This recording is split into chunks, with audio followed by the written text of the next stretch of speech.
All right. Good evening, everyone. I hope we're doing well today. Welcome back to the stream. Thank you for bearing with me there just on the intro. How are we all doing today? Welcome to the chat, everybody. I can see a few people in the chat already. Welcome. Thank you for coming so early. You're absolute legends. Who have we got here? We've got Football Extra, Pilot Fist, Gadget FPV, Chris, of course, and Asa. Welcome to the chat. Excuse me. And Cody as well. Yeah, welcome to the chat, everyone. Yo, Ramsey coming in with so many 10 stars. I can't even see how many that was. Dude, absolute legend. Very generous as ever. Thank you so much, man. Let's see, what was that? 10, 20, 30, 40, 50. 10, 20, 30, 40, 50. 60, 70, 80, 90. 100, 10, 20, 30, 40, 50, 60, 70, 80, 90, 210 stars. Ramsey, dude, absolute legend. Thank you so much, mate.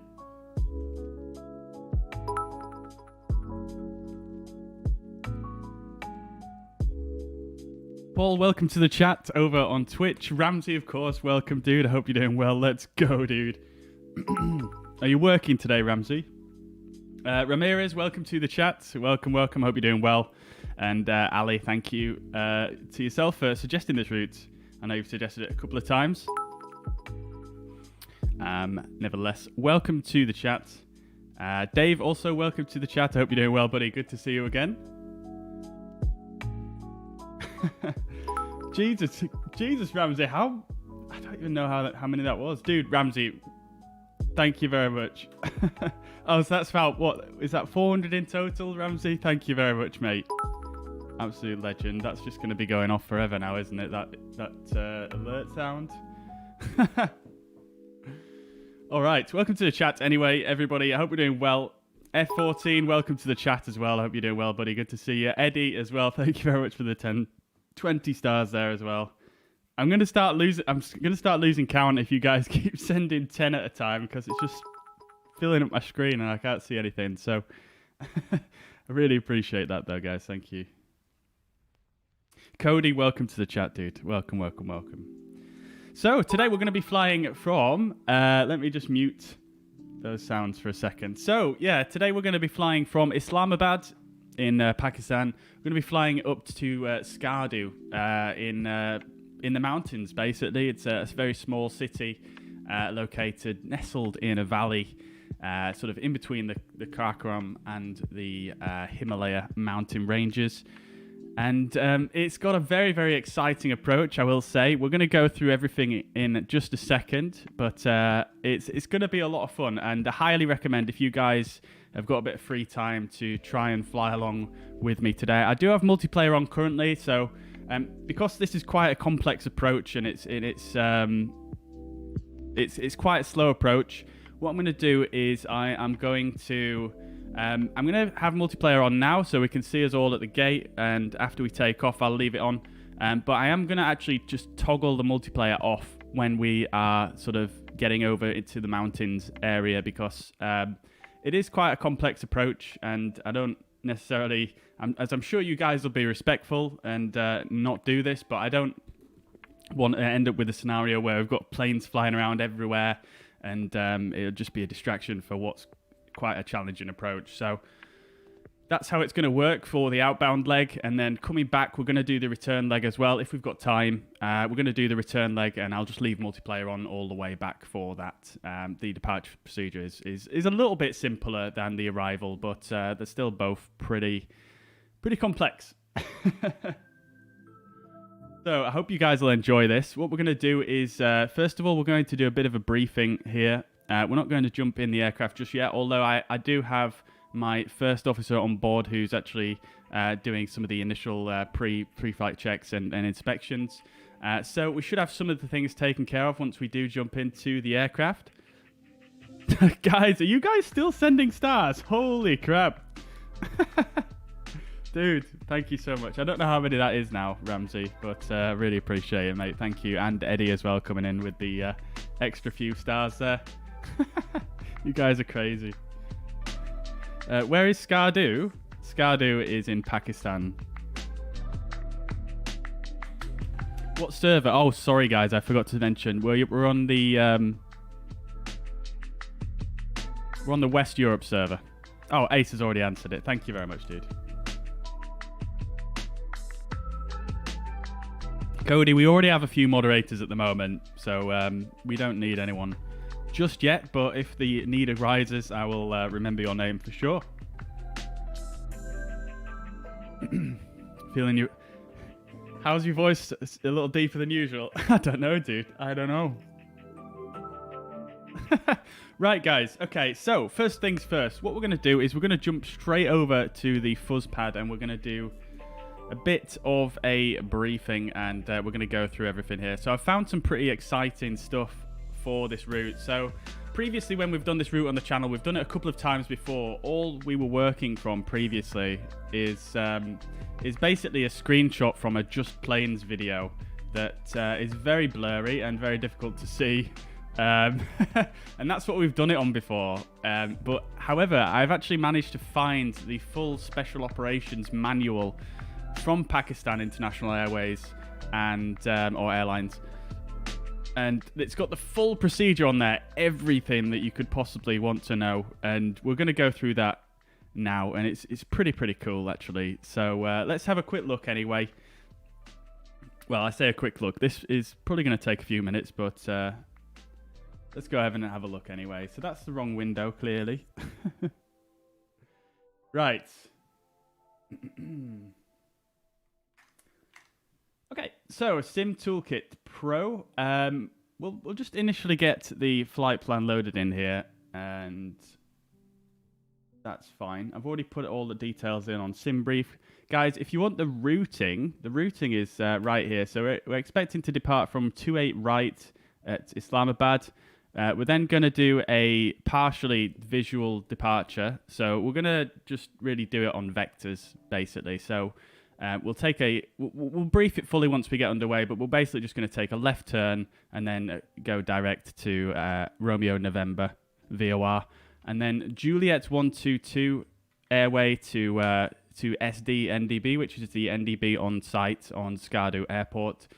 So it's pretty straightforward in terms of the actual routing for the FMS, and that is one of the 3 official routes that Pakistan Airlines will use for this this flight. I'll stick the route in the chat just in case anyone wants that, and we are going to go through everything here in just a second. So that's that. The flight plan itself, we'll go through that once we actually get in the aircraft, and we'll just check all the figures and things like that. But just in a nutshell, we're flying at flight level 290. That again is another altitude specified by Pakistan International Airways for this flight. Obviously, you can go up or down from that to avoid weather, but that is the recommended altitude, and I believe that is for the reason that you can avoid having to contact the basically the area controller rather than who else you would normally contact. So flying at 290, and we're going to take an extra fuel of 2 tons for the return leg. In real life, there isn't any fuel facilities at Skardu, apparently, or at least on some of the documents I read, it said that. So we're going to take an extra 2,000 kilos of fuel for the return leg, and that's the most important stuff on there, really. We're going to go through the weather and everything else in just a second. So we'll do that now. Okay, so let's find the right window here. As you can see, I've got quite a few windows open. Right, so we'll first of all just start by sort of giving a bit of preface to the route itself. And I've found a couple of documents. I've had these documents for a while, these two. And these two are, excuse me, these two are quite helpful, and we did use these to sort of get an idea of how it's done when we flew here in previous streams. But the issue with these ones is that they're written from a view of an ATR pilot. Obviously, a smaller aircraft, a much slower aircraft, and a bit more nimble as well. So it's not necessarily the perfect thing to read, but if you're interested in knowing more about the routings, this is a great document. I'm not going to go through it in too much detail. So you've got Gilgit operation. Gilgit is another airport very close to Skardu, in the mountains. Again, similar sort of scenario, very challenging to fly into. I don't think any airliners fly into there. I think that's probably a bit too tight.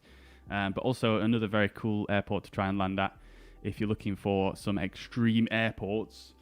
And then you've got a bit of information on here about various weather conditions that can develop in the area. So cumulus cloud development encountered in summers is likely to intensify during the course of the day, etc. Tops may rise very quickly. It's not summer at the moment, so that's not a massive concern of ours. And we do also have this concern of stratified clouds in winter are likely to lower and settle. Like I say, I'm not going to go through everything in this document for the detail, but especially these first couple of pages here, very useful. And then it's got this link here. Let me just go like this.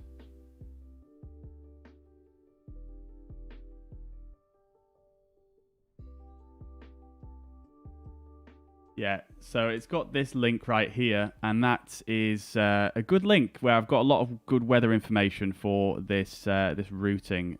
And what I'll do is I'll put the links to everything that you're seeing here in the Discord after the stream, if you're interested in any of this stuff. And then sort of following on from this document here, you've got Skardu Ops, which is clearly written by either the same or the same group of people, the same person. And this basically outlines the route from an area called Bunji all the way down to Skardu. And again, this is based on the perspective of an ATR pilot, so we're not going to really follow this to a T. I'm not going to cover it into too much detail, but I thought it'd be quite good to kind of show you guys some more detail on the route as we go through the planning here. So I'll jump over to Little Nav Map, and you guys can see the actual route itself. We are departing here from Islamabad. As I mentioned, we're going to take a left turn. You're not allowed to do a right turn from runway 28 left or right. So we're going to do a left turn, come into this VOR here, and then we're basically just going to continue our own navigation outbound. There are some restrictions we want to try and hit, but we'll come to that later on. Following up to Anafix Kaglo, which is more or less the sort of entry point, if you like, to this region. And then we're coming up to Kapmi, and then to Bungi, which is what I just mentioned on the other PDF document. And then we've got Delda. Now, Delda is a critical point on this route because this is where we need to transition from an IFR flight to a VFR flight. So from here, we're actually going to fly visually. You can only descend if you are visual with the ground. And this whole segment until the airport has to be flown visually. So we're actually going to use this valley here to descend down and enter the Skardu Valley at the bottom here. So for the majority of the descent, we will most likely be above these mountains. So it's not all the way down the valley, if you like, but we're going to track the valley for a visual reference. Now, there's a point here called Bireb. Now, we're obviously... This is going to be a visual segment, so this straight line here makes, it doesn't really mean anything. The track we're more likely going to fly is something like this. And once we reach Bireb, we will be coming close to the mountains. So I imagine probably once we get just to Bireb or just before it, we will start to dip below the top of some of these mountains. And basically what we're going to have to do is we're going to use heading mode to... get our way through this valley here. This final bend here is called the Zulu Bend, and what we want to do is just navigate around that visually. Again, very tight turn and into the valley itself, and then down to for a landing. Now, a straight in landing is not permitted here, so you do have to do a circling pattern. Runway 14 is the only runway you're allowed to use again. Runway 1533 is not in use anymore, and then runway 32 is not permitted for landings or takeoffs for the A320 with Pakistan. So that is the route in a nutshell. Now, referring back to this document here, gives you a better idea of what we're looking at. So, like I said, we are going to fly up to Delta, which is right here, and fly down the valley as per these yellow arrows. And this point called Balal is actually now called Bireb. That is the point at which I mentioned would have to do the turning in the valley. And then just to sort of zoom in on some of the sections here, you can see Delta right here. This is where we're going to start our visual descent. And you can see the mountains, they're very high. 16,200 feet on the right-hand side, 16,400 feet on the left-hand side, 16,600 feet getting further down into the valley, 17,500 feet even further down. So very, very high terrain all the way. And yeah, we're basically going to follow down Delta to Bilal, and then we're going to do this Zulu Bend turn at the end. You can see here that's marked with this red circle. You've got the Zulu Bend here. And then, excuse me, and then we're going to have to do a circling procedure into Skardu. We'll have a look at that a little bit later on. But first we'll have a look at the weather. Now you know what the route is. So, weather-wise, I've done a bit of research here. Now, because... bear with me one second.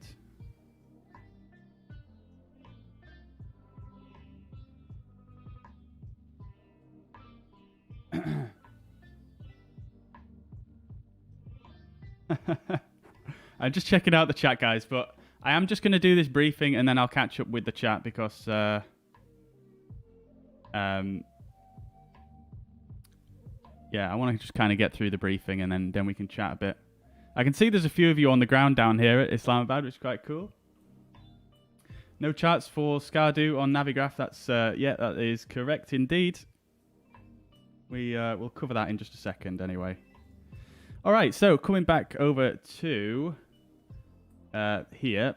So looking at the weather now. Now this is just a weather outlook, and it basically just gives you a rough idea as to whether flight operation will be affected in these particular areas. You can see we've got Skardu here in the middle, and it does say normal flight operation may be partially affected and on Friday. Now, it says Friday because the current time right now in Pakistan is, you know, it's night time over there. So it says for tomorrow.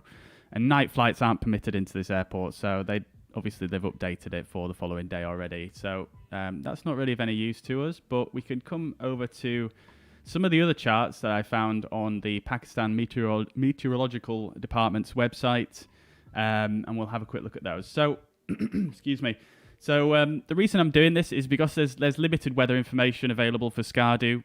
Even the METAR you cannot get through normal channels. You'll have to get it through the this website. So I thought I'd just do a little bit more research because we're flying into a mountainous area, and you know, at the end of the day, if it's too cloudy, we can't land and we can't descend at all. We'll just have to return. So, you know, it's quite important to try and make sure that you're actually going to be able to get in. Right, so we've got a upper wind and temperature chart for flight level 100 here. Excuse me. Flight level 100 is actually quite close to where we're going to be landing. We're going to be landing at 7,300 feet. So this is quite a useful one. Now, I know it's quite difficult to make out. It took me quite a long time to actually work out what the heck is going on here. Because these lines are so thin, it's very difficult to make out the actual countries. But I'll just draw a circle around Pakistan right here. I believe that's correct. And the area we're going to be flying into is up here. Islamabad is something like, just rough guess, somewhere around there. I might be wrong about that. Anyway, as you can see, very light winds at that altitude. And temperatures pretty low, -9 degrees, -6. So cold, but calm. So that's relieving. Then we'll come to the flight level 180 chart, because this is where we're going to be sort of halfway through our descent. So this is also a very important one. And as you can see, if I put a ring around Pakistan again, I've probably done that wrong. yeah, we're flying in this region right here. And as you can see, we've got a 10 knot wind from the west. So yeah, not too much of a big deal there. I think they're 5 knots each. I'm pretty sure they are. So 5, 10, or are they 10 knots? Sorry, they're 10 knots each, aren't they? I actually have a key here just to remind myself because I forget. Yes, it's 10 knots. So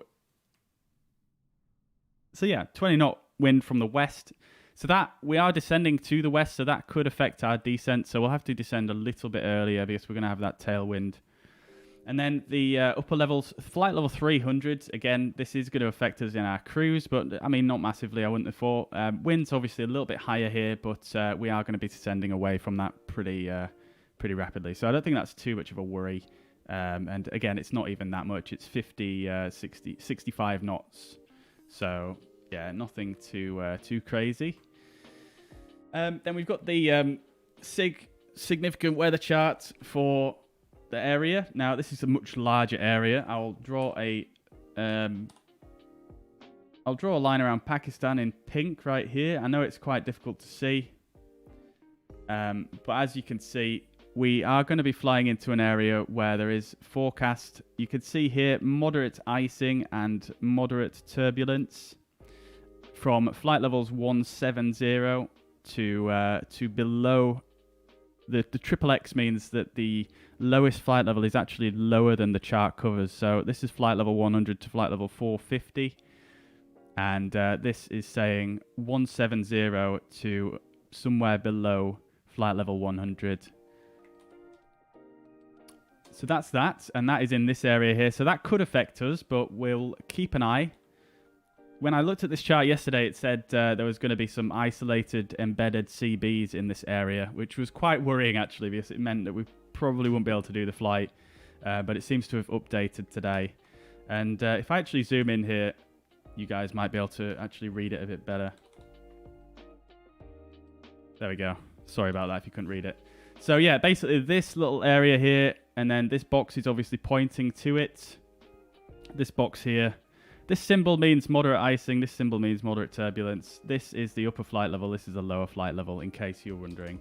This is something I've fairly recently learned myself, so I don't know it all. But yeah, and then we've got the a couple of jet streams.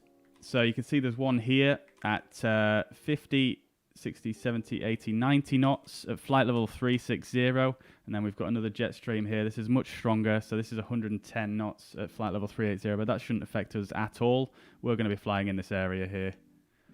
So that's fine.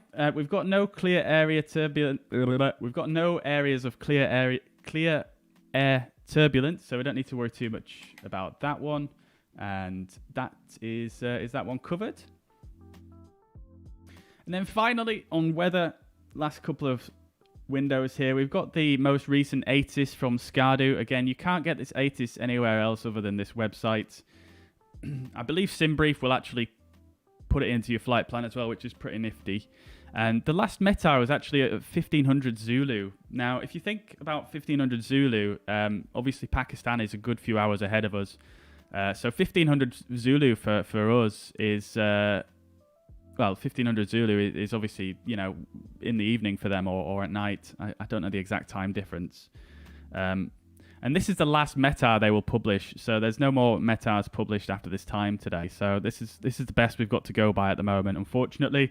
But as you can see, the winds were calm, 0 knots of wind. There was few clouds at 1,500 feet and scattered clouds at 3,500 feet above aerodrome level. And then broken clouds at flight level 10,000 feet above aerodrome level. -3 is the temperature, QNH is 1025, and relative humidity 61%. And visibility as well, 6,000 meters, which is just on the limit of what you can actually acceptably fly into this airport with. So weather looks actually okay. Looking at everything we've seen so far, it doesn't look too bad. But then coming over to windy, we've got the route on here as well. I'm not going to spend too long on windy because I don't know necessarily... let me just see, sorry. Yeah, I don't know if this forecast is super accurate or not, because it doesn't seem to match up that well with the other with what's in the sim, but it does roughly match up with these charts. So I'm just going to take this with a bit of a pinch of salt. However, so clouds, you can see we do have some clouds covering this area. This white area is all clouds. You can see as well, if I bring it to low clouds, they are actually in fact low clouds, which could be a worry for us, but we'll have to just play it by ear once we get there. Not many high altitude clouds at all. Am I on the right day? I'm just making sure I am, yeah.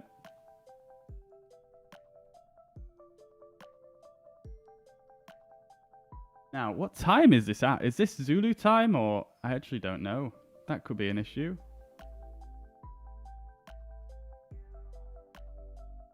I'm just going to go for my local time because that makes the most sense to me. Why would it give me an any different? Although it could be local time here as well, which in that case we would be more like somewhere around here at this point. We'll just do it like it. Oh no. Oh, there's a little orange mark right there. That means then now, doesn't it? Right. Okay, so there we go. Here's the weather now. As you can see, yeah, it's still got the threat of some low clouds. Cloud tops are below flight level 150. So we should be able to see the tops of the clouds once we're actually in our cruise, which is good. Cloud base, as you can see, this is worryingly low. However, it does seem to be moving to the east. Now, you may remember from the significant weather chart, we do have a jet stream blowing to the southeast. So that cloud is probably moving with it, which is quite good because when I checked this earlier on, all this stuff was further up here. So it looks like it's moving away from the airfield, so that could work in our favor. It looks like there's some missing data there as well. So, yeah, definitely got to just play it by ear. And then in terms of rain, no rain, but we do have snow accumulation in the area. Obviously, lots of snow and temperatures, very cold. It's -10 in the valley. And then in terms of extreme forecast and weather warnings, there isn't anything really that's going to affect us here. We've got some areas of wind that is unusually calm, but other than that, that is about it really. Okay. So,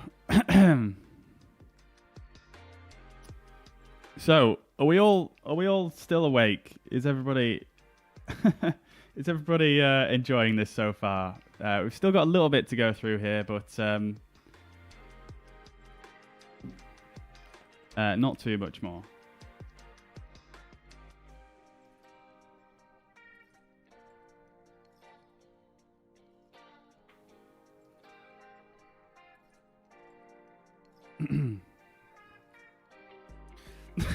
Asa, Jesus.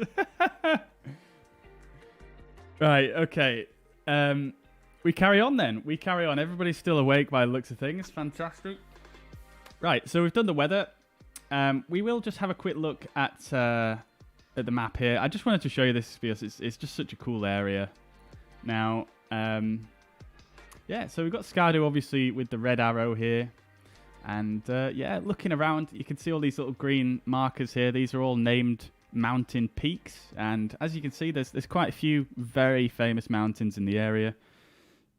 For example, we've got Nanga Parbat here, which is just going to be on our way in, so we're going to actually pass that on our right. It's going to be on our right hand side. We've also got Dofana here, which is actually a key point on this route. It's a good visual reference to know when you're flying in the right direction, basically. I got that little tip from Sam Chua's video, actually. And then to the north of the airfield, we've actually got K2 up here, which we should be able to see, although it probably won't render very well. We've got K2, obviously the second highest mountain in the world, and the K2 base camp actually starts here at Skardu. It's about a 2-week trek up towards K2 from Skardu. We've also got, what else have we got? We've got Gasherbrum one as well, and I think there's another famous one over here as well. Yeah, Masherbrum as well. So yeah, lots of really famous mountains and very, very large peaks. Some of the highest peaks in the world here. So very, very cool area, and I thought it'd be quite cool as well just to have a little look down here. And you can actually, if you guys are interested in seeing what this area looks like for real, obviously in the flight sim it looks good, but doesn't have the detail obviously that you would see in a real photo.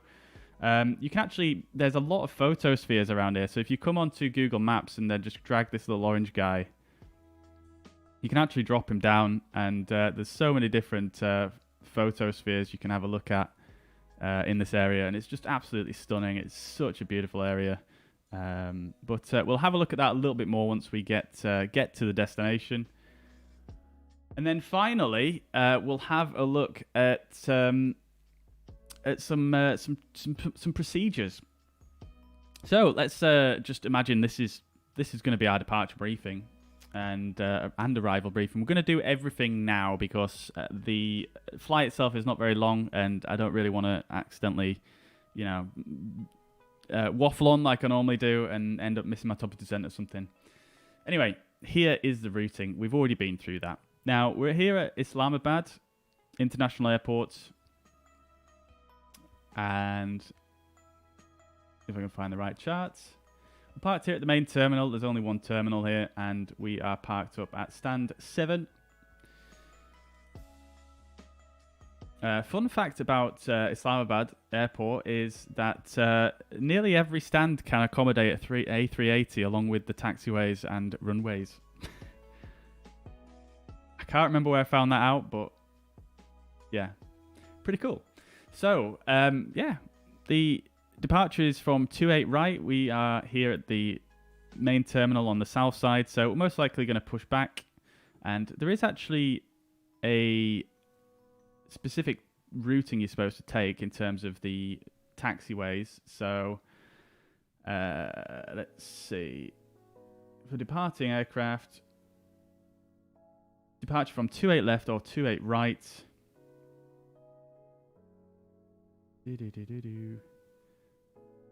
Route designator. Okay, I don't think that's actually relevant, but 28 right or 28 left. So there's 3 different routes we can actually take to the runway, and I mean it's not that complicated. So let me just see. So November, I would probably say November Foxtrot Kilo is probably the quickest way. Let's just see what it actually suggests here. November Foxtrot Kilo Juliet. Yep. Okay, so we'll do that. So we'll push back facing to the east, Foxtrot, and then a left onto Kilo, and then along Kilo, and then Juliet, 28 right for takeoff. Once we've taken off, we're not doing an instrument departure, although there are some instrument departures available here. This is the one that we would do if we were going to use one, but we're not. We're going to just take off and take a left turn, very similar to this routing, in fact. But if you look here on the airport briefing for departures, not permitted to turn right, and it does say to follow published procedures to stay clear of Murat Hill and Qasim circuits. However, we're going to pretend we're on vectors, and we're just going to vector ourselves around to the left. So we'll basically depart from the runway, very similar, like I said, to this departure. Take a left turn, and then another left turn up and out towards our en route section. And then from there, we're going to obviously flight level 290 for the cruise, and the arrival will start at the waypoint Delta, which is what I mentioned earlier on, which is up here. There's Delta, and we'll go through that procedure in a bit more detail now. So you remember at the start of the stream, I originally said originally all we had to go by was just a screenshot from a Just Planes video. This is that screenshot. Now we are going to be doing that procedure. So we're going to enter the valley from the north side.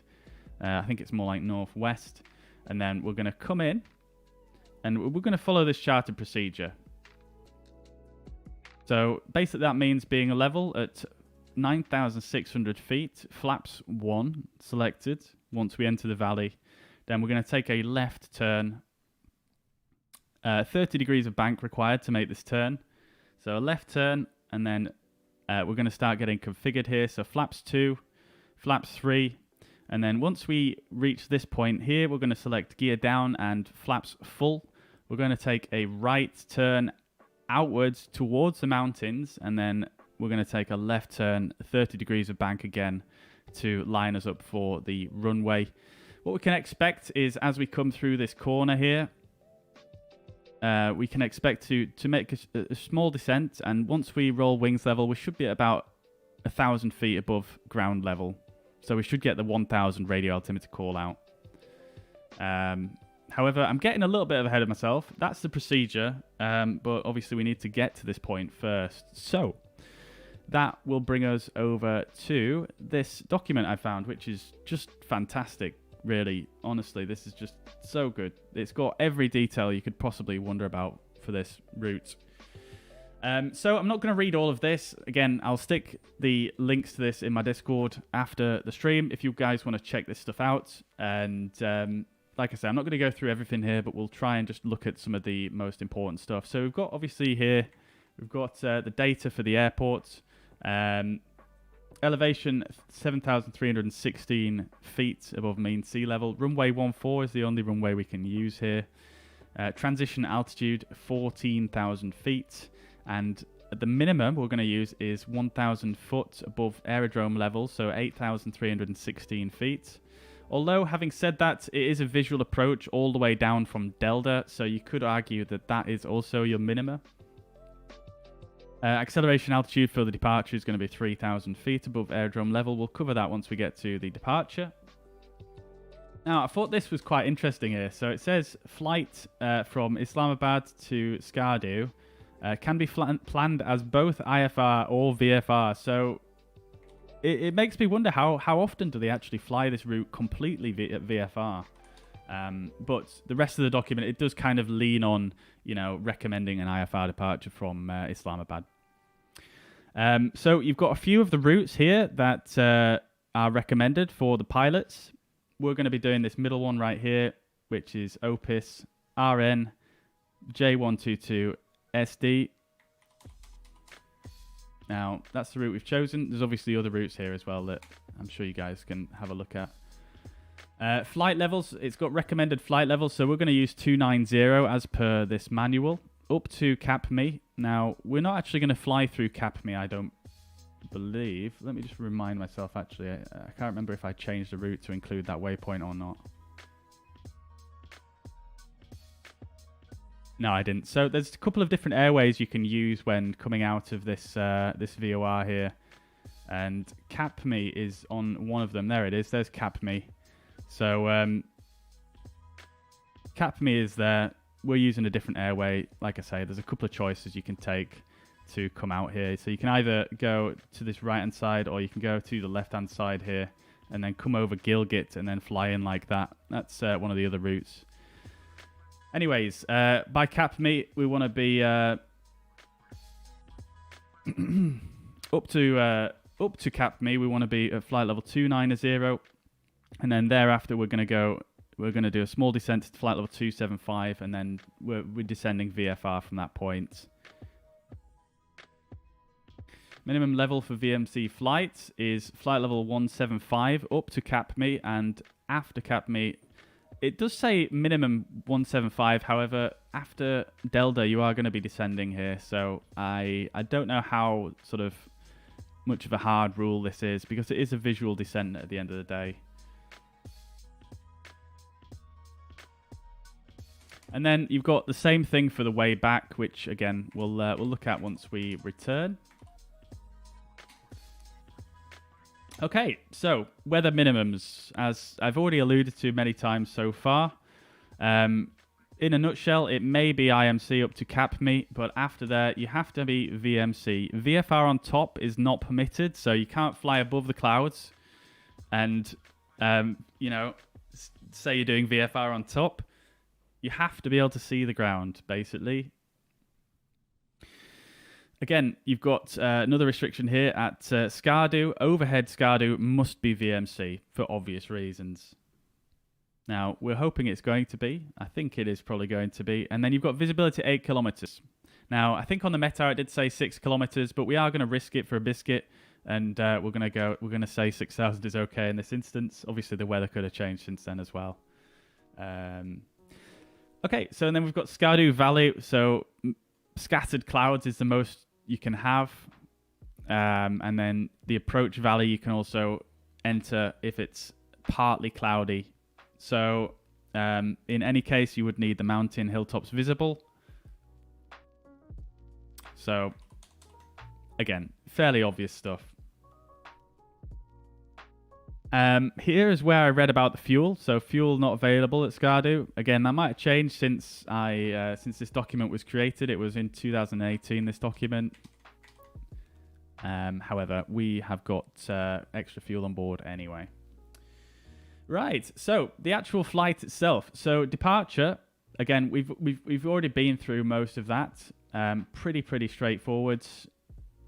I'm not going to go through that in too much detail. Now, en route, we've got a few things here. So in real life, you would contact the airfield using a high-frequency radio. Now, obviously, we don't have the facility to do that in the sim. So we're going to ignore that part.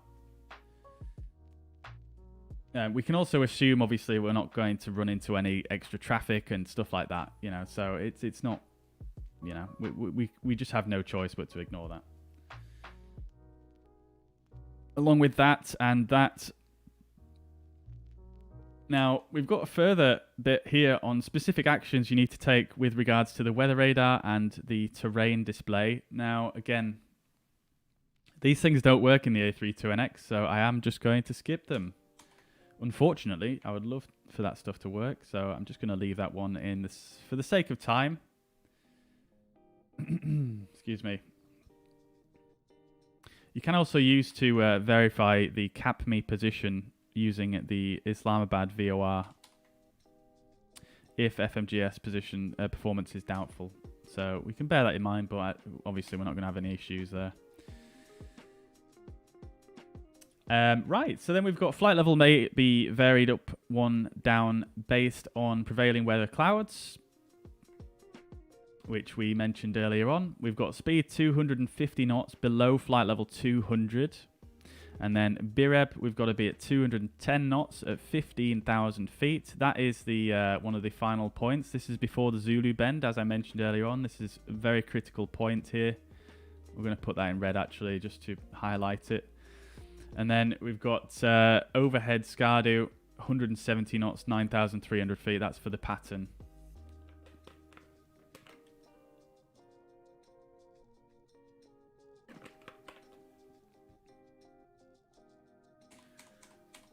Okay, now then, on to the descent. Start the APU below flight level 250.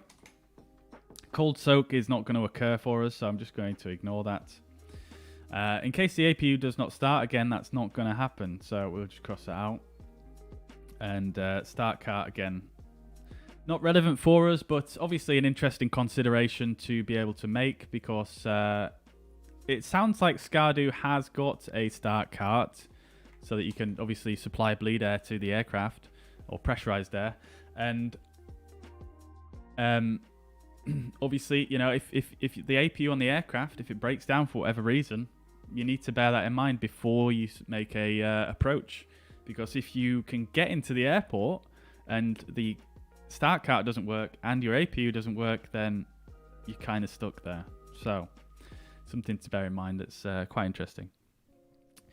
Now, a couple of, an advisory here. We can use flaps 1 below flight level 200 and reduce the speed for short turns of radius, which I will probably do. And it advises to use heading mode to maneuver the aircraft visually. Then we've got approach and landing. Landing at Skardu is restricted, runway 14 only, with a max of 10 knots tailwind. Now, we've got a very, very important note here. Straight in landing for runway 14 is not permitted. So we have to do the circling approach for runway 14. So this is how we're going to do it after crossing Bireb, which is just before the Zulu Bend, as it's noted here. So these are the documents that I found so useful, so useful, because some of this stuff wouldn't make any sense if it wasn't for you know, those documents. So yeah, really cool that this stuff is available online. So we're going to activate approach phase once we get to after we've crossed Bireb, which will help us slow down. We might even have the approach phase active by that point anyway, because I might just slow down in order to maneuver better through the valley, which we might need to just activate the approach phase anyway.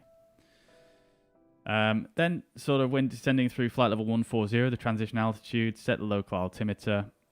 Plan to reach the airport itself at 9,300 feet, 2,000 feet AGL with flaps 1. And then we're going to do a level turn to join left downwind for runway 14 and 9,300 feet. And then we're going to do what I said earlier. Basically, select flaps 2 and then gear down. Okay, so gear down with flaps 2. So a bit earlier than what I said earlier. And then approaching the ridge on the right, flaps full. That's where we're going to turn in towards the mountains. And then we're going to take a... we're going to start descending and then take a left base turn on to final. And that's it. That's the procedure, basically. There is a delayed descent procedure. However, I'm going to do everything in my power to avoid having to do that. Obviously, that's weather dependent in real life, but if we really have to, I might just switch to a weather preset to avoid doing the overhead descent, because that does sound very boring. And then you've got a missed approach procedure here, which is basically climb on runway heading, and then basically just take a left back on yourself, back towards the traffic pattern. However, we will probably be able to get away with... I mean, I don't think we'll be doing a missed approach here. Another thing to bear in mind is when you come in for a landing at this airport, what I have seen is I've watched a few videos of people landing here in various different airliners. And what they tend to do is, because there's literally just no obstructions between your left base turn and the airport itself, is what they tend to do is they come in quite shallow, on a quite shallow descent, because there's literally just a lake. There's a huge lake, and then the runway itself, no obstructions behind it, obviously no ILS antenna or anything like that, no runway lighting. There isn't even a fence at the end of the runway, because the airport itself, the land actually backs onto a massive lake. So, yeah, no obstructions. So what the pilots do is they come in on quite a shallow descent. So there's a lot of potential for some absolute butter here. I won't feel bad about coming in on a shallow descent. So that's it. That is it. And then just to show you guys just what I mentioned there about the lake area. So yeah, as you can see, there's this huge lake here. We're going to come overhead. We're going to fly down along this sort of ridge line here. Oops. Why can't I move? Hang on. There we go. Yeah, so we're going to come into the valley up from the top here and then follow this ridge line down. We're going to take our left turn. That line is very poorly drawn, but we're going to take a left turn, come back up here, and then this is where we're going to take that turn out to the right. So we're going to turn out to the right here. Probably don't need to hug the contours quite so much there, but then we're going to take a left turn and then in for runway 14. As you can see, lake there, probably frozen at the moment, and then into the runway itself. All of this ground here as well in front of the runway is actually lower than the runway elevation. So again, very little risk of hitting anything if you come in a bit low. And then the go-around procedure is essentially... It's probably quite difficult, actually, to be honest. I was surprised at that actual procedure, but it's probably something like straight ahead. And then I imagine maybe they come round here, maybe, and then come back round. I can't imagine there would be enough room to turn here, but there might be. But hopefully we'll have to do that. And then the departure procedure... Oh, what have I just done? Holy... And then the departure procedure... we'll look at in a bit more detail later on, but it's basically... Where's my mouse gone? But the departure procedure is essentially runway 14 again. and you basically take an immediate left turn out this way. Why has the line gone? What has just happened to my computer? I've just done something, haven't I? Oh, there we go. Keybinds. So yeah, left turn up into this valley and then take a left turn again. And that's the departure procedure. Departure procedure is a little bit less exciting than the arrival, but that's the departure procedure anyway. And then you return to Delta. Fun fact here: if we change it over to OpenStreetMap, you can see the MSA for the area, especially this section here, 29,000 feet, and we're going to be flying at 29,000 feet or below for the whole flight. So. So it's going to be a fun one. It's going to be a fun one. And I think that is pretty much everything that I needed to, or at least I wanted to share with you guys. So yeah, if you've got any questions, feel free to let me know. I'm actually switching back over to the chat now so I can see you guys again. And there's probably quite a lot of stuff that I've missed here. So let's just have a quick look. Right. Okay.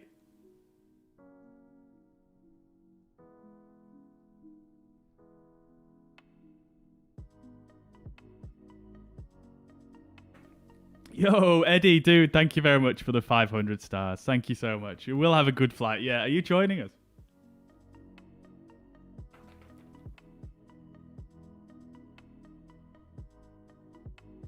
The commentator, welcome to the chat. I hope you're doing well. He says, I was watching one of your record live streams the other day and enjoyed it. Glad to catch a stream. Yeah, glad you enjoyed it, dude. Glad you enjoyed it. And welcome to the chat and welcome to one of the live streams, nevertheless. Yeah, I was really impressed when I upgraded to the 5600X, actually.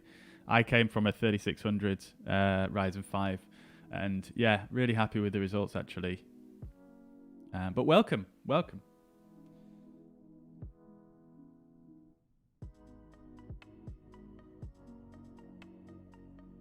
Oh, you did Paro yesterday, Eddie. Amazing, dude. I've still not done Paro.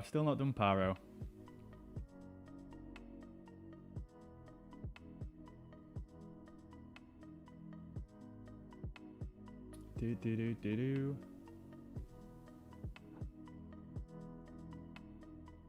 What did I just call you, Delta? I don't. Delta. Is that? Yeah. I'm not sure I'm following there. Lawrence, welcome to the chat. Hope you're doing well. Or DK, all players on live traffic. It's going to be all players. The saddle. What's that refer to, Gadget?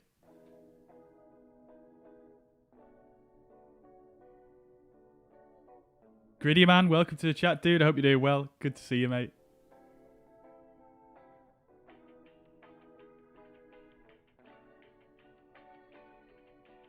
Now then, Mike. Hope you're doing well, mate. Good to see you.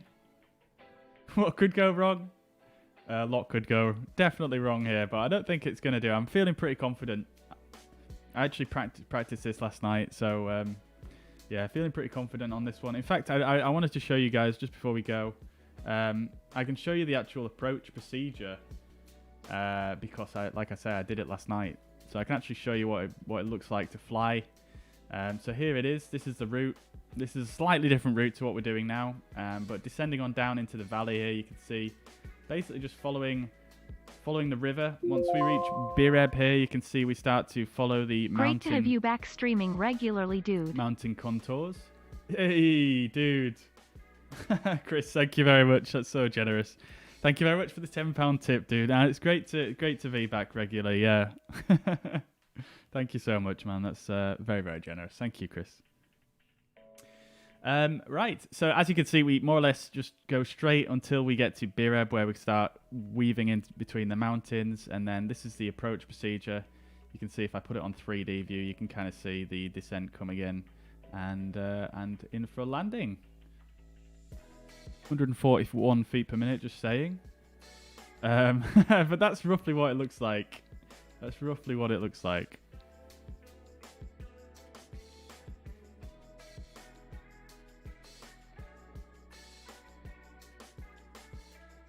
Right, let's see what else we've got.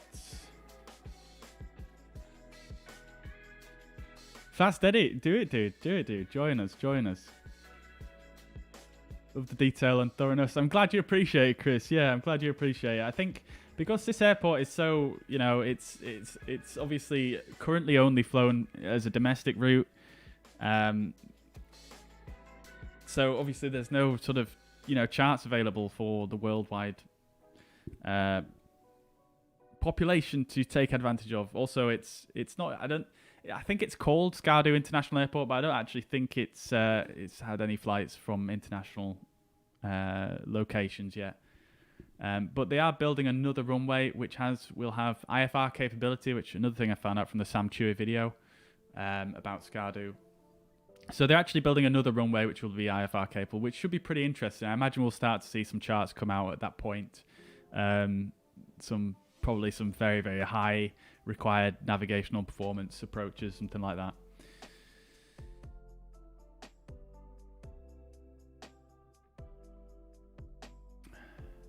Yes, Ramirez. Yeah, we've got some very, very useful PDFs for this one. Yeah, if you've got any more, by all means, stick them in the Discord. I'm always interested to see more.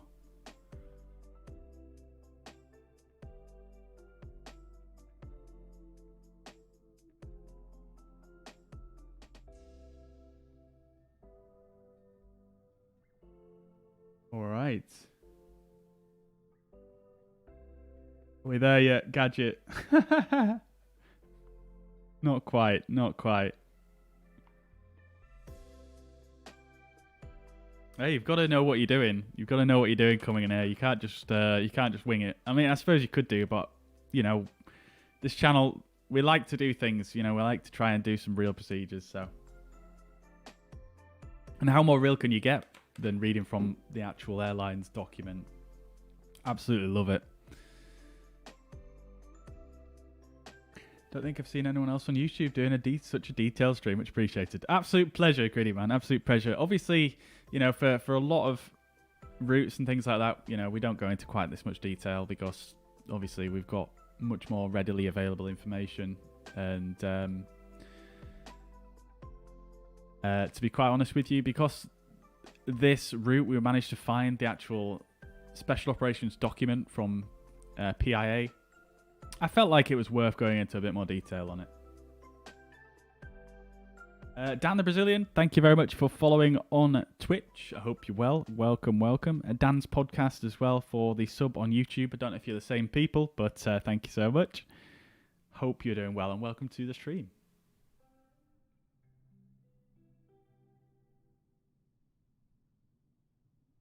40 odd from 2,000 subs. Yeah, we're getting very close to 2,000 subs, aren't we, Paul? Yeah, welcome to the chat, by the way. I hope you're doing well. Yeah, guys, I was looking at my analytics actually last night, and apparently nearly 90% of people who watch my videos are not subscribed. So if that's one of you in the chat and you enjoy the content, and I've just realised I've forgotten to have a shave, but if you're... If you're one of those people, one of the 90% in the chat who are not subscribed, then please consider it. It would be very, very cool to get to 2,000 subs. Do I have a screenshot chat channel in the Discord server? I don't, DK. No, I don't. However, that brings me to something else that I wanted to just mention. And I had an idea for sort of a feature in the streams coming up in the future. And I'll need your screenshots for that, guys. So what I'm going to do at some point is create a new channel in the Discord. And what I'd like to choose... I don't know if you guys have heard of a game called GeoGuessr. Some of you probably have. And I thought it'd be quite cool to do a feature on the stream where if you guys send me a screenshot of yourself, your flight or whatever in Flight Sim, you can be in the sky, on the ground, wherever you want. And we'll make it a feature of the stream where I try and guess where in the world you are just by looking at the photo or the screenshot. Obviously, if you can make it, you know, so there is something recognizable there. But I think that'd be quite a cool feature for the stream. What do you guys think? But I'll be starting that up in my Discord at some point soon. But I may just add another screenshot one as well to supplement that. All right, ILS program not required this time around. Yeah, I can't get it wrong today, Thomas. Welcome to the chat as well, by the way. Welcome. Paul asks, I'm assuming you're an actual pilot, very knowledgeable. Not at all, no. I'm literally just a flight simmer. I have flown a couple of times in a real plane, but not for very long at all. And yeah, I definitely don't have a PPL or anything like that. But I'm flattered you think so. Zach, welcome, dude. Hope you're doing well. Welcome to the chat. Will asks, is all this info in the sim? No, it's not. No, it's not. You can get some of the information in the sim, but most of it that I've just gone through is all from an external source. But I will be putting that information in my Discord if you want to check that out. Oh no, Cody. Sorry to hear that, dude. Sorry to hear that. Yeah, certainly rest in peace. Yeah. That's, yeah. Yeah, I hope you're doing well anyway, Cody. And, you know, if you ever want to chat, if it's affecting you, feel free to shoot us a message, man. Mariner, good evening, sir. Hope you're doing well. Welcome, welcome, welcome. Greedy Man, what about the missed approach? We already went through the missed approach. It was basically just a left turn to join the pattern and come back in for a landing. But yeah, that's not going to happen, is it, right? Marcelo, welcome to the chat. Hope you're doing well. Welcome, welcome, welcome.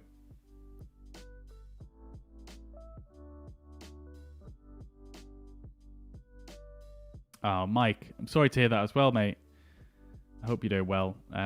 Yeah, again, if you want to chat, by all means, shoot us a message, dude. I hope you're okay. Right. That last turn looks tight. Oh, it is tight, Dave. It is very tight.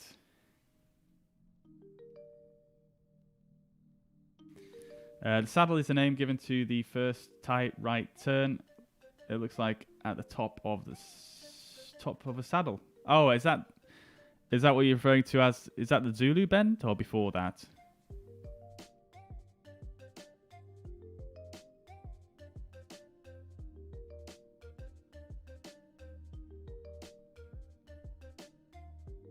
Oh, nice. I'm glad you guys like the idea. Yeah, I think that'd be quite cool, especially for slightly longer flights where we're just chilling in the cruise, and sometimes we don't have that much to talk about. So yeah, it'd be quite cool to do something like that. It just fills a little bit of time, and it's just a bit of fun, I think. Screenshot with the airport name in the background. Yeah, please.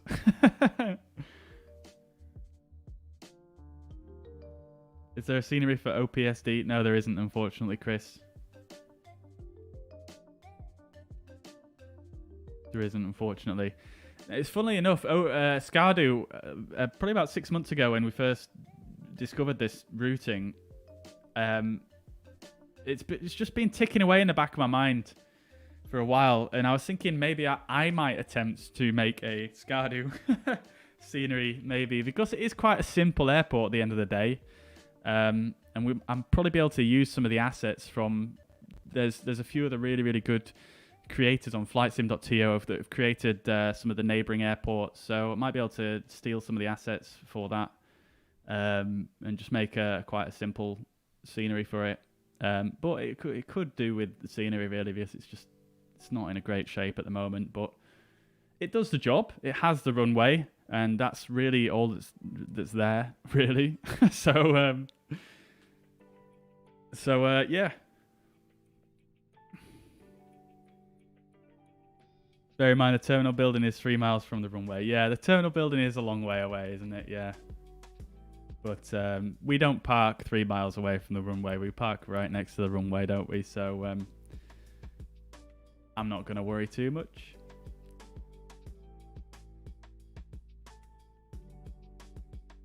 I imagine Stardust is popular with the climbers, being that the K2 base camp is there. Or Skardu, yes, of course. Yeah, it is quite a popular location for climbers from what I've gathered. I've obviously never been there myself, but I imagine it is. K2 base camp, the trek starts there. The base camp itself isn't actually in Skardu. Obviously, K2 is a fair distance away, but that's where the trek starts for sure. I think it takes about 2 weeks to get there trekking, so it's pretty hefty distance. Ashmore, welcome to the chat. I'm doing very well. Yeah, thank you. How are you doing? There's that spammer again. Oh, is someone spamming in the chat? I don't see anything. Oh, unless someone's clearing out the messages. And if you are, if one of the mods is in here cleaning out stuff, then appreciate that. Thank you very much. Okay, guys, right. So let's actually jump into the flight deck now and get started. I can see there's quite a few of you on the ground there, which is absolutely amazing. So here we are at Islamabad International Airport. This jetway, I think, has broken on me, actually. We'll have to fix that in a second. But this is the Simarc scenery for the airport. It is absolutely fantastic scenery. Highly recommended if you're going to do this route every now and again. It's really, really good. As you can see, absolutely amazing ground textures. I think I mentioned this in the past stream, that some of the best ground textures I've seen here. Full interior as well. Very, very nice indeed.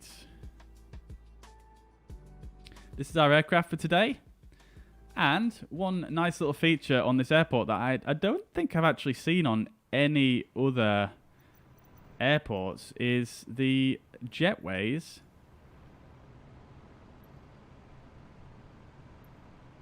I think it's broken because I was zoomed away. Right, let me just try that again.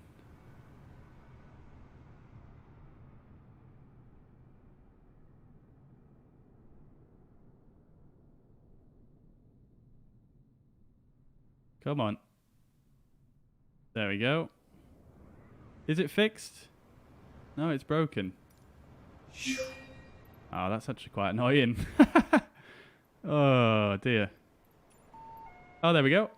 Listen, listen. And it has lights at night time as well. These lights light up. It's the only airport scenery that I've seen that has sounds on the jetway like that. So pretty cool. And we've got the classic PIA livery.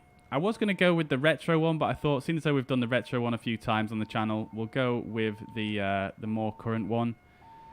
This is the one that you can get from flightsim.to. However, I did make a few amendments to it because I couldn't find the one on flightsim.to. It didn't really match any of the real-world aircraft, so I actually put on the moon and the star from the Pakistan flag on the engines, and I actually added a registration in here. But obviously I can't distribute that guy to you guys, unfortunately, without permission. So that's the setup. Let's get the jetway connected again.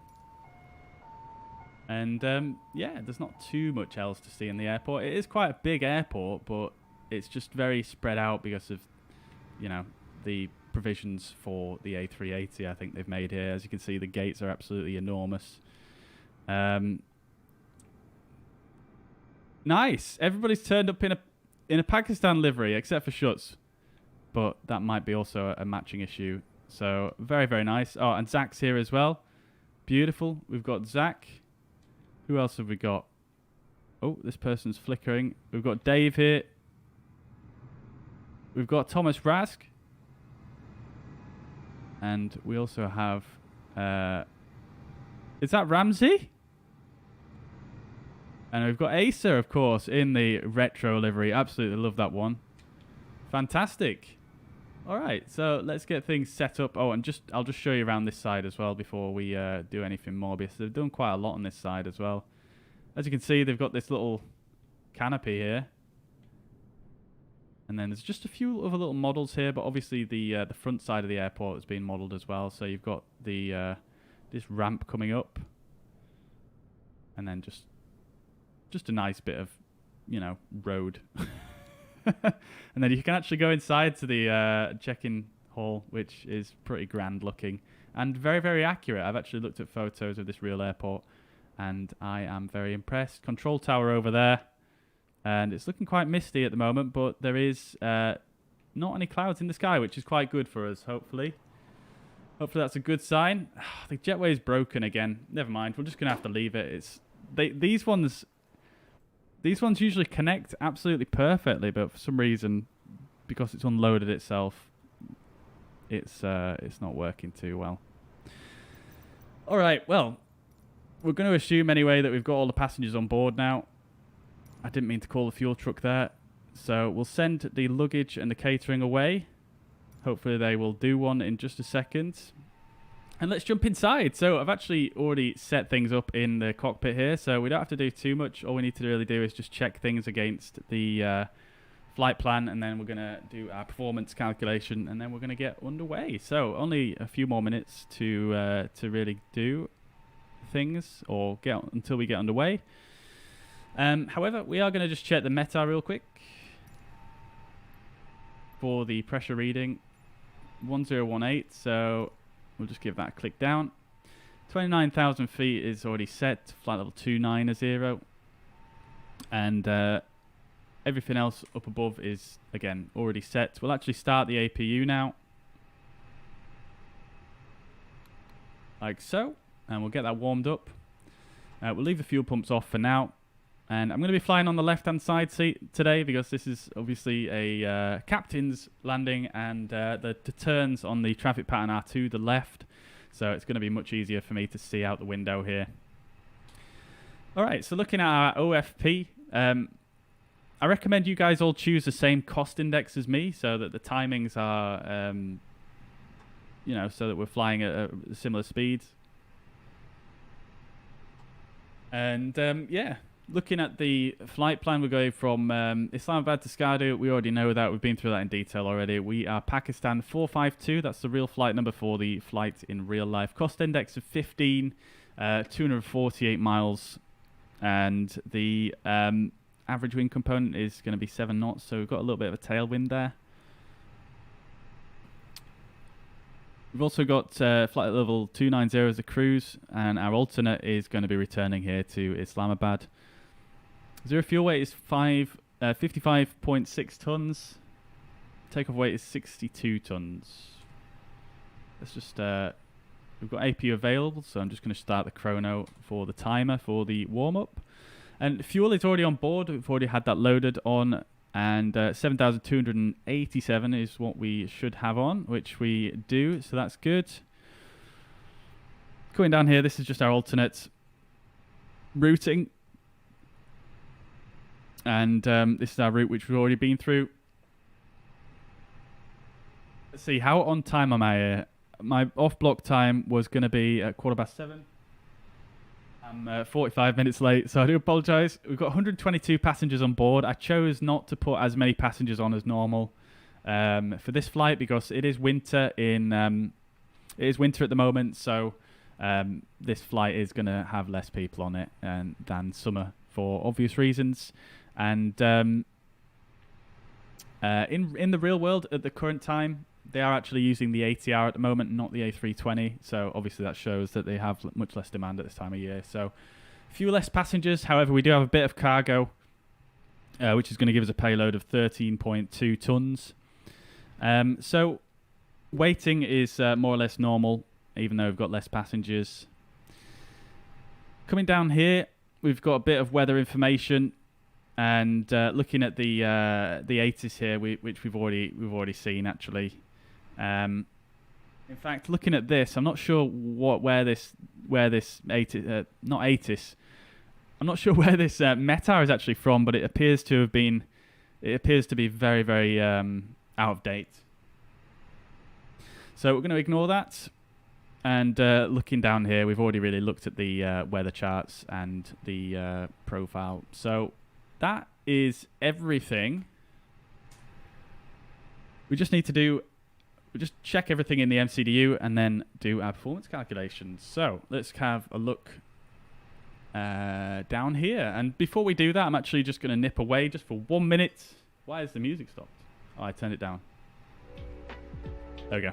I'll be just 1 minute, guys.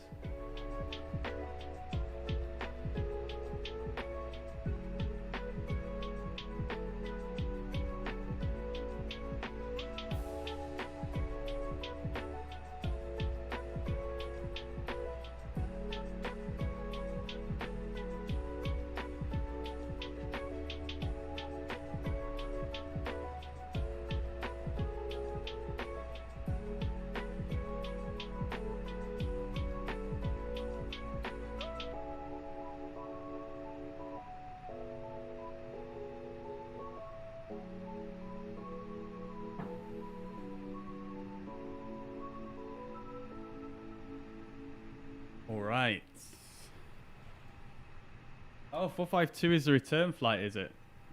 Oh, I just got the flight number off of flightconnections.com.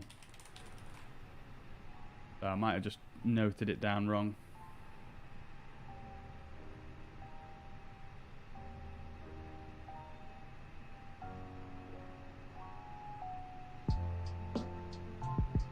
Oh yeah, it's 451, isn't it? Oh well, never mind. We'll just leave it as it is for now. Or we'll just change it here. Why not? Flight number in use. Looks like we're going for 452. All right, so all details here is correct from Islamabad to Skardu. Alternate of Islamabad. Flight number is Pakistan 452. Cost index 15. Cruising flight level is 290. Tropical propose is 36,470 feet.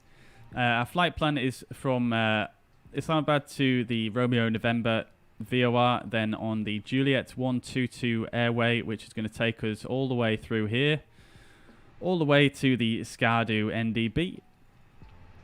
Obviously, we've got Delta, Bireb, in there because they are our critical points, so we need to make sure we pay attention to those. And then I am also just going to bring up the excuse me, I'm going to bring up the manual that we were just looking at, and I'm just going to put in some restrictions here. So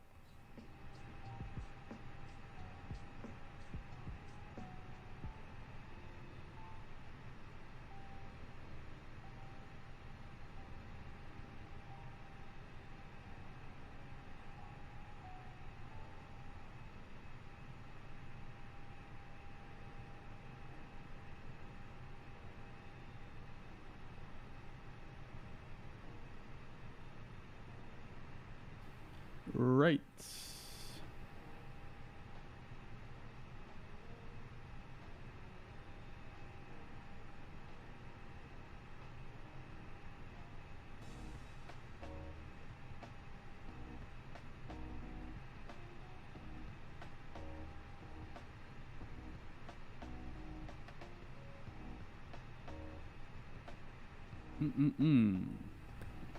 Oh, was I saying earlier on about the waypoint Casma? I think I mentioned that, but I may have read it out wrongly.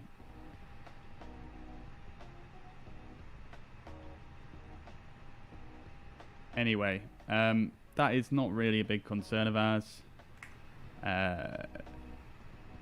You just have to forgive me if sometimes I've noticed, especially if I watch my streams back, sometimes I'll read something on screen and then say something totally different. So if you ever see me doing that, by all means, feel free to just call me out on it, because I don't want to be confusing anybody with any weird, nonsensical information. Right, so the restrictions we want to pay attention to are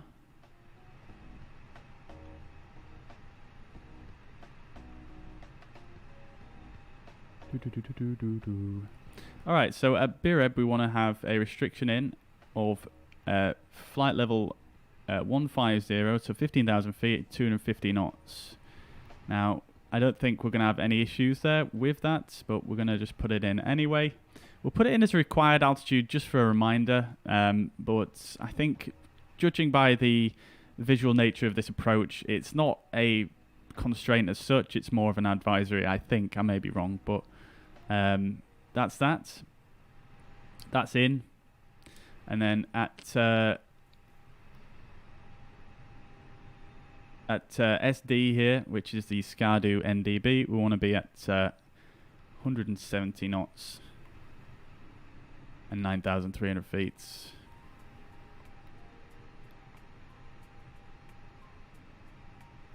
That's in.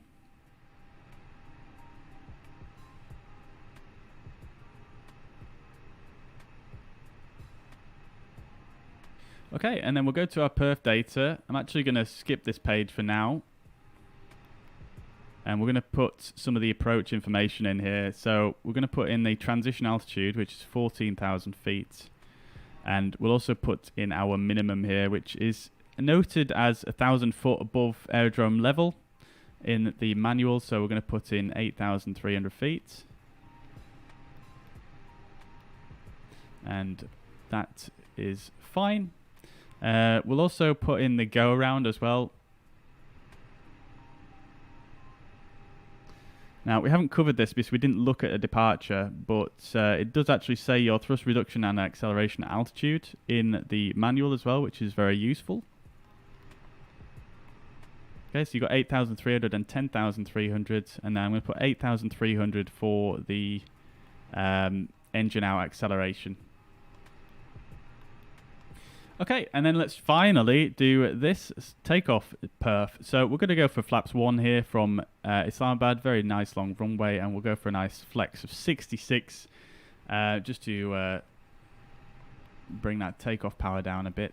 And V1 is going to be 2930 and 34, nice and simple. So that's the takeoff perf done.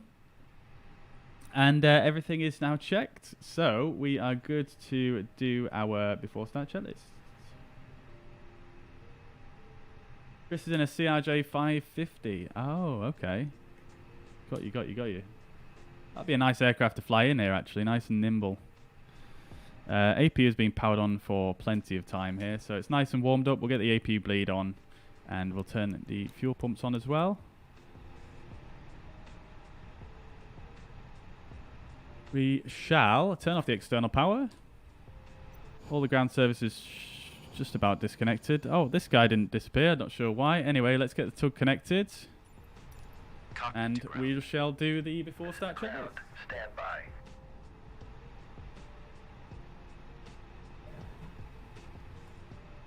Okay, so before start checklist, cockpit prep is complete. Fuel messages sent. Gear pins and covers are removed. Signs are on and auto. Signs are on and auto. Ideas are in nav. Fuel quantity is 7.3 tons.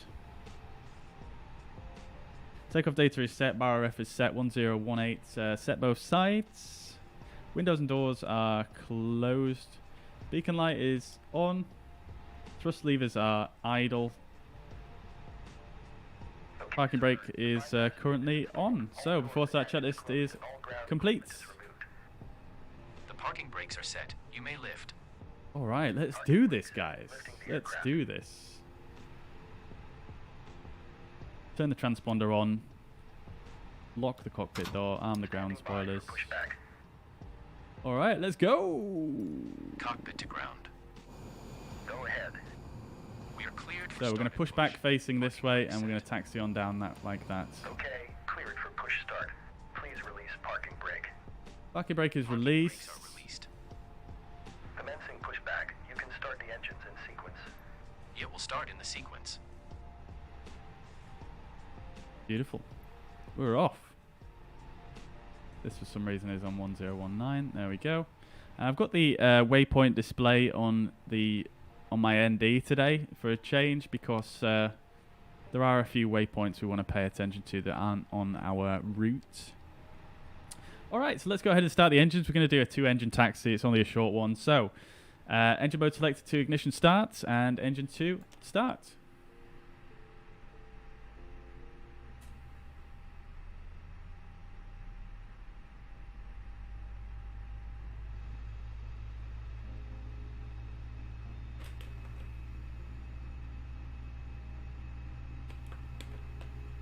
Mariner, I'm doing good, mate. Yeah, thank you. Yeah, how are you doing?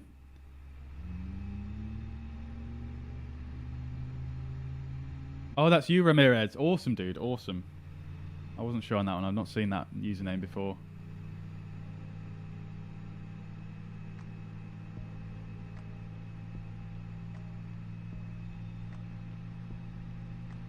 Yeah, Skardu has a very interesting approach, doesn't it? Ashmore.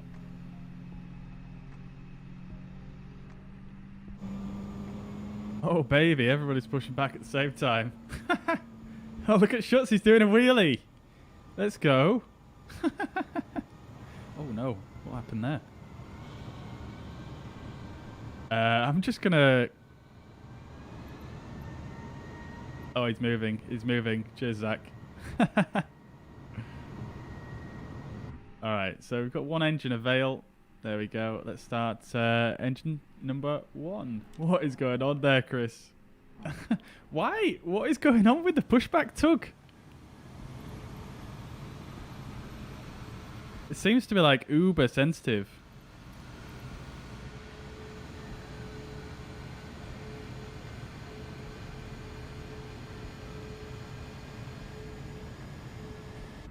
All right. We're getting engine 1 started up now. There she goes. Manacle, good evening. Hope you're doing well. Good to see you, mate. Good to see you. This has been an extremely poor pushback, hasn't it? I'm not sure what happened there. I literally just put a tiny bit of rudder in and it went flying around in a circle. I hope they can do some kind of better pushback thing for Microsoft Flight Simulator soon.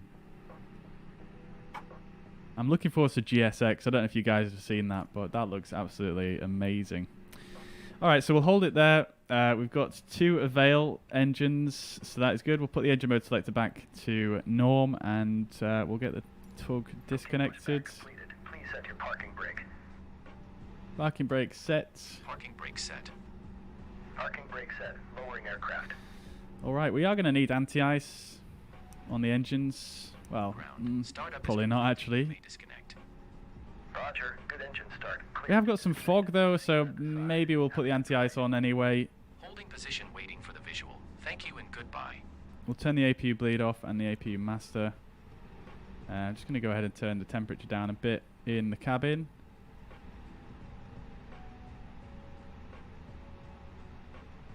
Alright, APU is off, and another thing we did not do just yet is the trim for the nose. So we're looking at 25 units or 25 CG. So there we go, that is set. And we'll just check the rudder trim while we're here. That is also 0. Okay, so after start checklist, anti-ice is engine anti-ice only on. Ecam status is checked. Pitch trim is set and rudder trim is 0 after start. Checklist complete. We'll do a flight controls check while we're here. So full left, full right and neutral. Full up, full down and neutral. Full left on the rudder, full right and back to neutral. Flight controls check is complete. Let's go. Parking brake off. Can't believe it's taken me nearly 2 hours to get this far. I hope you guys enjoyed that briefing nevertheless.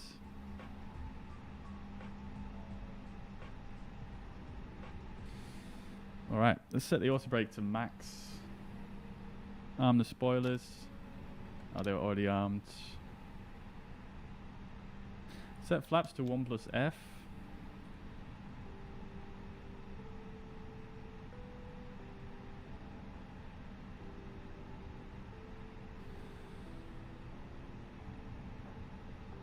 Alright, let's bing the cabin. That doesn't work every time. I'm not sure why that is. Flight attendants, please prepare for takeoff. And the auto brake switch on this TCA doesn't work properly either, so we'll go ahead and just click it like that. And takeoff config test. Okay, so before takeoff checklist, above the line, flight controls are checked, flight instruments are checked, briefing is confirmed, flap setting is 1+F. V speeds are 2930 and 34. Transponder is set. Ecam memo is takeoff no blue. Above the line complete. Let's turn the predictive wind shear and the weather radar on. We'll put TCAS to TARA.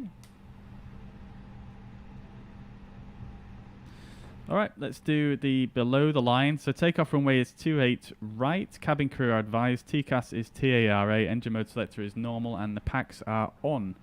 Before takeoff checklist is complete.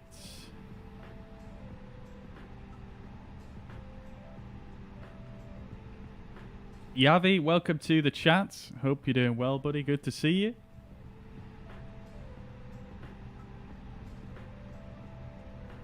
Good to see you.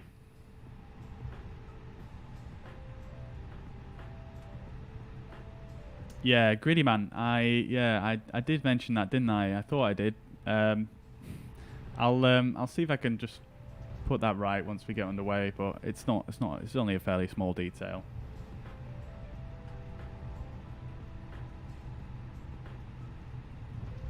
Finally, takeoff. I think I might just wait at the holding point just for another 20 minutes. What do you reckon?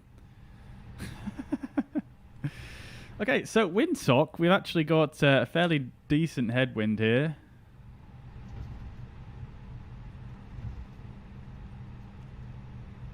Let's start this timer, which I forgot about.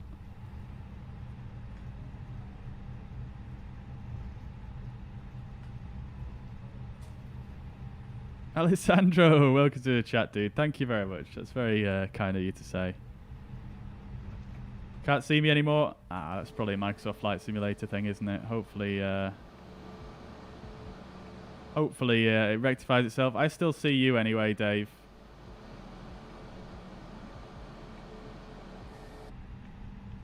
Alright. I do apologise for my very lax taxiing here, guys. It's just, yeah, I'm just ready to go now, to be honest. Alright, let's get the nose light to take off, landing lights on, and the runway turn-off lights on. Let's get the strobe lights on as well. We are ready to go. We're entering the runway. 28 right is confirmed. And we're just going to go for immediate takeoff. It looks like the runway is clear. The approach sector is also clear. And we stopped somehow. Maybe there's a slight uphill gradient on this taxiway.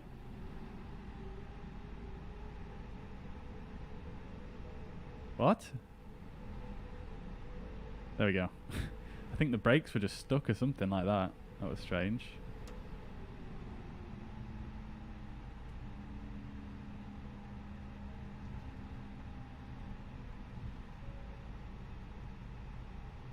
Alright, we are good to go for immediate takeoff. We are cleared to go. Let's just straighten up a bit here.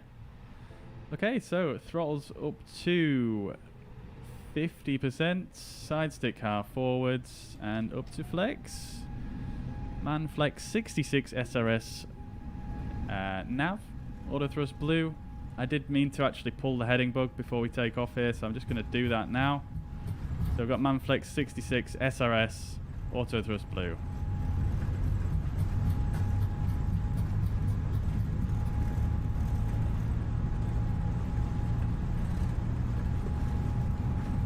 V1 and rotates.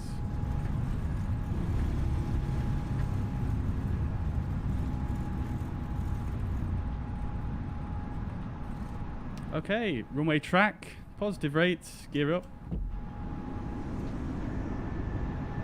There we go, it says the nose wheel cam, guys.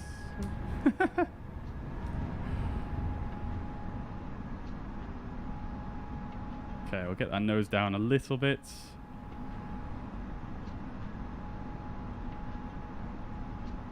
Okay.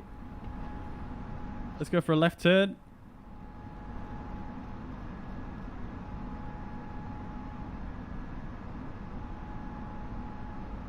I'll pull the heading bug again.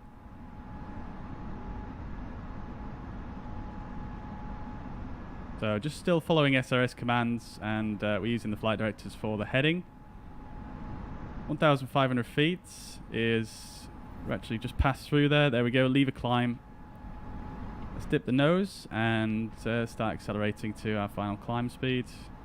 In fact, we want a speed of 210 knots.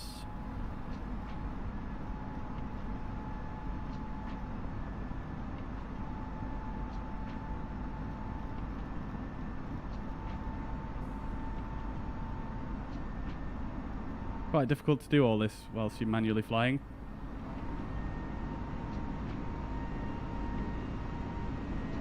There come the engines. I noticed this yesterday actually, where the engines, the sound kind of, I don't know, they don't seem to be going to the same power settings as what they were previously. It's a bit strange. Alright, so S-speed, speed check, flap 0. Okay, and we'll go for AP2, AP1, sorry. We're not AP2 today.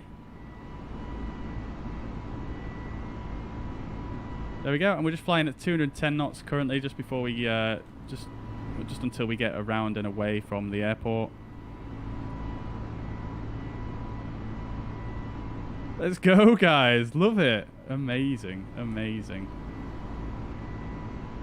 Okay, and we're going to take another left turn, and then we're going to try and intercept our flight plan.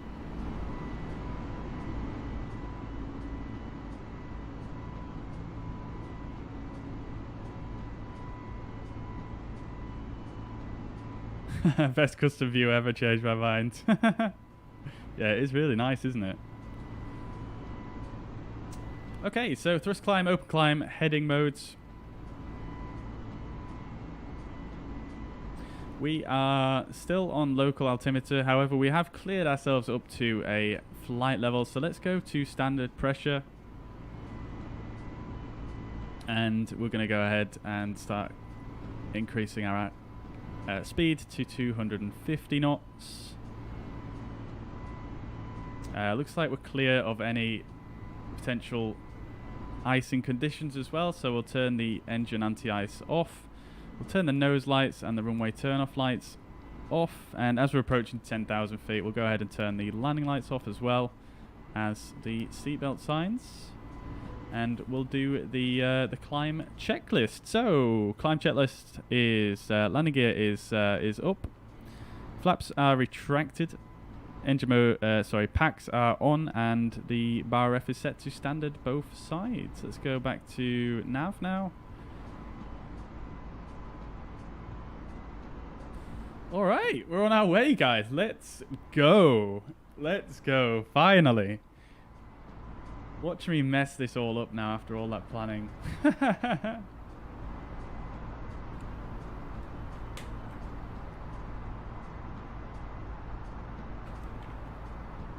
Did I notify SAR? What's SAR gadget? I'm not sure on that one, to be honest, but obviously I didn't because I have no idea what it is. But no, I didn't notify anybody. We're just going to assume we've got all our clearances, etc.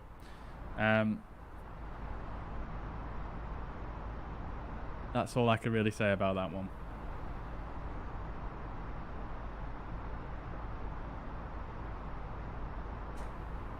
Search and rescue, got it.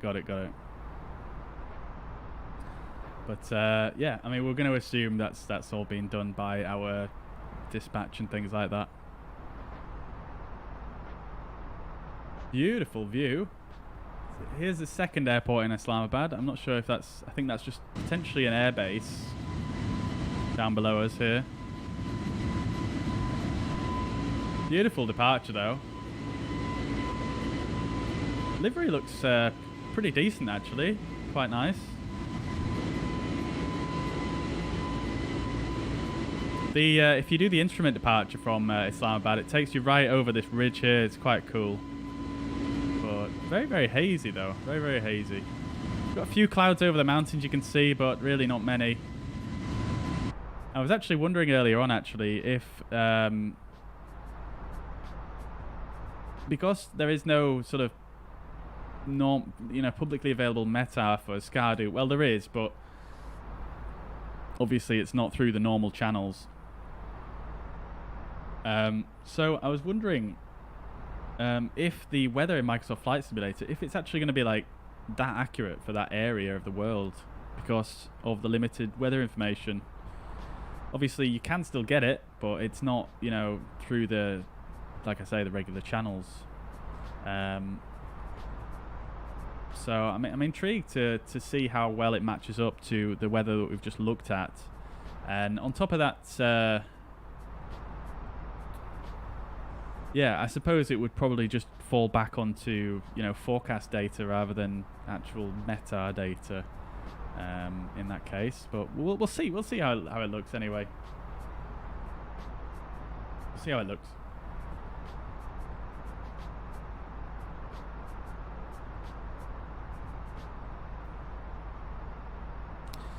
You're only supposed to start the clock on takeoff. Cody, not entirely sure about that one. You're referring to this clock? I mean, it varies, doesn't it? It varies. It's really down to personal preference and company procedure. But generally, from how I've learnt it is this clock usually this elapsed time clock. Usually, this one you'd use to time your off blocks time. So you flick that on after you start pushback. You've also got a chrono here to basically time your engine starts, time your basic flying maneuvers. You could time obviously when the APU is warming up. That's what I generally use it for. And then you can also time your max. If you're using toga power, then obviously you can put that on as well to keep track of the time, how long you've used it for. You can only use toga power for 5 minutes in total, so that'd be another one. But yeah, I mean, I guess it does vary from company to company, but that's how I've learned it and how I've always done it.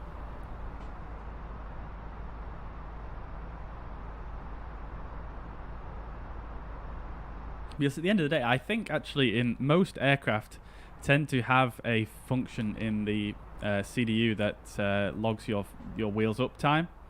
So there's not that much need to actually start it when you take off, to my knowledge. Oh, look at this. It's getting mountainous.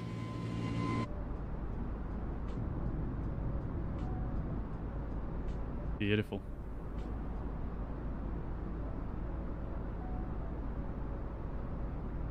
Brakes overheat from bad taxiing.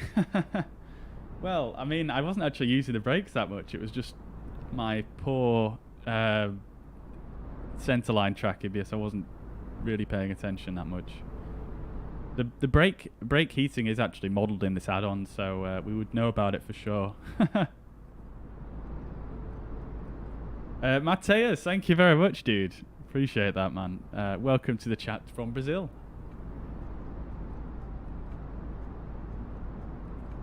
Welcome, welcome, welcome. With this dedicated preparation, it will not go all Pete Tong. We shall see. We shall see. Ah, thank you, Gadget. Amazing, dude. It was an Air Force base. Right. Opus is actually a new airport. Previously, the airport serving Islamabad was a neighbouring town of Rawalpindi. Yeah, I did read that somewhere as well. It is a pretty fresh airport, isn't it, Islamabad? D Aviation, welcome to the chat. Thank you very much for the sub on YouTube, dude. Appreciate that. Milan as well, thank you for the sub on YouTube.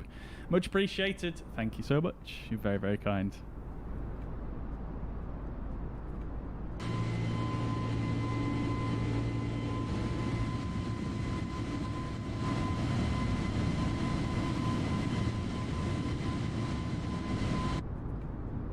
So at the moment we don't have too much to do. We're really look at this. We're going to get a lot of turbulence though, I think, because of the updraft off the mountains in Microsoft Flight Simulator. I don't know if it's totally realistically done in terms of the turbulence simulation coming off the mountains, but yeah, we're definitely going to get bumped about a bit, I think.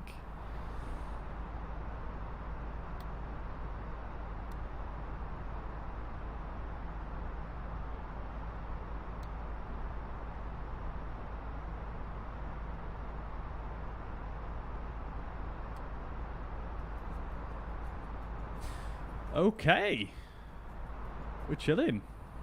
That's where we're going, guys, up into those mountains. Love to see it. So we're at flight level 276. We're nearly actually at our level off, which doesn't look that high, does it? It doesn't look like we're going to clear the mountains by too much.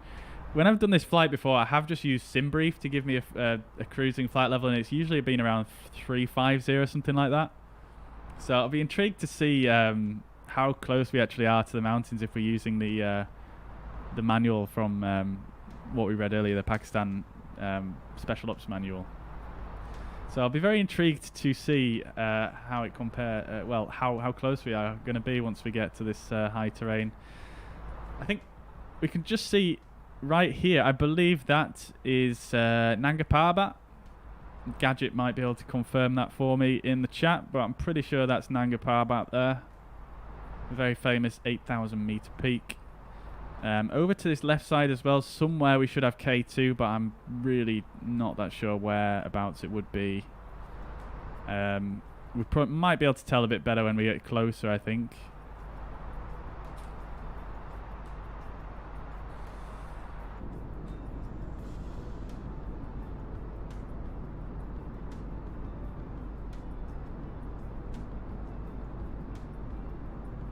Be able to see the safe leg altitude on little nav map. Yeah, I can see that. Yeah. Yeah, but we are literally doing the flight plan as per Pakistan International Airlines' manual. The MSA in this area is a minimum is at the highest point 29,000 feet, so that's probably why they chose that. Yeah, I mean, obviously the little nav map, the minimum safe altitude it uses there, that is user-defined altitude. So, for example, on little nav map at the moment, it says the minimum safe for me is 6,500. So it doesn't really actually mean a whole lot. It's just a user-defined height above the terrain, which is fine. I guess that works if that's what you want to use for your clearance. But generally, I go by the MSA or sorry, not the MSA. I keep referring to it MSA. It's MORA, isn't it? MORA, minimum off-route altitude.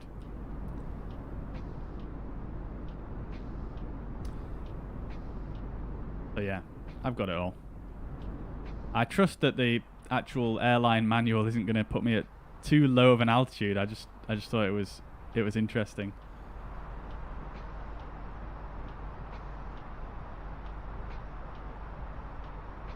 Yes, that is Nanga Parbat. Yep, I thought it might be. Actually, it looks quite a bit further away now. I'm not sure if it is anymore. Yeah, I guess it is. The Naked Mountain, though, that's interesting. Interesting translation.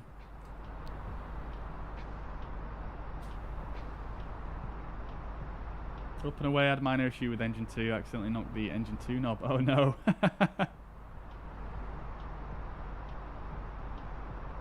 Oh no. Well, I'm glad you're up and away anyway.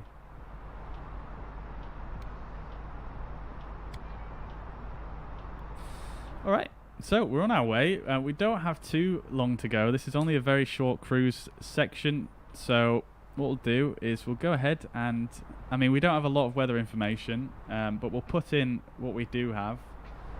So based on the last ATIS, which is quite some time ago now, but there's not really too much else we can do about it. In fact, I'll just refresh this page and just see if they have published another one, but I doubt they will have.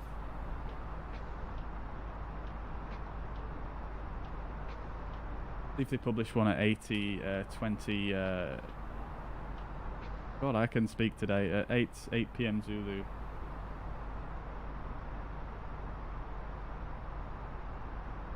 Oh, they actually have. Oh, they did one at 8 o'clock. Okay, great. So it looks like maybe they decrease the frequency that they make the metas when it gets later on. So the wind is actually 0. With the airport surrounded by mountains, it's actually quite... I think every time I've flown in there, it's been really, really calm winds. So that is quite nice. So there is some clouds in the area. It's partly cloudy, but I think that's acceptable. As we went through earlier on, the temperature is -4 degrees, and the QNH is 1026. We'll see how well that matches up with actually what is in the sim once we get a bit closer.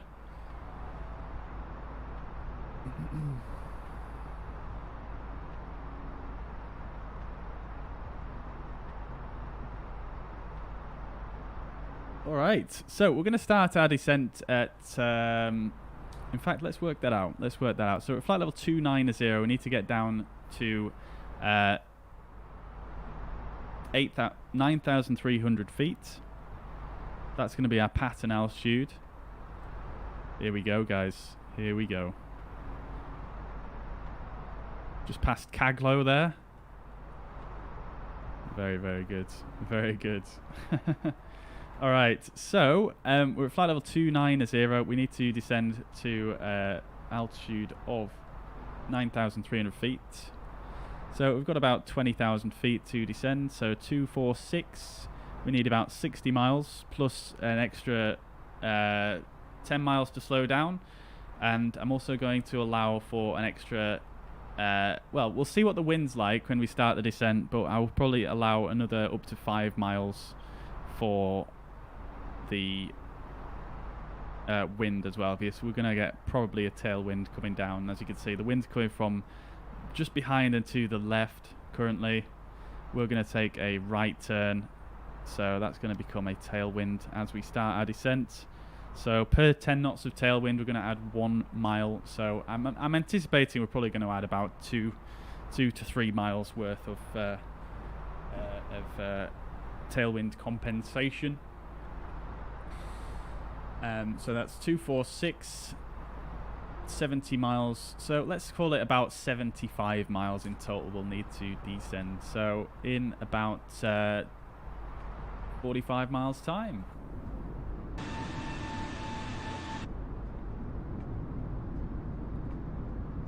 This though, absolutely stunning.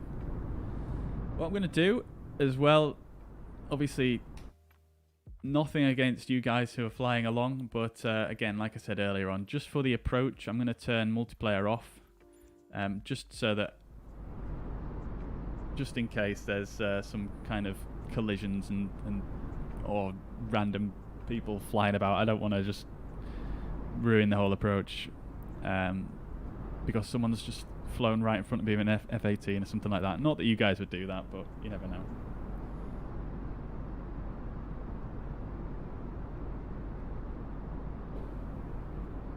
Alright. What do you guys think to these scenes? Absolutely amazing. We're not actually as close to the mountains as I thought we might be, but quite close. Nanga Parbat there coming closer into view now.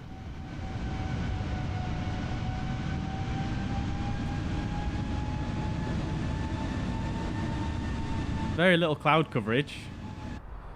The METAR said there was quite a few more clouds in this, so I assume Microsoft Flight Simulator is using some kind of...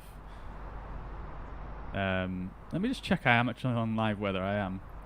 Yeah, so I wonder if Microsoft Flight Simulator is using some model to do the weather for this area. Getting absolutely blown about here by the winds. Alright, we are getting fairly close to Delta, which again is the earliest point that we can descend at.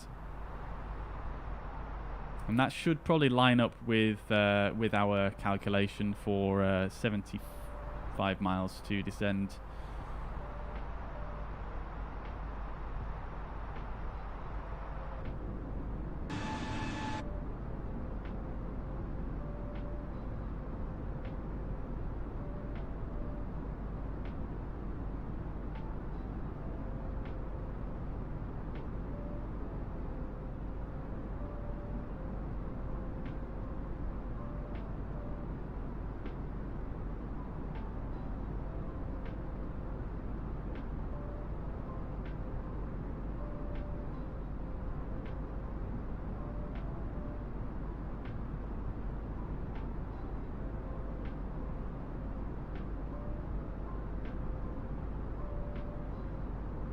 Great route with the Twin Otter. Yeah, I imagine it would be. Yeah, I imagine it would be great. You could also fly into Gilgit as well in the Twin Otter. That'd be really cool.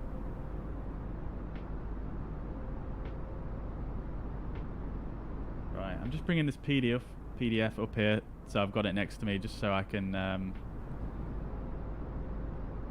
refer back to it as we do the descent. What a view indeed, Mariner. Yeah, absolutely stunning area.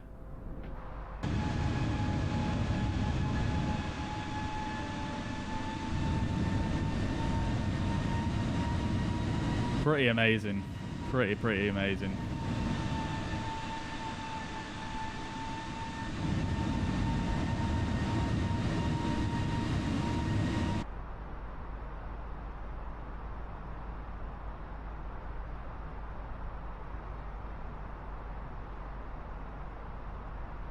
we're getting gusted about a lot here.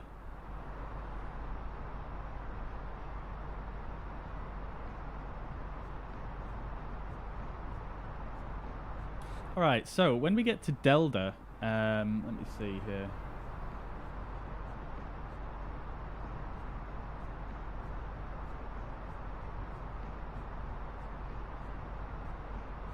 Okay, so CAPME is one of the points we needed to pay attention to. That's why I've got the waypoint display on here. So you can see we're coming up to CAPME here. This is CAPME just off to our left here. Obviously, there's nothing there. It's just an RNAV waypoint. But from this point, we need to now establish that we can fly in VMC conditions, which we can. Hardly any clouds anywhere. We've got clear view of the ground. And we're looking good. Look at that view there of Nanga Parbat. So we are VMC, and we can, excuse me, we can actually go ahead and set down a bit to 27,500 from this point. And I'm actually going to just wait a few more miles to start that descent.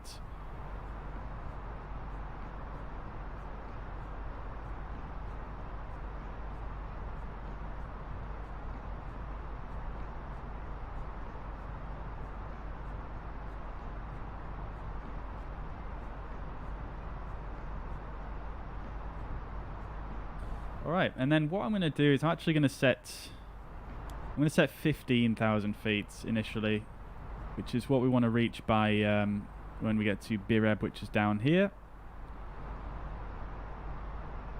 Oh, Bireb is actually on the flight plan for some reason.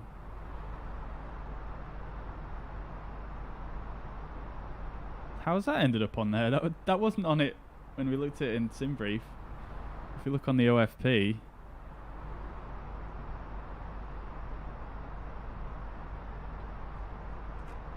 Oh, so it is. It is on this airway. For some reason in little nav map it doesn't show that it's part of this airway. Alright, okay, that's fine. Right, so 72 miles. So let's go ahead and go open descent.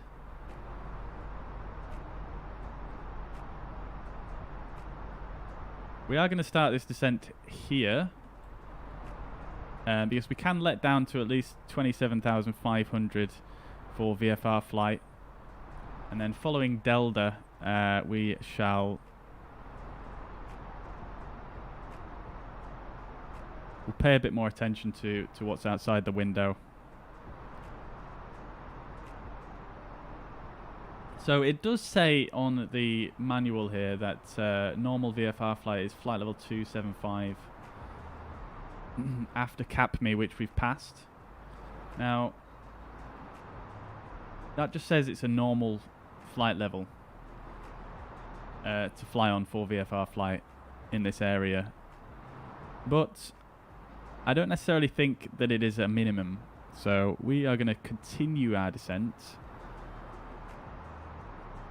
I have done this before, so I do roughly know what to expect, so I'm pretty confident that that's still going to work out okay for us. However, I am a little concerned with this descent rate. So I'm actually going to pull vertical speed and we're going to go for a bit more of a shallow descent. Just because that is quite rapid. We do not need to do quite a rapid descent like that, just for the time being. Wow. Look at this. So this little bend here, so you've got this bend here, and down there is Gilgit, down that way. And then basically what you would do is if you're coming in an ATR, you're coming in at a much lower altitude, you actually fly around this mountain here, and then this valley right here in front, this is the valley we're going to be turning right and flying down.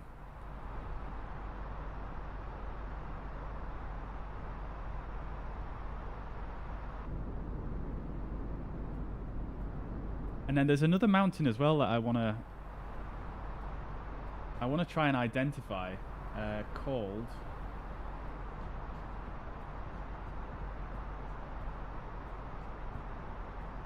Dofana. It should be off to our right somewhere. And this, again, was something that I learned from the Sam Chui video. And apparently it's a good marker they use to know they're on the right track. I assume this is probably it right here. It's the highest peak in this sort of area here, so I believe this will be it. In real life, apparently it looks a bit more like it looks like a bull's head, but obviously in the sim it doesn't quite.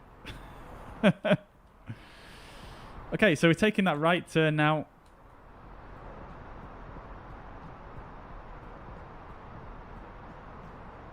And we are looking good. We're going to stay on nav mode for now. You can see the FMGC slowing us down to 250 knots as required for the next waypoint, which is at Bireb. Maybe a little bit preemptive there on the deceleration, but I'm going to let it do its thing for now.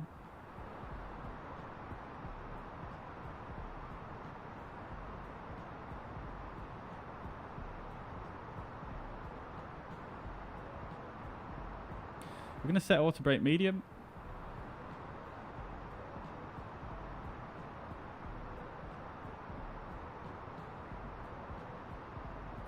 There we go. And now we should be flying completely VFR, so we are not... we're not going to spend too much time staring at the ND. It's a visual approach from here on.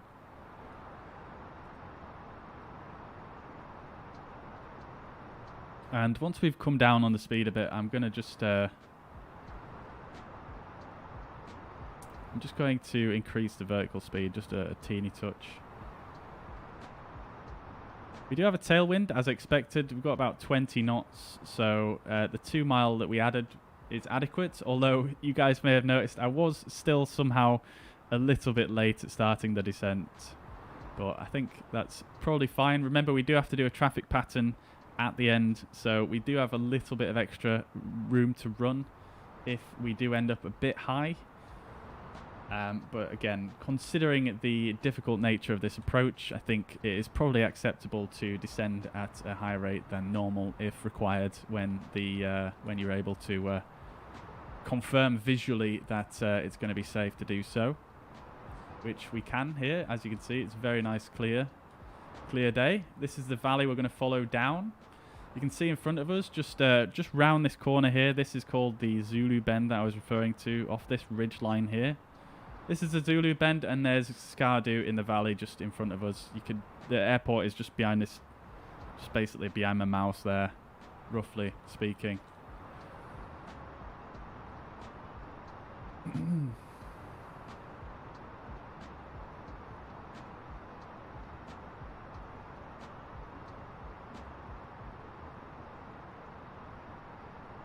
Okay, so flight level 200, we needed to be at 250 knots, so we are going to make that. We're also going to start the APU at this point, so APU is coming on, master on and starter.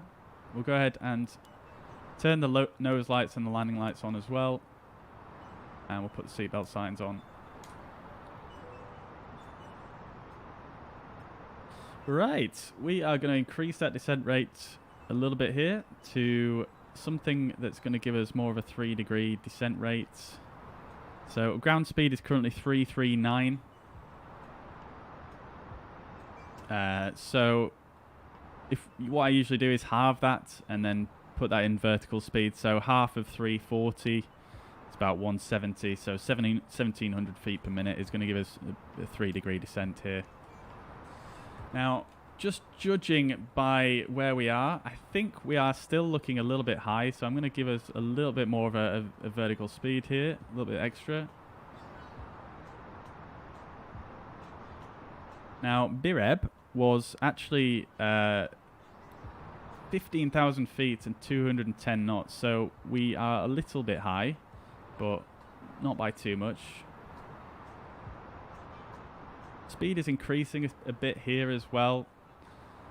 So I think what I'm going to do is I'm going to go ahead. We're going to go perf and activate approach phase.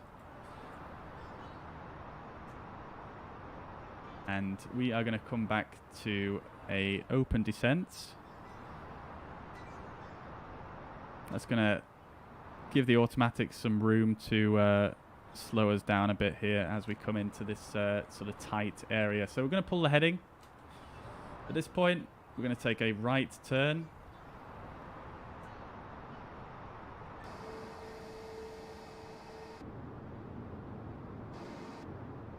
These are going to be some epic views coming around here.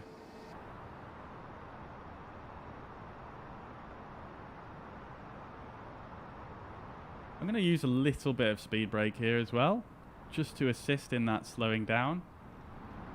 I'm going to carry on turning to the right here.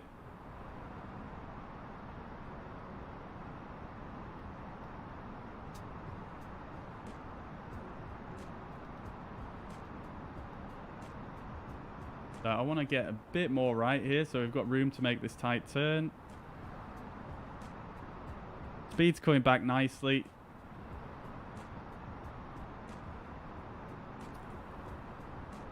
APU's avail. And we can go ahead and check. Everything is avail and the generator is online. Everything looks good. I think what you would do in real life as well is check the APU bleeds, which is working, and okay, so that's fine. We don't need to use the starter cart. Now, let's make a left turn into the valley. We are a little bit high here. Usually when you come around this bend, when I've done it in the past, you are actually having to maneuver around this mountain. So I know we are definitely a bit high based on experience. And we're going to keep turning ourselves into the valley here.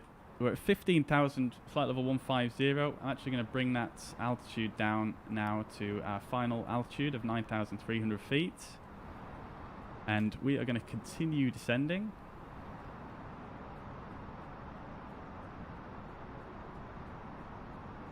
Clear off the APU page now. And we're looking good. This is actually looking really good. Even though we do look like we are a bit high, I think we are still absolutely fine. I'm going to go ahead and get flaps 1. So speed is checked, flaps 1. Oh, thank you very much, Gadget. I'll get the spoilers in. Thank you very much for the reminder there. And we are about to pass through 14,000 feet. So we're going to set local altimeter. I'm just going to use B on my keyboard and see what that gives me. 1033. So that doesn't match the real METAR at all. So we'll go ahead and put that in.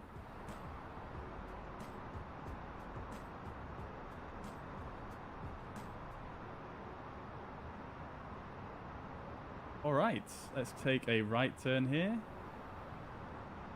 And we are now entering the traffic pattern. So we're still definitely a bit high. I was expecting a little bit more of a descent rate from here. So once again, I'm going to come in with the spoilers and just see if we can get down. We want to be at about 9,300 at the very, very latest, I would say, coming around this turn here. There's the airport. That's the runway we're landing on. This is the old runway here. We're going to land this way, runway 14. I'm going to swing ourselves out to the right a little bit further, just to give us a bit more space.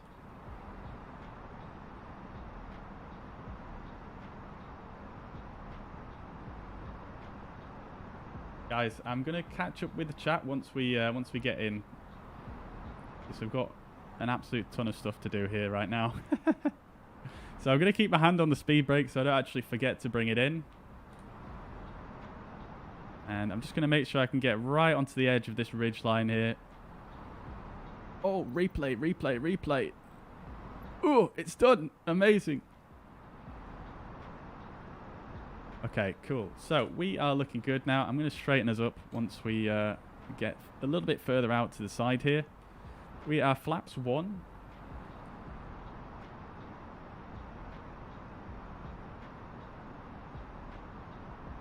Speed is looking good. I think the speed required for this area is actually, according to the manual, 170 knots. So I'm going to set selected speed 170 knots, and I'm going to go for flaps 2. So speed is checked and flaps 2 set. So that's, according to the manual, that's flaps 2 a little bit early there, but I don't really see why you wouldn't put flaps 2 out at this point, because it gives you more margin on the stall speed. So I'm going to do that. Radio altimeter alive.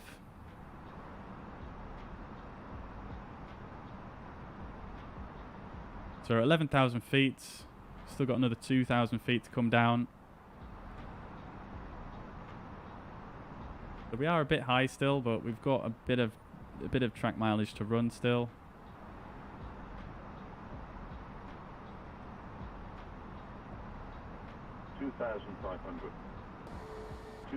Look at this. 2,500. Alright, let's start that turn. That's worryingly close in front of me.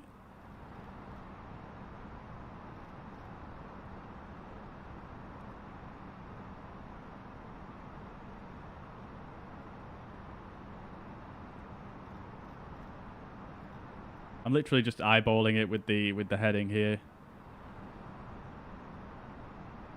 Visual maneuver, as you guys know.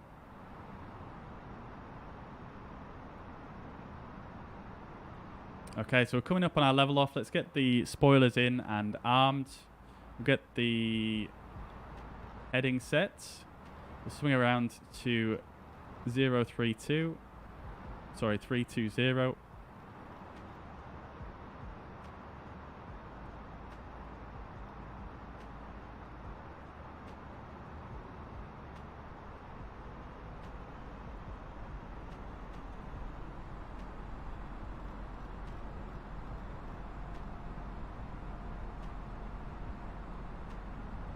Okay, we're looking good. That was quite a nice turn, actually. Okay, so it's 9,300 feet now. Let's go for gear down. Nothing to see there, just pure white. Okay, we're looking good now. I'm going to just give us a bit more room here.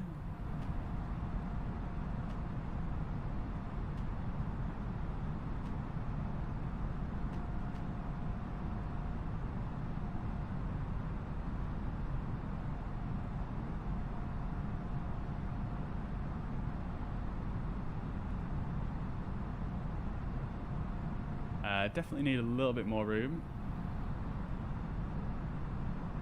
We want to hide. We're aiming for this little ridge here. We're aiming for this ridge, and then we're going to turn a little bit more to the right, and then back in on ourselves. Okay, speed checked. Let's go to flaps 3 now.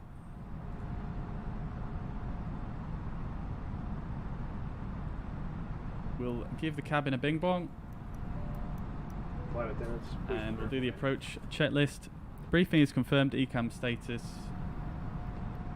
Checked landing distance is about a mile. Seat belts are on, barrel ref is set 1033 both sides. Minimum is set to 8,300, engine mode selector is norm. Approach checklist complete. Probably should have done that earlier when I switched to local altimeter, but that's fine, no worries. We're going to go to selected speed.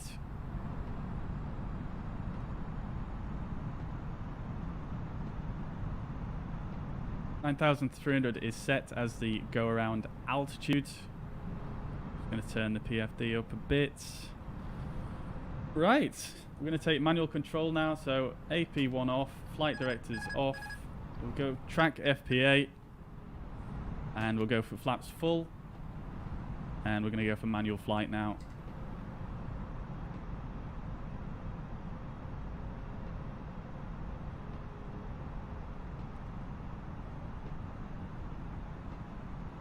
Can't see my instruments at all. There we go.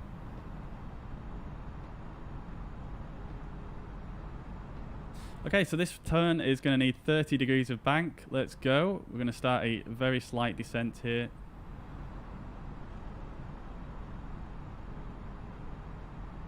$1,000 is checked.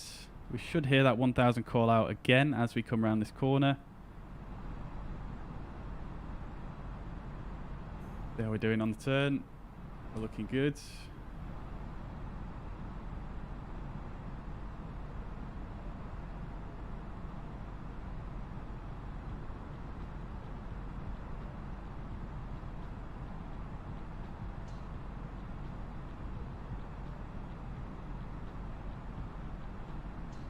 Rolling out. increasing the rate of descent slightly.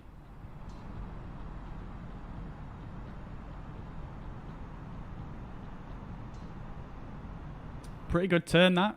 We didn't overturn it, which is nice. Okay, landing checklist. Cabin crew advised auto thrust is speed, auto brake is medium, landing memo is landing no blue, landing checklist complete. Let's go, guys. Look at that. Minimum. Minimums continue.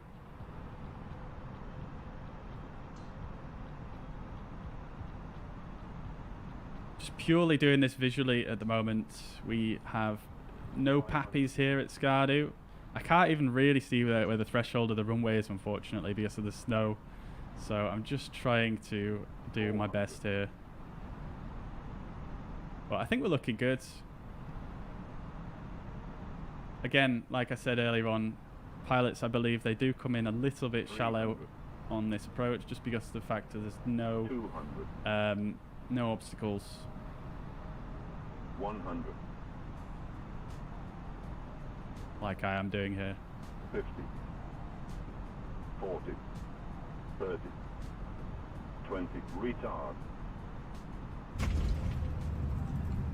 Okay, and we are down. The wheels hit the ground earlier than I was expecting there. Okay, and 60 knots. Spoilers are up. Decel. And welcome to Skardu, guys. Manual braking. Woo! How was that, guys? I don't think I buttered it there, because I think I hit the ground a bit hard, but nevertheless, I think that was quite a nice landing. We were on center line and right in the touchdown zone. Let's get the flaps up and the spoilers retracted or disarmed. There we go. Fantastic. I'm a bit gutted I didn't butter it there. I think we just hit the ground a bit earlier than what I was expecting. I blame the snow. What was the landing rate that popped up on the screen, guys?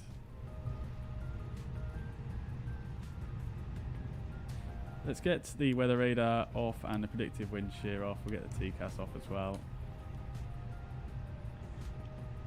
We'll turn off all the nose lights and the landing lights, because it's literally just around the corner to the apron. Strobe light is off. Oh, 364, not the greatest, but I suppose that's a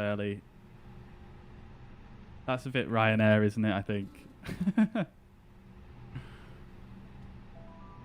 I definitely could have flared more there. I don't know why I didn't. I'm a bit annoyed, but never mind. What I'm going to do as well is we'll stop that when we get in. Okay, after landing checklist, flaps are retracted, spoilers are disarmed, APU is on, printed wind shear off. After landing checklist complete. Okay, we're ready to get in here on the stands. Ryanair butter, yes. Yeah, I'm a bit gutted that. I was really looking forward to doing this landing because of the that approach, and I could have got a really like, the runway is so long here. I could have easily flared that and floated it and still stopped in plenty of time, but for some reason I just did not flare enough, which is a bit annoying, but hey ho, what can you do? What can you do? Right, now, I believe these lines here are not actually the proper markings, but I'm just going to try and treat it as such and use this as my stand.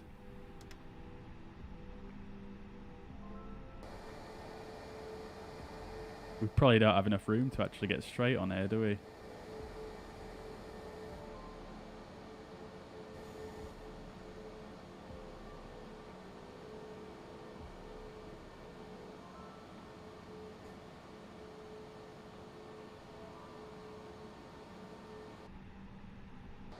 Let's come a bit further forwards at the very least, so we're at the end of the line. Know the feeling. Yeah, it's a bit sad when you're feeling really confident about something and then it just all goes pear-shaped. All right, there we go. That's going to do it. Let's go ahead and shut down the engines. We've got the APU on. We've got slightly hot brakes on this wheel right there. So we'll go ahead and turn the brake fan on as well before the ground crew approach the aircraft. We'll turn the beacon light off, the APU bleed on. Apparently we have external power, so we'll go ahead and turn that on as well. We'll go ahead and turn the fuel pumps off. And the seatbelt signs off as well. Now, we don't actually have any ground services here. I can't call any of these in, unfortunately, so we're just going to have to do with how it is. We'll turn the transponder off as well. Okay. Fantastic. We're here. Beautiful. We made it. We made it. Oh, no.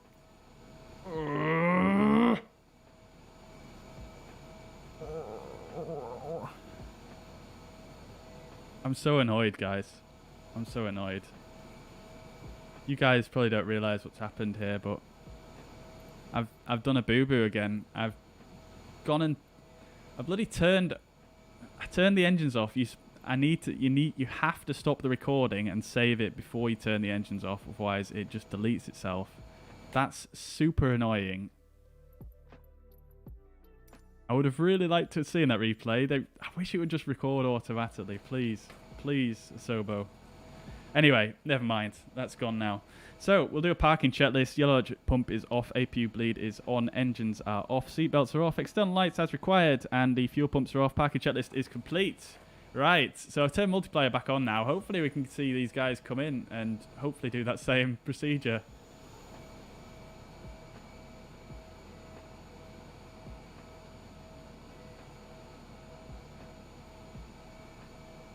Oh, there's Asa. He's invisible for some reason. There he is. Oh, everybody's already on the ground. Oh, fair enough. Oh. Wow. Wow. Hey, Paul, thank you so much, dude. Thank you for the £5 tip. Much appreciated. That's very generous of you. Thank you very much, dude. I don't think this airport's ever seen so many A320s. What do you think of doing the flight to Lukla? Could be interesting. Yeah, we'll probably do Lukla maybe next week when the Twin Otter comes out. Replay, yeah, I didn't forget to press it, but basically what happens is when you come in, and I've worked out when you come in and you shut down your engines, so basically if you put yourself in a state where you remember that screen that used to appear at the end of every flight and say, flight completed, the takeoff and landing times. Obviously you can toggle that off now, which I have done, but there's still something going on there in the background. And basically what happens is if you ever reach that condition, so for example in the A320 you would turn your engines off, even if you've pressed record, which I did, you guys saw me do it, it will just delete the replay for some reason, and I really don't know why, and it's super frustrating because I would have loved to have seen that back. So yeah, unfortunately that's what's happened.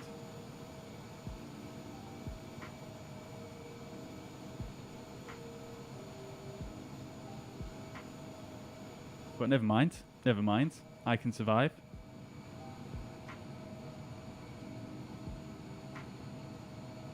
Yeah, we can get a screenshot as well, Chris, yeah. Hopefully we can position ourselves so everybody is visible.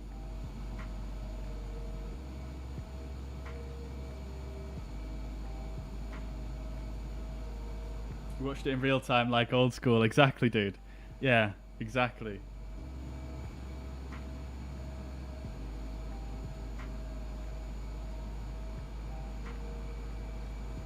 Yeah, it was a good approach, wasn't it, Paul? Like, I don't want to, blow my own trumpet or anything, but I think that approach was pretty well done, I think. I think I pretty much nailed that.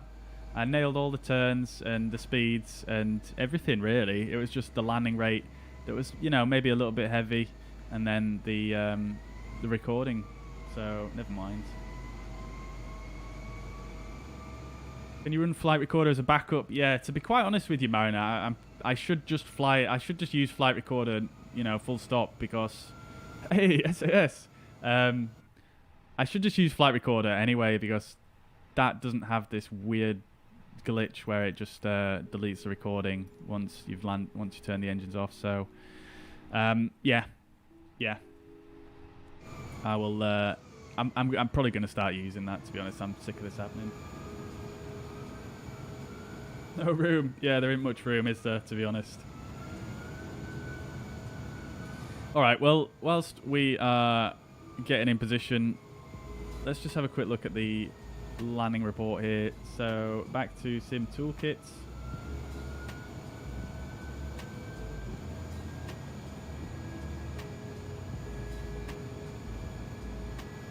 Okay, so 1.11 G, so pretty good, really, and then 373 feet per minute, not bad. Landing speed was fine. Maybe a little bit fast, maybe. I could have definitely flared a bit more there for 100% sure. But look at that landing, though. Centerline deviation 0.79 feet, so I was absolutely bang on that centerline, and then literally I touched down even before the aiming point, which is almost impossible to see because of the snow. So that's what I'm going to blame for my higher landing rate than normal. But other than that, I think that was pretty good. Let's have a look on Volanta as well. So if I cancel this and go back here, this is the flight we've just done. As you can see, we departed Islamabad on heading mode, out over into the mountains here, and then the final approach procedure. Coming out, back in, back out again, and back in, and not bad at all. Volanta says 361, so there it is. There it is. There it is. To be honest, though, sometimes when you make harder landings in this sim, it actually feels like more like a positive sound. You know, when you touch down, it feels like, you know. I understand, obviously, when you butter it, you're not really going to feel or see anything, but not see. I mean, feel or hear as much sound. But when you touch down, when it's a bit firmer in the sim, I don't know, there's something about it. Just feels a little bit satisfying in a weird way. Anyway, I'm just trying to make excuses because I'm so critical of my own landings, but hey ho, we don't improve if we don't try and see what we did wrong.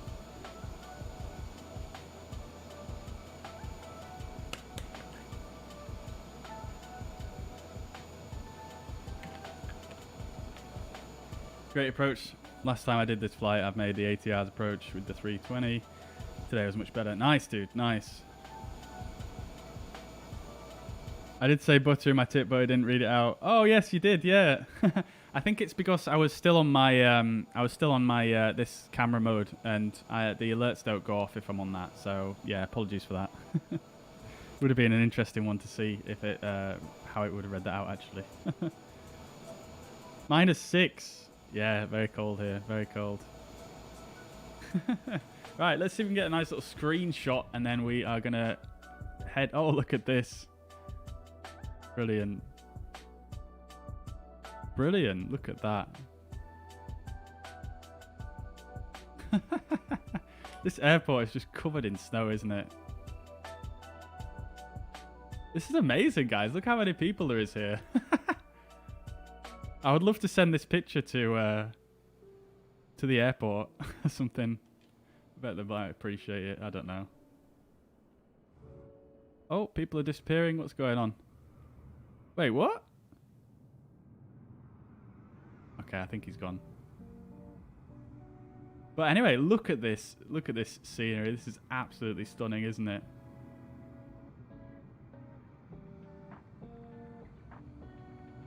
Absolutely amazing. Like, the snow kind of doesn't really do it justice, really, because it covers up a lot of the cool features. Let's have a look at this touchdown zone here. because something was throwing me off when I was coming in. It looks like there's less snow on it now. Oh, look at that. Look at that. As you go further away, there's more snow on the runway. Look at that. When I zoom out, when I zoom in. Yeah, I'm blaming that. That's my excuse. That's my excuse. Glitchy snow. That's my excuse. Alright. I tell you what I want to do though, guys, is I just want to come over here. I just want to zoom out a bit and show you guys what this all looks like without live weather on, because obviously the snow, it does look nice, but it makes things look a little bit funky. So if I turn live weather off, boom, look at that. You've got the lake here. Obviously, when the images were taken, it wasn't full of water. Yeah, just look at that. This is obviously Skardu, the actual town, city itself, here in the foreground. And you've got another little settlement over here as well, somewhere, I think. And yeah, super, super majestic looking area. I think you can probably see K2 from here as well. Might be looking in the wrong direction. I think that might be K2 over there, actually. Pretty sure that's Nanga Parbat still. I'm pretty sure... Is that K2, potentially? I think someone in chat might be able to tell me. But yeah, looks amazing. Maybe try Skardu with the Google Map replacement. I'm not really too bothered about the Google Map replacement thing, to be honest. I think it's... I don't know if it's really even worth it, to be honest. Just because... so many areas just don't look any different. And it requires a lot of tinkering, which, although I like doing it, it's just, with this sim, you want to be a bit careful, really. Flying near in the Kodiak, yeah, it's going to be amazing flying near in the Kodiak, 100%. 100%. 6 of us flying this route. Yes, there was a few of us. Yeah. What else did I want to just quickly look at? Okay, so we'll brief the departure, but it is quite simple, really. It's more or less the same in reverse, but what we're going to do to depart is, rather than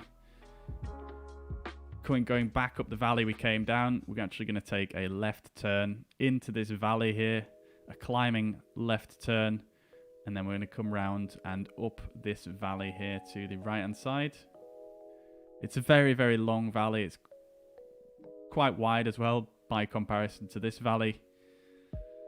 So we're going to take a left turn, come all the way up here, and then just carry on climbing up to Delda, which is obviously somewhere up here. And then back to the airport. All right. Beautiful. But yeah, it was kind of like a mirage, wasn't it, Paul? Right. Oh, everybody's just disappeared. Really? Right, guys. I am just going to just take a quick 5 minutes, and then we'll get set up for the return flight.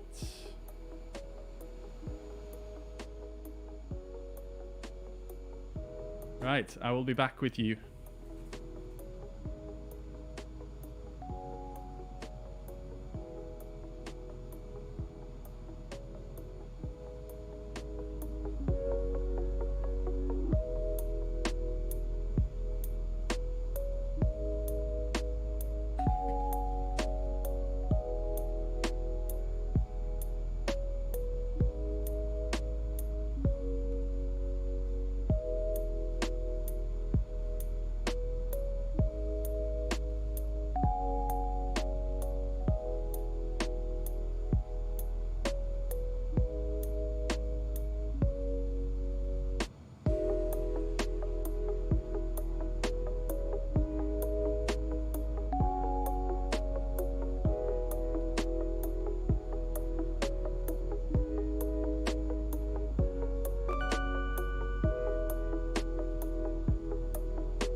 Right, okay.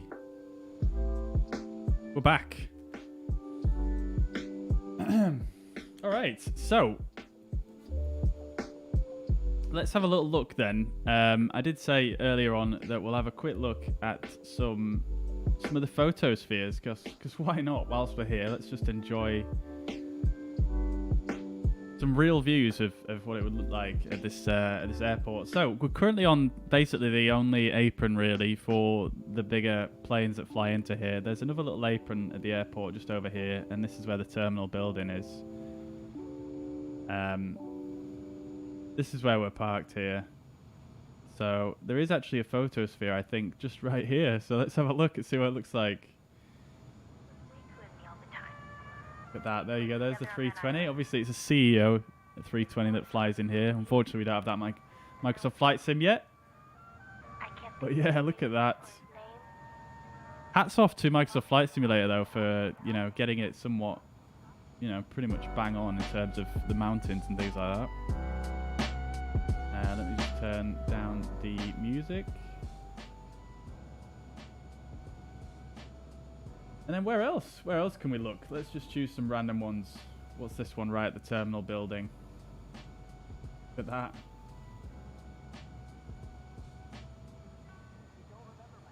And then I think, if I remember correctly, on some of these cliffs here as well, it looks like some of the locals have written some, I don't want to say graffiti, but there's like some messages written in the scree slopes on the side here. See if I can see any.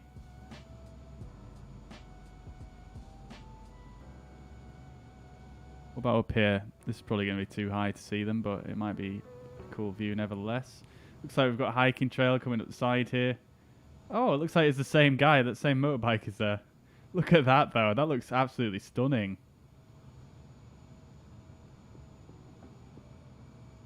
Incredible views.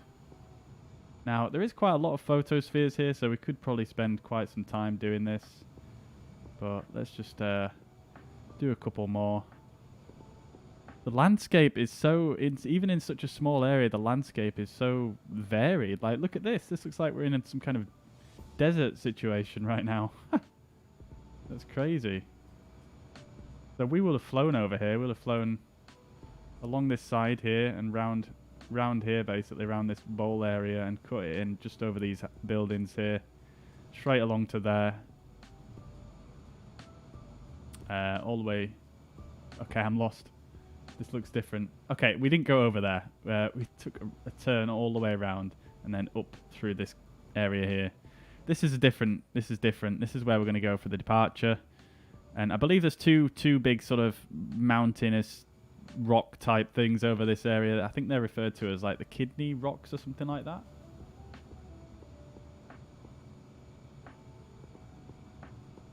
And then obviously one looks like winter. You can see it looks like they're actually stood on some ice here, potentially. Yes, they are.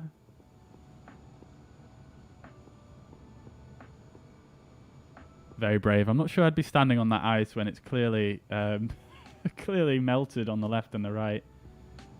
Very brave.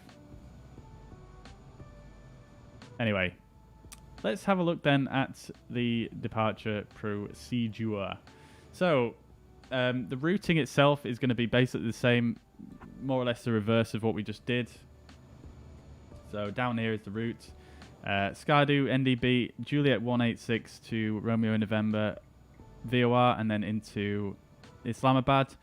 We're not going to use any of the instrument arrival procedures for Islamabad. Obviously, we know the weather's good at the moment. What we'll do is we'll just assume that we're on vectors, and we'll just vector ourselves for an ILS approach onto runway 28 right. And then the actual procedure itself. Now, I'm not 100% clear on this yet, because I've just read this again, and it seems to conflict a little bit with what I had envisaged in my mind. And it goes like this. So, obviously, takeoff restricted to runway 14 with a max of 10 knots of tailwind. We've already covered that. Thrust reduction acceleration altitude is going to be 8,300 feet. So this is when we will pull back to leave a climb. But we will still continue climbing at that speed. And then once we get to 10,300 feet, we'll bring the nose down a bit and start accelerating Now, once we've actually brought the nose down and reached this height here, what we're actually going to do is, rather than continuing our acceleration out to 250 knots, which is what you would normally do, is I'm going to use the expedite button on the FCU, which is, it's very rare you use that, but in this instance, the procedure is to maintain green dot speed. And if I press the expedite button, that is what the aircraft is going to do. So when we obviously accelerate to that speed, we will just clean up as well, which is just normal procedure.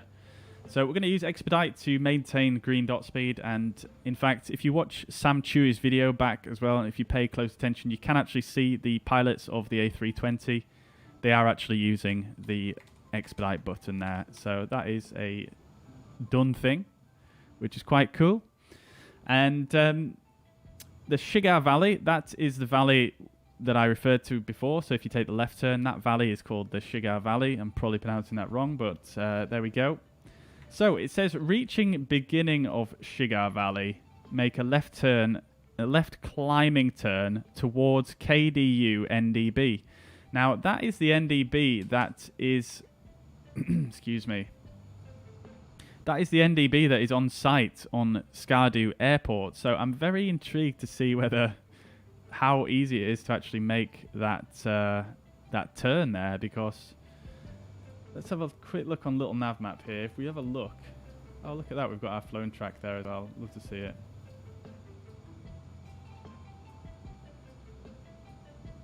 Huh. Why did we miss out Cap Me? Did I change the route at last minute? Maybe I did. Anyway, always interesting to look at your flown track. Very, very cool indeed. Anyways, yeah, so if we have a look on here, what it's asking us to do, I believe, is take a left immediate turn. Now, I think it would probably be safer to try and turn immediately to the left, I think, rather than going, oops.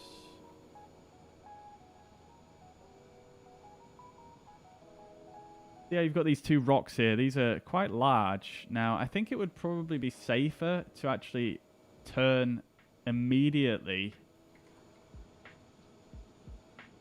because we're not going to use the whole runway for takeoff, and this is an exceptional area, so I think it's probably acceptable to turn before you reach the end of the runway, like in a normal airport. So I think what we'll do is we'll take off, and then we're probably going to lift off somewhere around here. So we'll take an immediate left turn into this valley. Now, this is the Shigar Valley, as you can see, Shigar right there. And what it says is take a left turn to head towards KDU NDB. Now, I believe that is this NDB. Now, I know this one says SD, but everywhere else in that manual is referring to KDU as the as Skardu, basically. So, if I'm understanding things correctly here, what it's asking us to do is fly left here, and then take another left turn directly towards this NDB, which doesn't make sense to me, because I don't know how, are we going to be able to clear those mountains there? Although there is a decent bit of room here, we could maybe do something like, that. Like that, and then head up onwards. There's not a lot of room, is there? But like, I can't think of any other way that they would do it, unless what they want you to do is they want you to keep coming round, and then once you're at a good altitude, then you turn in. But this is 28,600 Mora here.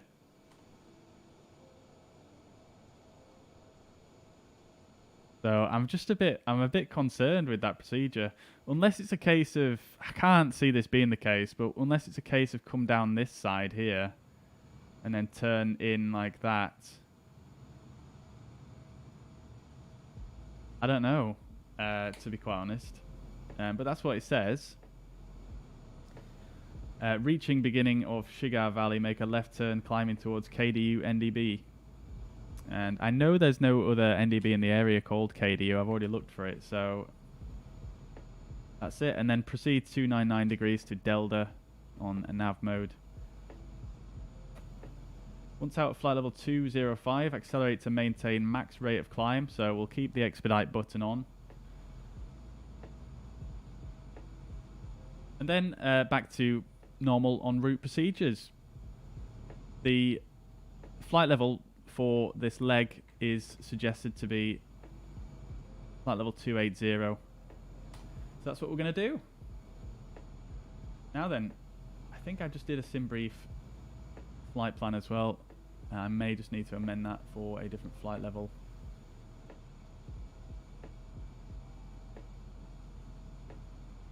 Right.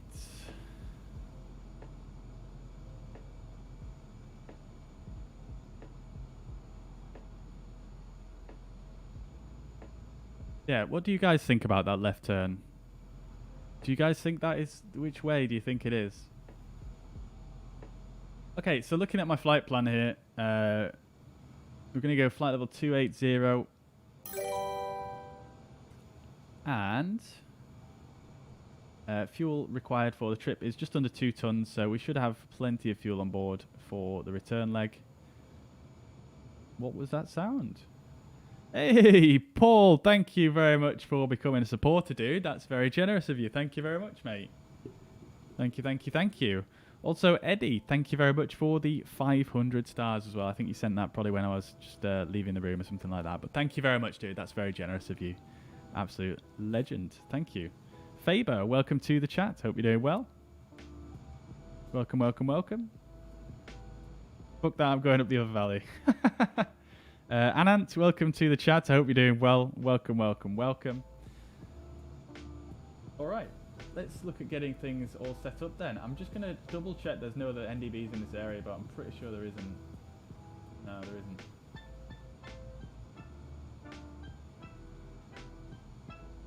Like, we could go up the other valley a bit and turn around, but it's just on that bend. It just seems a bit tight.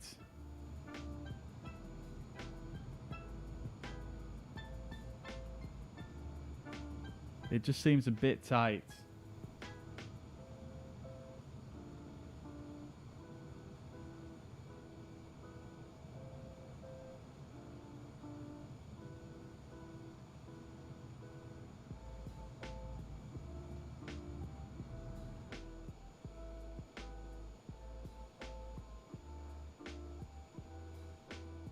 Let's see how it goes anyway. Let's see how it goes. Let's just play it by ear. Obviously, we're visual. Let's see how it goes. Okay, so let's get things set up again. Let's just check how much fuel I've got in. We've got 5.5 tons. This flight plan is going to require 5 tons. So we've got enough fuel. So I was right to bring an extra 2 tons. That worked out nicely. We've got the APU on currently. And we're going to assume all the passengers on board. So we'll go put the seatbelt signs on. And we'll just need to put stuff in the CDU really, and then we're pretty much there. It's quite simple. So we'll go to ATSU, and now I don't know if in the real world in this location you would actually be able to receive ACARs. I'm not sure, but we're doing it anyway. So we've done that, and we're going to request our load. So we're actually full on passengers for the return trip. People coming back to Islamabad. So we're nice and full. That's all the payload on. We're going from Skardu to Islamabad, Pakistan 452, the correct flight number this time, cost index of 15 again, and the cruising flight level I'm actually just going to amend to flight level 280. Flight plan itself is fairly straightforward again, from the Skardu NDB to on the Juliet 186 airway down to the Romeo November VOR, and then for our approach into Islamabad, we're just going to go 28 right Zulu for the ILS. We're not going to put star in, and no transition or via. We're just going to use vectors. So that should give us, yeah, that's all in. Perfect. We're going to keep the RadNav page. Oh, it's reset itself. Okay, so that's fine. We'll put in SD there on the ADF. That's the Skardu VOR. And then we'll also stick in the RN VOR as well. There we go. Identified, and that is okay. We'll do init B. So our zero fuel weight, 60.6 tons. Let's see if we can bring in our new flight plan here. Oh, okay. Oh, no. Yeah, it is. It is in. That looked like it updated without me doing anything then. So zero fuel weight, 60.5 tons. That's good. 60.6. That works. 5.5 tons on the block fuel. And then we can anticipate a slight headwind probably. Yep, 22 knots. So put in -22 on the fuel prediction. And we'll leave the rest as it is. Perf page, this is where it gets interesting. Transition altitude, again, on the departure is going to be 14,000. Let me just double check that. I'm not sure if it's a different transition level when you're leaving versus arriving. No, 14,000 is correct. We're going to go for flaps 2 takeoff, and we are going to use a flex temperature. Now, when I watched a video on this, during summer they used a flex of about, I think it was 43, which is very modest. In the winter, you could probably use higher, I imagine. So we'll go for 48, and we'll see how that works out for us. So, like I say, flaps 2 for the takeoff, just so we can get airborne as soon as possible. That's going to give us a V1 of 129, 130, and 134, almost the same as our departure, despite being at 7,740 feet here at Skardu. Wait, the airport elevation should be 7.3. I wonder if this apron surely can't be 400 feet higher than the runway. That is strange.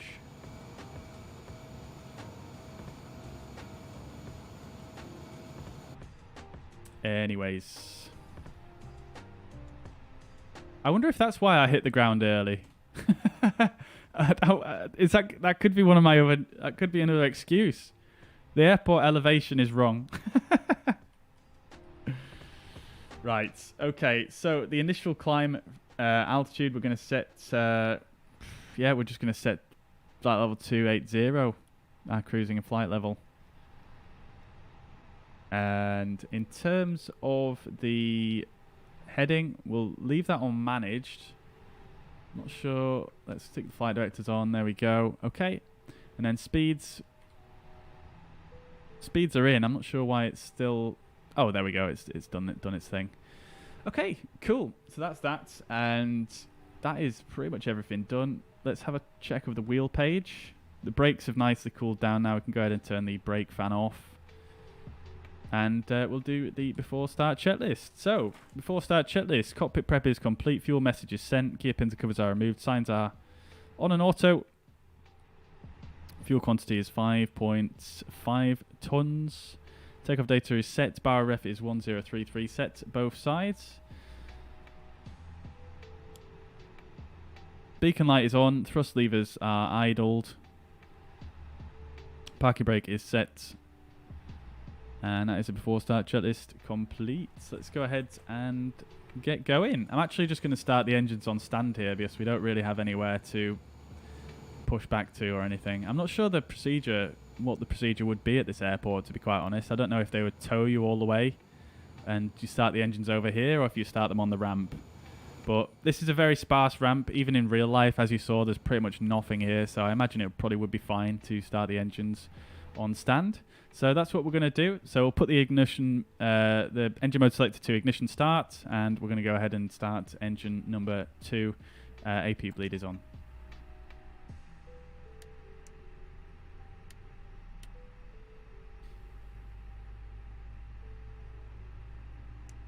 There we go.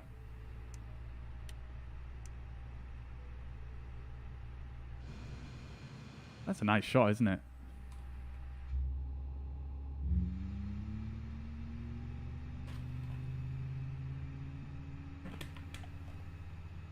All right.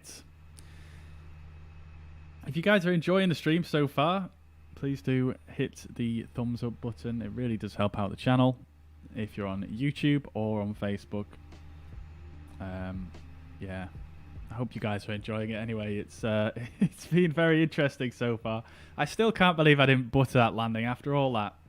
But I'm going to take it, though. I'm going to take it. That approach, and, you know, the landing was good despite being a little bit hard. The landing was nice and centered, and the G-force was low, and the G-force was low, and centerline tracking was good, heading was good. I'm going to take that as a good landing, but I think the thing that I'm most impressed with, though, is the approach. I think I didn't get it perfect in terms of arriving in the valley at 9,300. I was a little bit late on the descent, but we managed to bring it back, and I think that honestly worked better, to be quite honest with you, than just doing the whole level segment all the way around. So yeah, I'm pretty happy with how that all went. This engine really doesn't want to start, does it?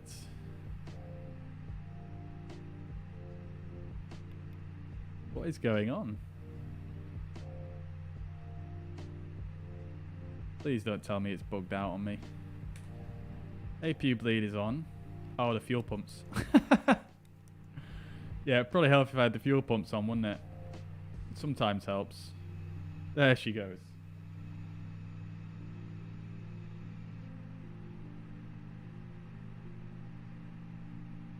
Latest METAR shows 1018.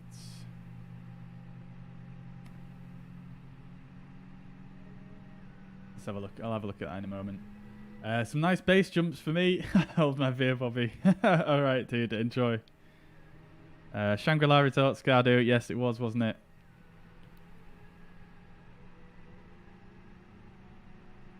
Anant, welcome to the chat. Hope you're doing well. Chris is going up the other valley. There we go. We've got engine avail. Let's go for engine 1 start.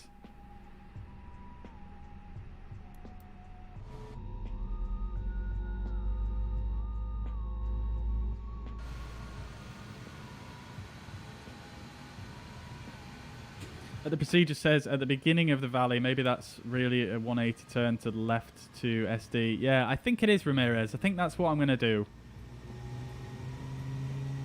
But then again, some of the other wording in the document, it is very... The wording on it is quite casual, if you know what I mean. So I'm pretty sure there's probably some play in there. Faber, I'm doing very well. Yeah, thank you for asking. How are you doing? Someone else just landed as well. Awesome. Who was it? Was it Ramirez? Latest METAR shows QNH 1018. Report made on the 14th at 2:30 AM. Let me just check. See what it says on my end. So the latest METAR will probably be of at 9 PM Zulu, right? Let's see.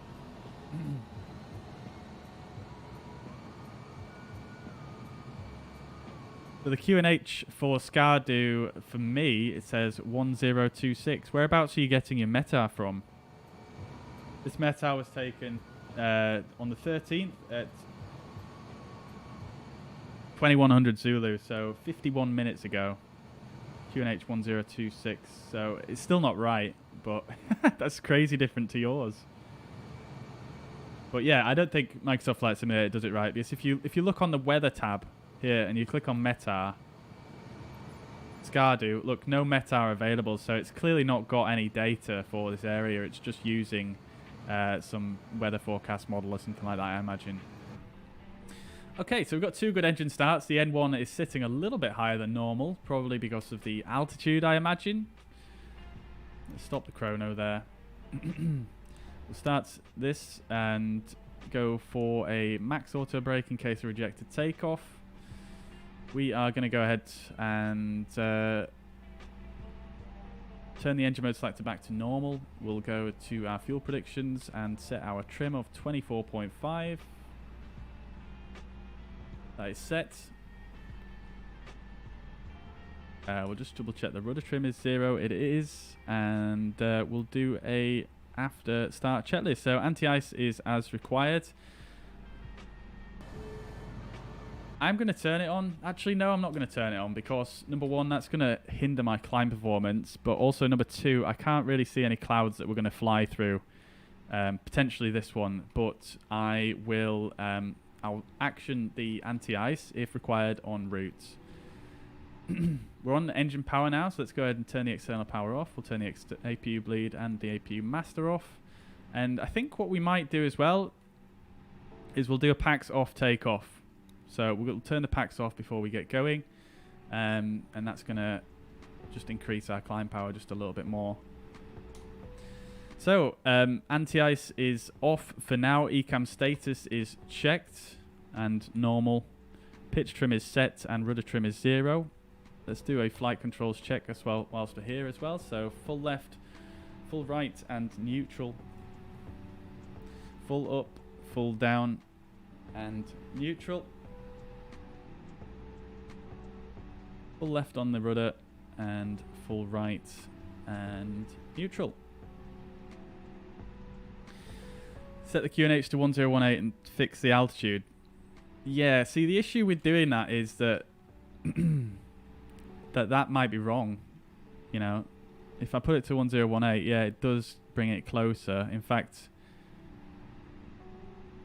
1021 is probably about correct. But the issue with that is you know, it's not correct. If you press B on your keyboard, that's going to give you the QNH in that the sim is actually reporting in this area. So I think it's more of an issue with the elevation of the airport itself rather than the QNH, I would imagine. Right, so flight controls are checked. Let's do the taxi. We've still got a couple of people who are taking off, so this is a runway that you need to backtrack on, so I'm actually just going to wait. I'm just going to hold short here for you guys to take off.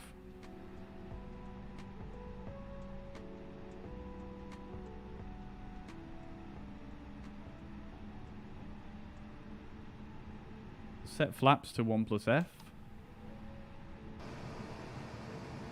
Flaps coming out.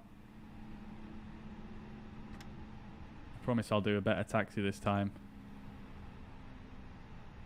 Look at that. That looks sick, doesn't it? Let's go, Ramirez. Let's go, dude. I'm intrigued to see where he goes. I want to see where he goes, actually. Right, let's get the taxi lights on. Let's see, where has he gone? There he is. Oh, where is he going? I don't see him turning left. Is it 7,900 feet? I think he's turning now.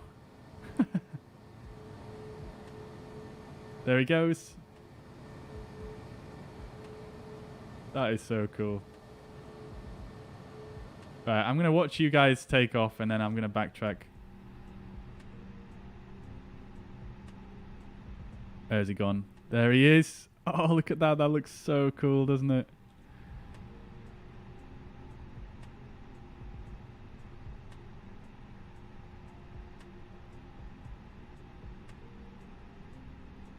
Alright, we'll stop there.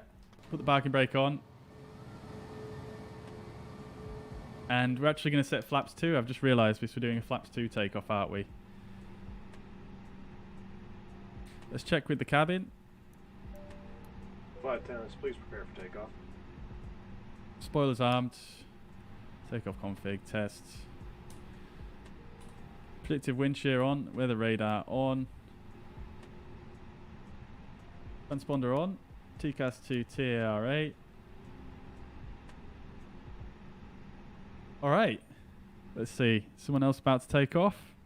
Oh, there is a bit of space down there at the end, isn't there, actually? But I'll just wait here. Look at Ramirez go. Already at 11,000 feet, though. He's not even turned left yet. Climbing like a champ.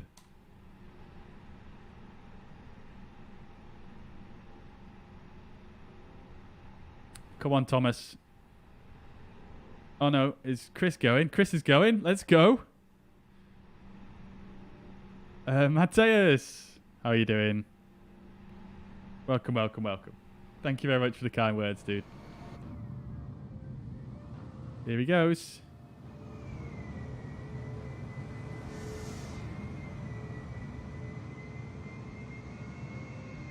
Yeah, multiplayer is actually really good for watching other players now, isn't it? Because the updates are so frequent. It looks so smooth when they're flying in the air.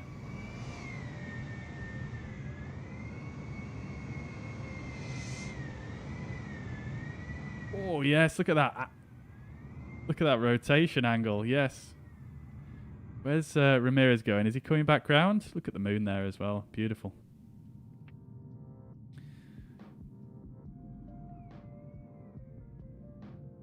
All right, who have we got next? Who have we got next?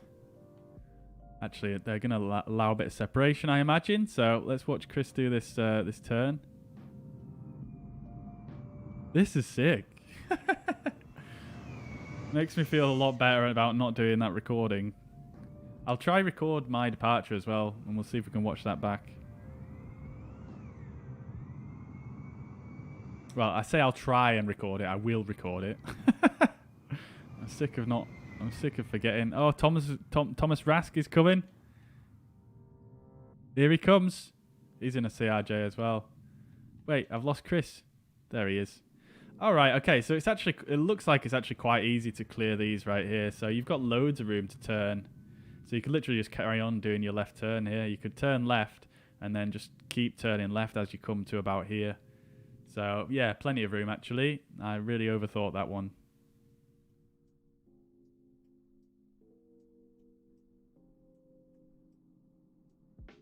The engine sound must be awesome in real life. Yeah, I bet it is. I bet it is. I'm not sure why you guys are not showing us CRJs for me.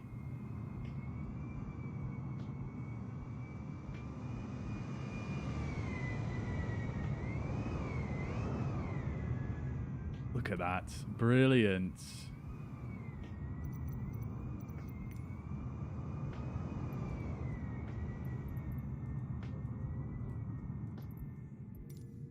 This is amazing, guys. This is amazing. I love it.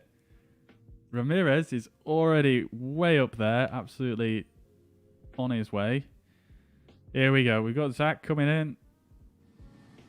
Let's go. He's in a tap livery now for some reason. Why does it keep changing? He's got no gear as well, apparently. There he is. He's up. He's up. Very shallow climb. I don't know how accurate that is to actually what he did. But look at that. That looks so cool, doesn't it?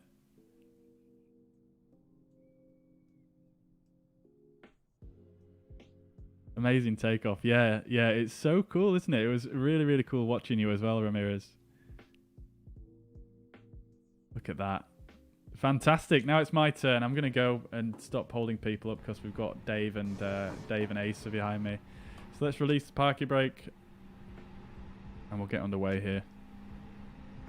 So we're entering the active runway here. We'll go ahead and turn the landing lights on and the nose light to take off. We'll put these strobe lights on as well.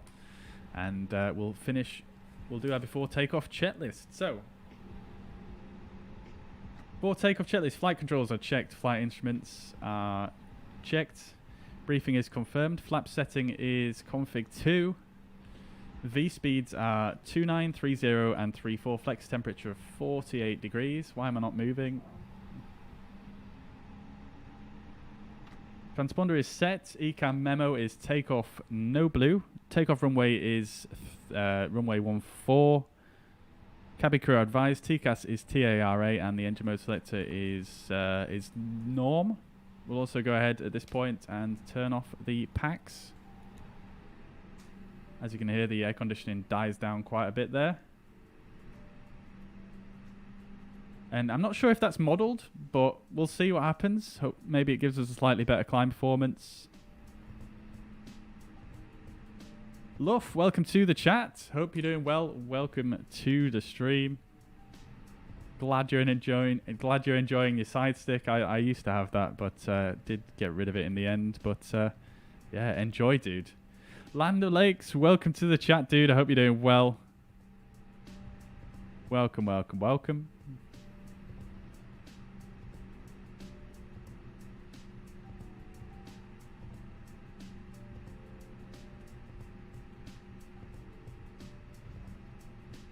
So idling ones have come down a little bit with the packs off. So that's promising. Let me try that actually. Turn the packs back on. See if it actually changes. Maybe it's just me imagining things. Yeah, it doesn't seem to change at all. But let's see if we go ahead and check the... I mean, obviously it's going to potentially change what's on this page. Let's see. Pack 1 off, pack 2, pack off. Oh my god, I can't speak. Yeah, so there we go. The temperatures have disappeared there. So something is going on there. I don't know to what level that is actually going to be simulated, but we'll do it anyway. It seems like a smart thing to do.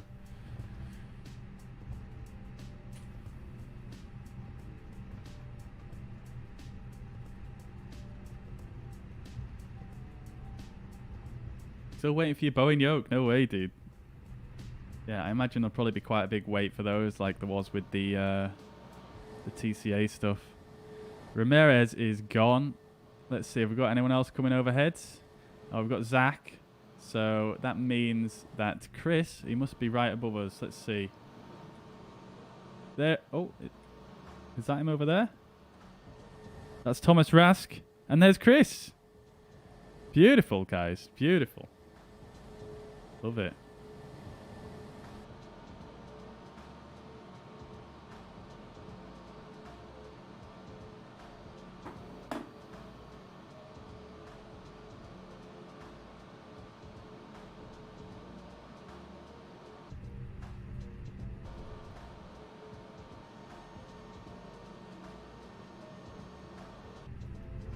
This is a long ass runway.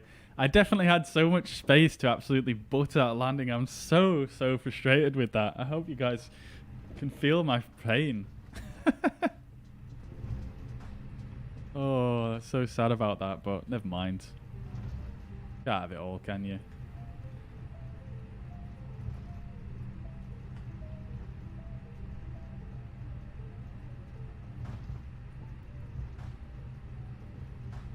Yo, Luff, thank you very much for the sub on YouTube, dude. Much appreciated.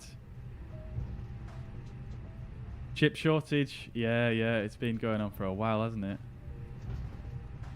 Colin says, stumbled upon your channel, watch your videos, makes me want to get back into flight sim. Nice, dude. Amazing. Yeah, life always gets in the way, doesn't it? But, yeah, well, welcome to the chat anyway, dude. I hope you're doing well. Welcome to the channel. Welcome to the chat.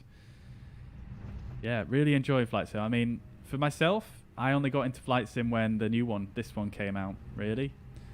So I'm still a relative noob, but getting on quite well, I think. But you should get back into it, dude. You should get back into it. You can get this flight simulator for, I think, £1 on a Xbox Game Pass trial. So why not? Alright, we're going to go... I don't know how much room there is going to be to turn around here, but we're going to chance it. We're going to chance it. So the actual threshold for the runway is actually under this snow somewhere. And this area up here we can't use for takeoff. So let's see if we can just turn around here. This might have been a foolish idea. But with this new nose wheel steering simulation, it should be pretty much okay, actually. Oh, there we go. Not too bad at all. See, with the old nose wheel steering simulation, you wouldn't be able to do a turn like that, I don't think. We still run out of steam, though, a little bit. We definitely could have done with a bit more thrust there. Right, so we're ready for takeoff. Before takeoff checklist is completed, we've got flaps 2 set, and that is the most important thing, really. I think that's the most abnormal part of this procedure for me. So let's do it. Are you ready, guys?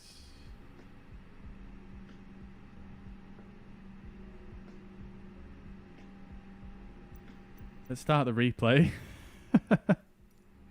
And let's go. So, thrust levers up to about 50%. Side stick is half forwards. 50%. We're stable up to flex. Man flex 48. SRS. Auto thrust blue. I'm actually going to pull the heading again on this one.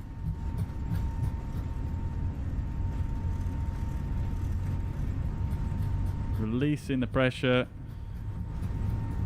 100 knots. I'm actually turning the flight directors. Oh no, I'm not. So much indecision. Wow, this is still a very long takeoff roll, isn't it? V1 and rotate.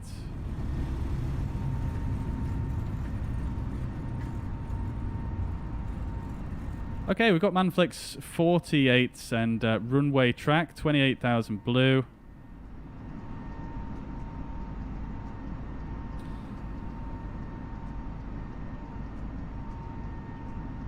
It feels like it's not auto trimming for some reason, but it's okay.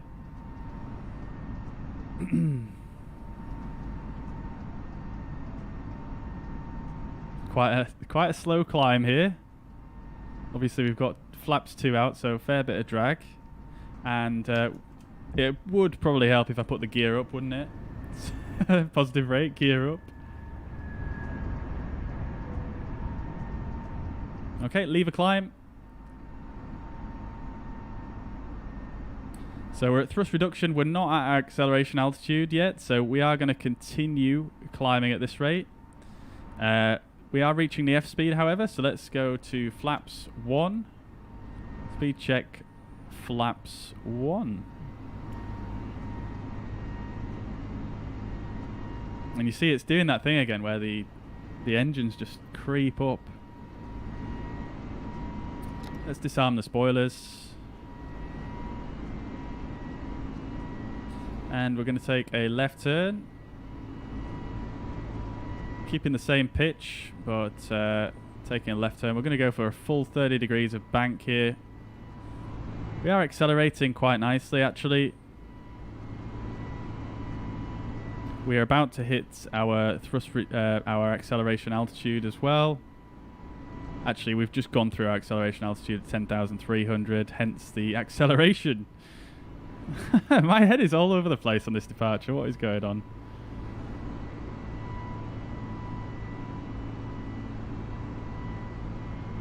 Okay, so we're coming back level now, and we passed the S speed, so speed is checked, flaps 0, and then we're going to go to expedite. That's the wrong button. Expedite. Press the approach button. So there we go. We've got thrust climb, expedite climb, and we've still got runway track. Obviously, at this point, you would have your first officer coming in with the heading control here, and just giving you a bit of flight director guidance. Obviously, we don't have that, so I'm just going to go to nav mode. All right, let's pitch up a bit so we can actually maintain green dot speed.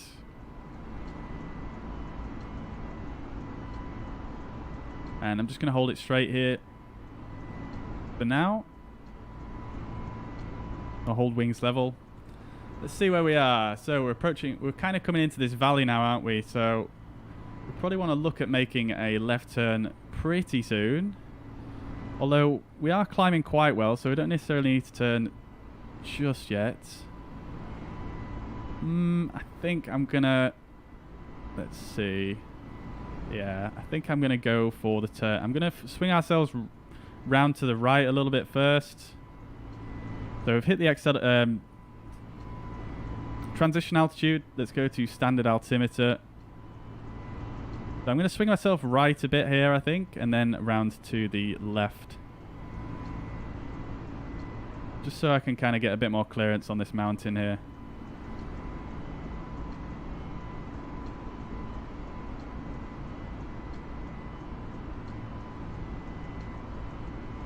Right, let's try this turn. Let's see how this goes.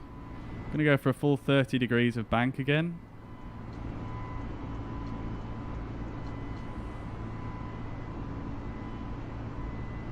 I love how in the Airbus you can literally just set it into a turn and it just works fantastically. I'm ignoring the flight directors at the moment. This is looking a bit sketch, I can't lie.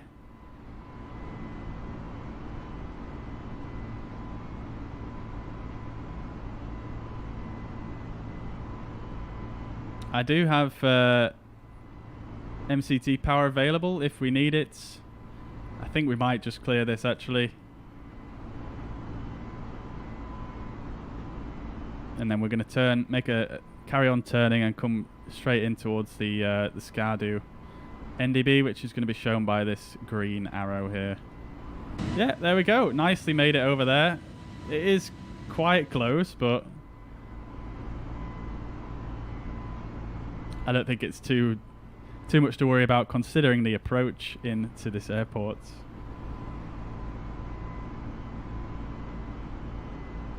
Should we put the autopilot on? No, not now, no. The autopilot's going to take me... It's not going to take me in the right direction, so no, we're not going to use the autopilot. So we're going to roll out so the NDB is directly ahead. There we go.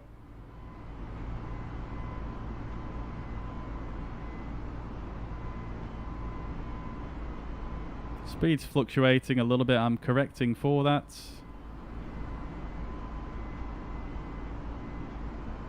Right, okay. Wow, you climb so well with this expedite mode on, don't you? Holy. Beautiful. Amazing.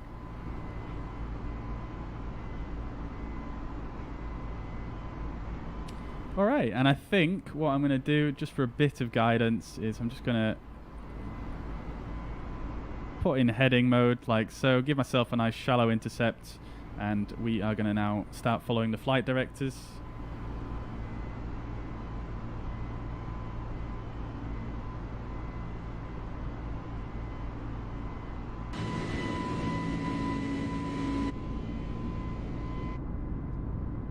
Imagine being sat right there.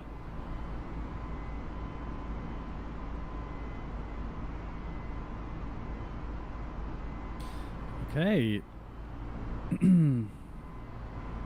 So rolling wings level here. I am not on my flight directors here, but we can just easily fix that. Like so. Let's go for AP1.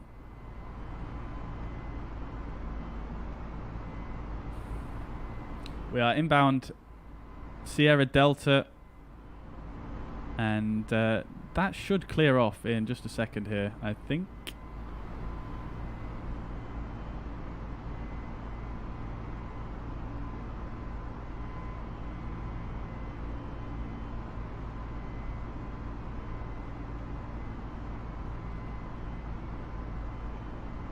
If not, I'm just going to give myself a direct to Delta. Have a look outside. A few clouds actually. Delta's up here. Okay, let's give myself a direct. Let's go Delta.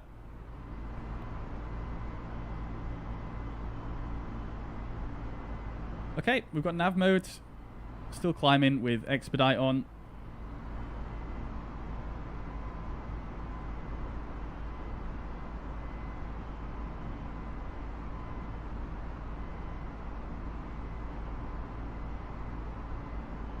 Alright, and I think we can deselect expedite, go back to open climb, nav, and now we're accelerating to our cruise speed of 290 knots. So we can go ahead and turn the seatbelt signs off, we can get the packs back on, and we'll turn all these lights off now.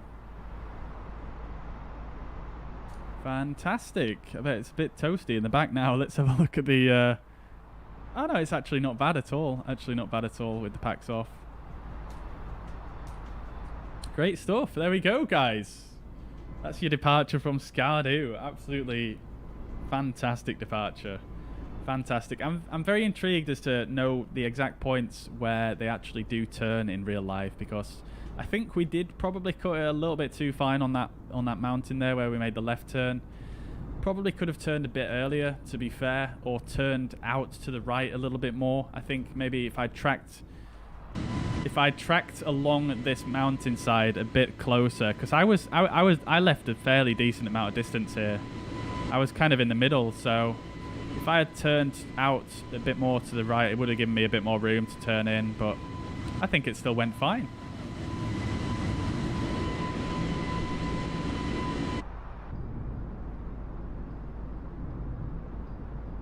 Beautiful.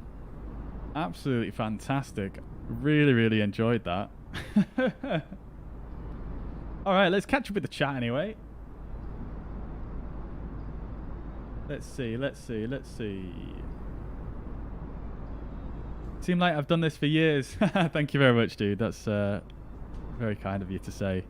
Yeah, I haven't. I don't know. I guess I just probably spend far too much time studying and stuff like that. Obviously, we had lockdown as well not long ago, so yeah, definitely had plenty of time on my hands to study that stuff. And we're struggling to climb now because this turbulence, it's bouncing us about quite a lot. Let's see. Would I recommend the TCA pack? Personally, excuse me, I would recommend the quadrant and the add-on, but I personally I wasn't that impressed with the side stick, to be quite honest with you. Yeah, I ended up getting rid of mine because it has some issues, and apparently it's quite a widespread issue as well, so I wouldn't recommend the side stick necessarily, but the quadrant, very good. I mean, you definitely get what you pay for. It's not, you know, an expensive feeling device, but it is quite good. It is quite good. After takeoff climb checklist we haven't done, so landing gear is up, flaps are retracted, engine modes, packs are now on, and the bow ref is set to standard on both sides. After takeoff checklist complete.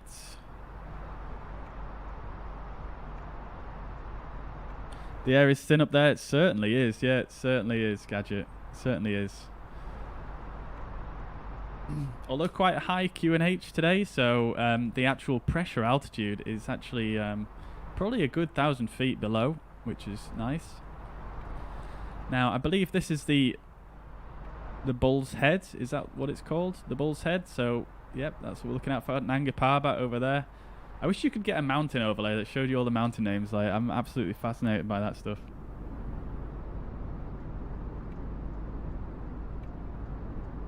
Innsbruck, not quite Ben the Sim guy. Welcome to the chat nevertheless. It is Skardu, as per the title. Hypoxia? I would hope not. I would hope not. Although it probably is quite feasible to get hypoxia even at 7,300 feet.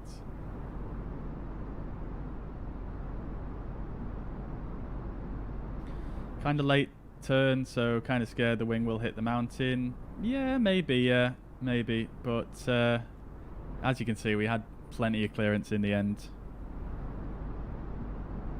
But yeah, I agree. Maybe it was a bit late. It is fantastic departure though, isn't it, Gritty Man? Absolutely love it. So good. I have departed from here before, but I've never done it like I've never done the proper procedure like that. So yeah, really, really happy with that. Is the exped button in the Airbus equivalent to level change on the Boeings? No, it's not. No. So level change is basically like pulling the speed knob here on the Airbus. So if I pull that speed knob, it goes to a selected speed. Now, I suppose it's only really like level change if you put in a climb mode as well. So that's how the Airbus would achieve sort of a similar mode to level change. Expedite is basically a mode that will target what Airbus refers to as the green dot speed. Now, the green dot speed is it's a complex formula. I don't know too much about how it's worked out, but it's a complex formula of basically the best lift to drag ratio for the aircraft in a clean configuration. So the aircraft will target that speed if you press expedite, and that is basically going to result in the highest possible climb rate for the aircraft at its given weight, and various other factors.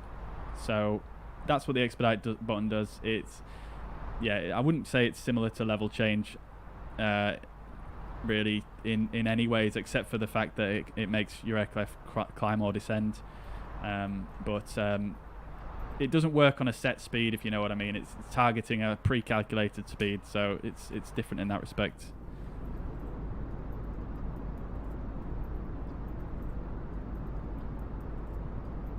Didn't know the expedite button worked without the autopilot? Yeah, I mean, all of these buttons work without the autopilot actually engaged. So if you use any of these, I mean, I'm sure you probably know, but if you use any of these, it's just going to command the flight directors, basically, rather than the autopilot, because all the autopilot is doing at the end of the day is following the flight directors. So you can obviously change any of these parameters without having it engaged, and it will just point the flight directors in the right place. Now for that departure there, excuse me. Now for that departure there, I imagine what you would probably have is, because I wasn't following the flight directors at all times, but what you would probably have in a real scenario is you'd probably have your first officer who is able to move the heading bug for you, and you know, it would just make it a bit easier to sort of focus on where you're going rather than having to move it yourself. But it might not be done like that either. They might even do it with no flight directors. It's possible they might do it without flight directors at all. And I mean, it is a visual maneuver, so I don't see why they wouldn't do that, but I don't know. There wasn't any information about that in the manual.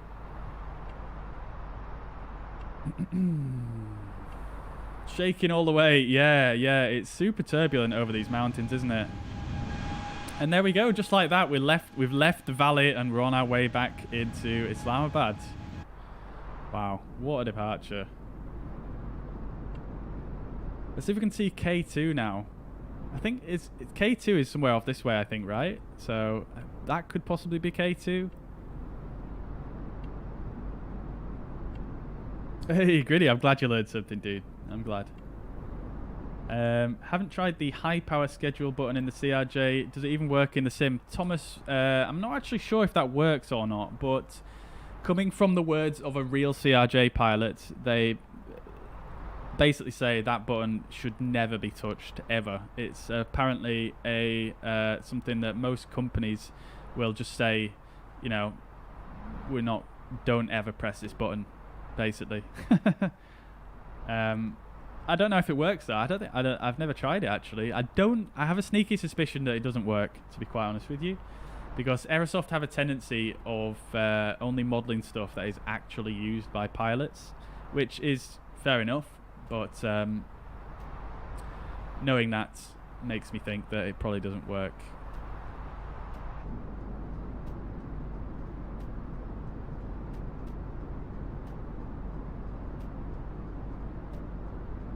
Land O'Lakes and Gritty Man got good taste in streamers. Yes, you do. Very good taste.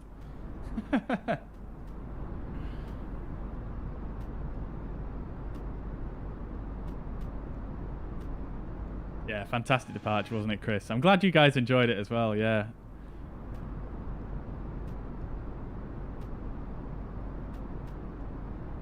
Gritty's got the VKB Gladiator next as well. Yeah, it is fantastic, isn't it, Gritty? How do you have the springs set up, just out of interest?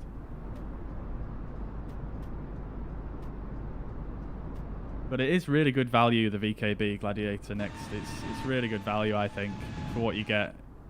Much better than some of the other stuff out there in terms of value.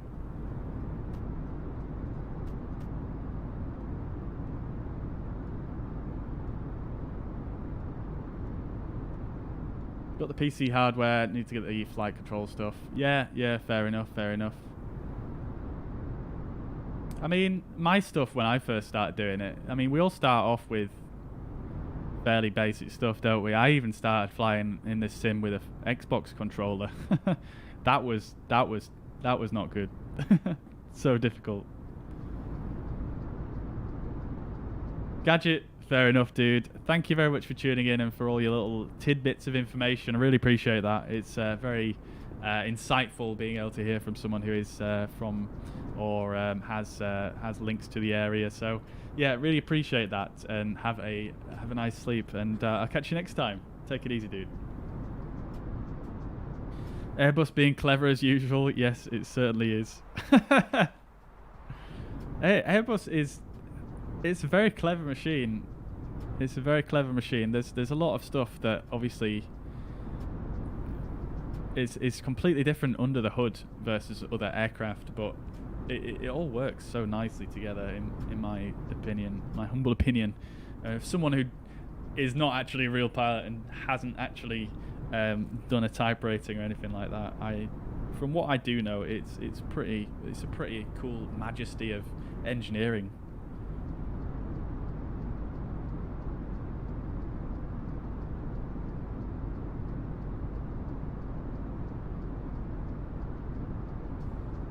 Yeah, I've heard a lot of good thing about the Verpil and Wing Wings as well. But yeah, the shipping is absolutely awful to Europe.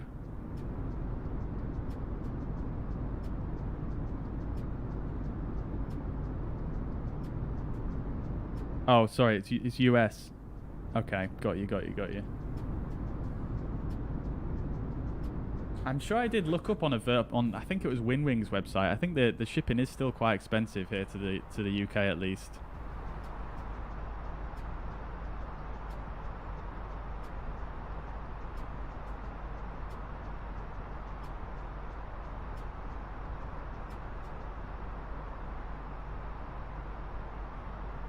I feel like I missed a question somewhere. Oh, I did. There we go. That's the question I missed. How did I learn so much about the A320? Well, I don't know really. I just sort of. I mean, when I first started in Microsoft Flight Simulator, obviously you just have the basic default A320, and I think the way this sim has kind of evolved has helped me in quite a lot of ways, because as the A32NX was developed, they started adding, little features one by one. So what happened was, every time they added something new, I just went and looked it up and researched what it was. Also with the help of 320 Sim Pilot, his videos are absolutely amazing. Because they were just sort of just drip feeding each feature and simulation to the aircraft. It meant that I could kind of learn it in a bit of more of a bite-sized pace, if you like. It wasn't particularly overwhelming. So I suppose that's how, really, just sort of looking stuff up that I didn't understand. Like, if I'm looking around the flight deck and I see something that I don't know what it is or what its significance is, then I'll just look it up. A quick Google will usually answer most of your questions. There is a really good website as well called, I believe it's called 320dp.com, I think. Something like that. A320dp. Yeah, it's A320dp.com, yeah, but I think they've changed the website recently, so some of the links don't work anymore. But 320dp, very good resource, obviously, for A320 information, and yeah, there's a lot of good stuff on there that I found very helpful.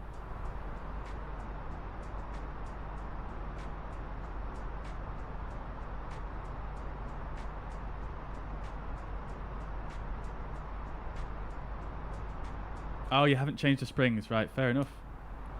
Well, it's up to you. I mean, personally, I found by default the y-axis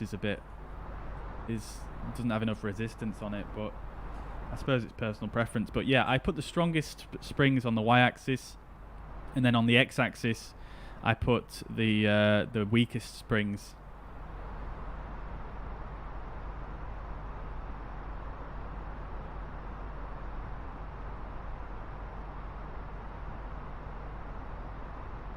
Oh, okay. So you guys were talking about VKB when you were talking about shipping. I meant wing wing. Yeah, VKB wasn't too bad if I remember correctly.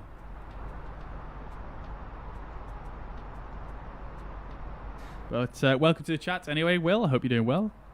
Good afternoon. But yeah, Verpil is really next level up, isn't it? Everything on there is so expensive. I think personally the next piece of gear I'm probably going to get is, well, I suppose it depends really. So I do want to replace the Airbus throttle because the VKB are bringing out a new throttle quadrant called the TECS at some point in the future, and excuse me, and that's going to be really cool. It's going to have what did they call it now? I think they said it was something like it was going to have electronic detents in it.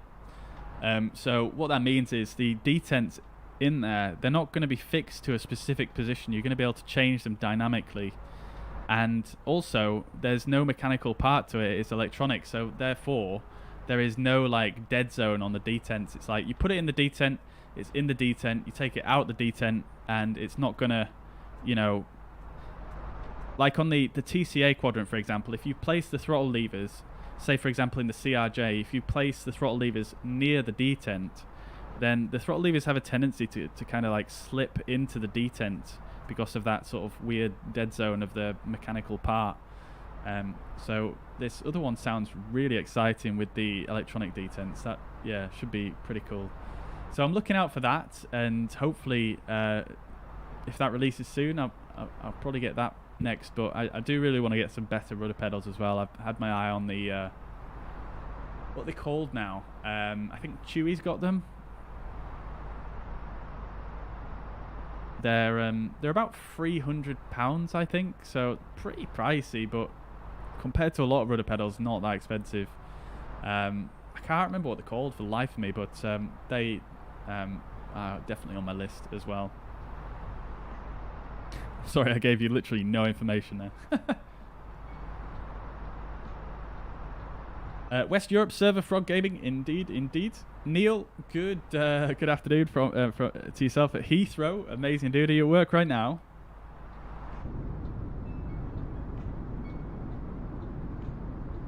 Never heard of VKB yet. Neither had I until fairly recently.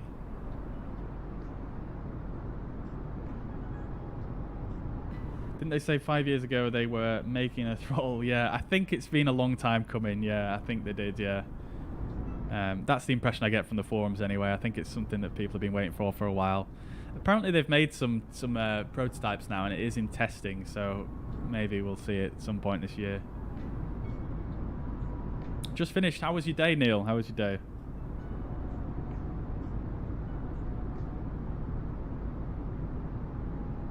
Thrustmaster TPR. Yeah, the Thrustmaster pedals, they do look good, but after the experience I've had with Thrustmaster, I'm not that keen on buying any more Thrustmaster stuff, to be honest. But the pedals I'm thinking of, they're another one of these fairly smaller brands, and I just can't remember for the life of me what they're called. Oh, you have the VKB rudder pedals, Will. Yeah, I've seen those. They look pretty interesting because I tend to like try and keep the underneath my desk quite clean. So I did actually consider the VKB pedals at one point because they're very low profile, aren't they? But yeah, it sounds good. It sounds good.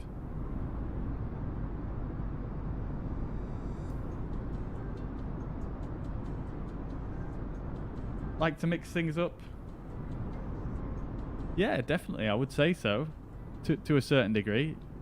I think, obviously, with flight sim hardware, at least the stuff that I've got anyway, I got it when I was not that sure how long I was going to be into this hobby for. So I think now that I know, whoa, what's happened here?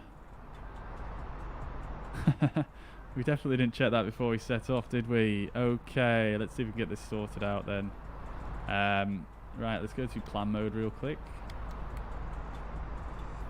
Oh god, that looks real interesting. Let's see. Ah, there we go. That's the issue. So it seems like we've got the airport in a couple of times. So I'll remove that, and then we'll remove that discontinuity. There we go. Perfect stuff. So that green line doesn't look like it's aligned with the runway necessarily, but we'll be tuning the ILS anyway. So that shouldn't be an issue. Right. So we are approaching our top of descent. In fact, we're probably at it. In fact, we've passed our top of descent. I think we need to start our descent here right about now. Let's go for 5,000 feet. Thrust idle, open descent. What I'm also going to do, because we are a bit high here, is I'm going to actually just pull the speed and wind that up to 310 knots. And let's have a quick look at the chart for the ILS for runway 28 right at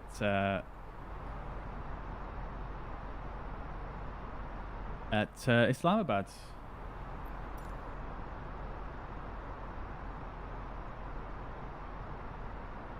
MFG crosswind. Thank you, Neil. That's the ones. That's what I was thinking of.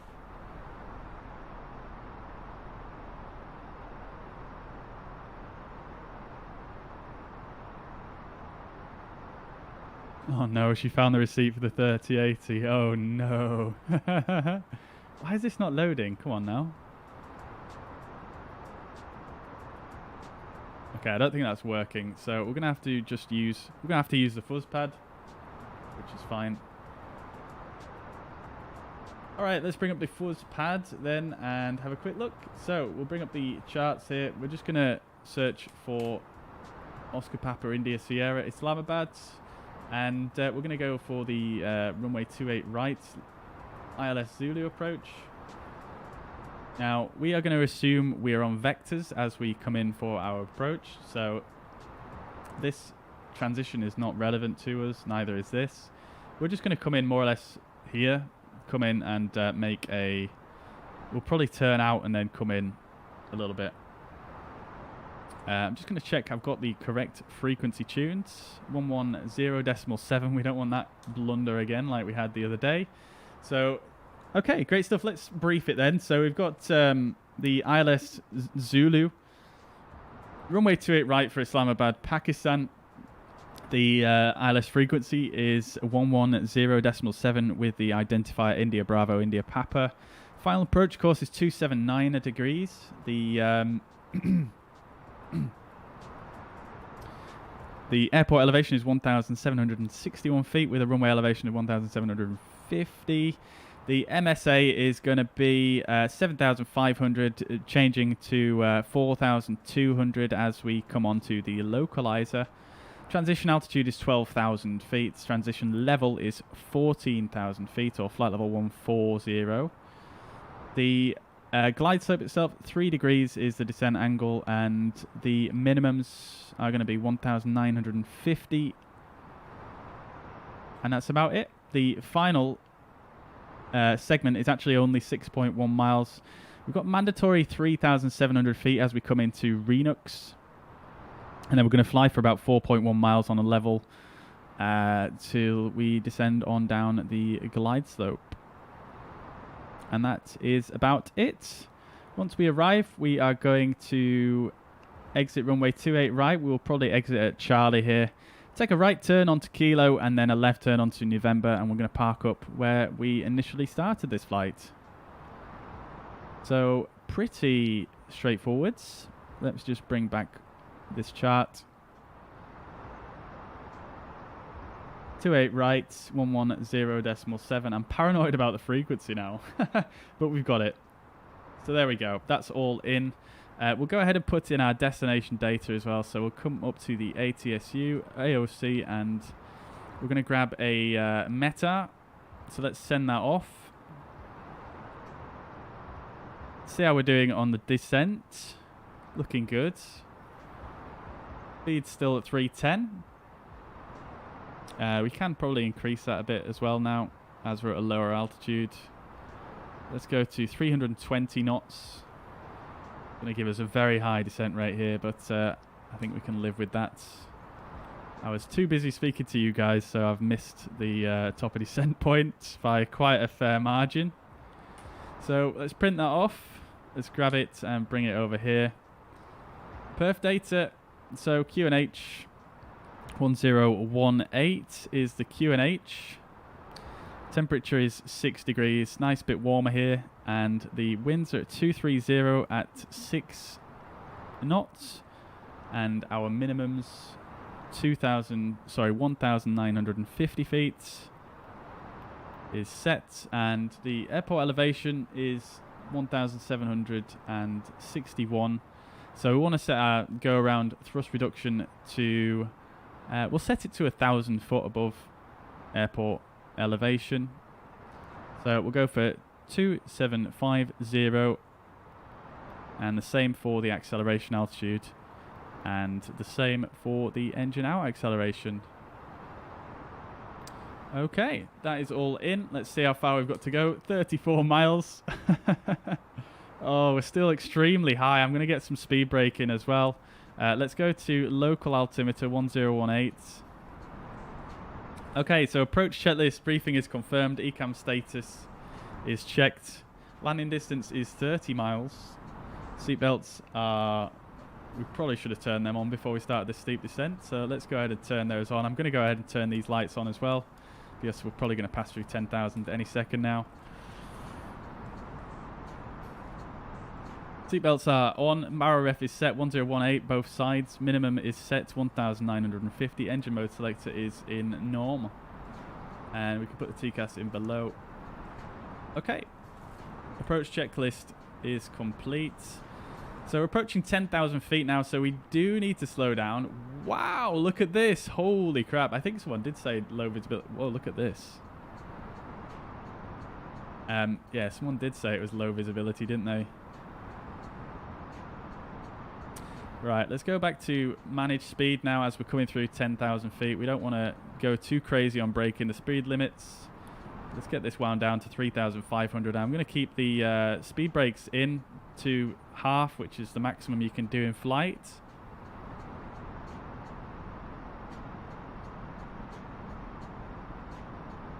Oh, the replay. I've actually already got the replay running for the takeoff sector.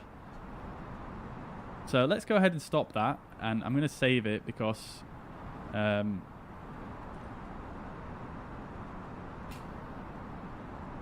that might take a while to save actually because it's really long. I forgot to stop it.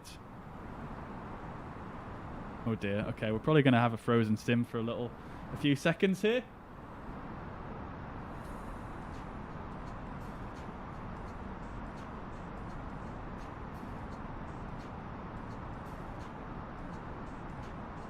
Thank you for the reminder though, Tom.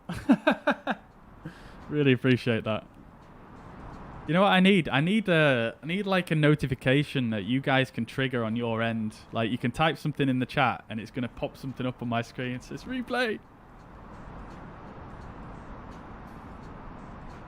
So the sim has frozen, but it should recover once it's saved. So don't worry too much.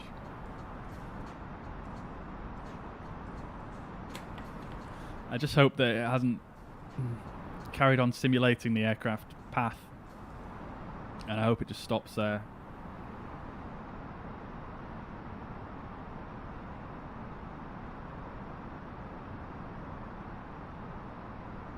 No one is going to misuse that. Yeah, I suppose they probably would do, wouldn't they?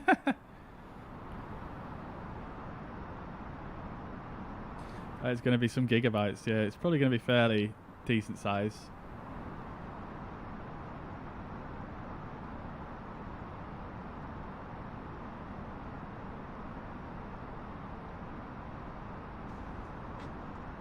Yeah, it's still saving.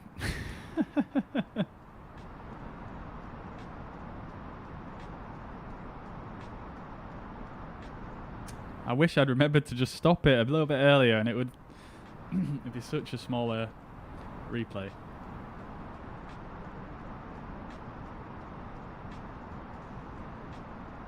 I'll tell you what I'm going to do though actually is I'm going to actually do what I said. I'm going to start the flight recorder application. Rather than relying on this one.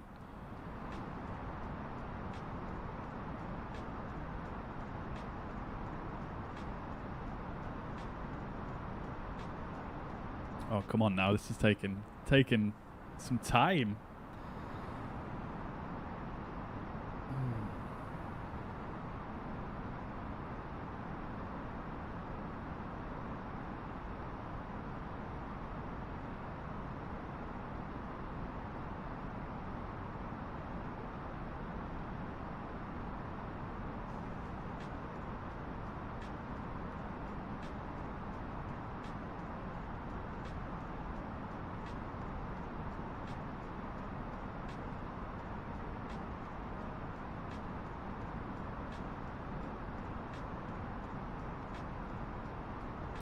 Someday today, Microsoft will do you.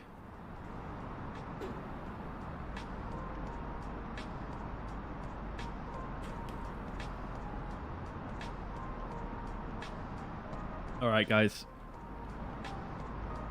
What are we saying? Are we going to butter it this time or not? I hope I can actually do a smooth landing after all the last one. Yeah, I'm still upset about that, but I'll get over it. I think because I think the approach was so good, I think I can forgive myself.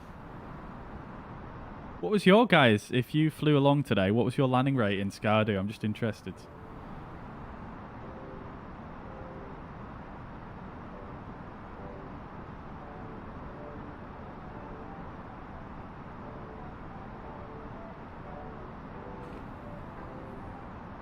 Come on now, replay.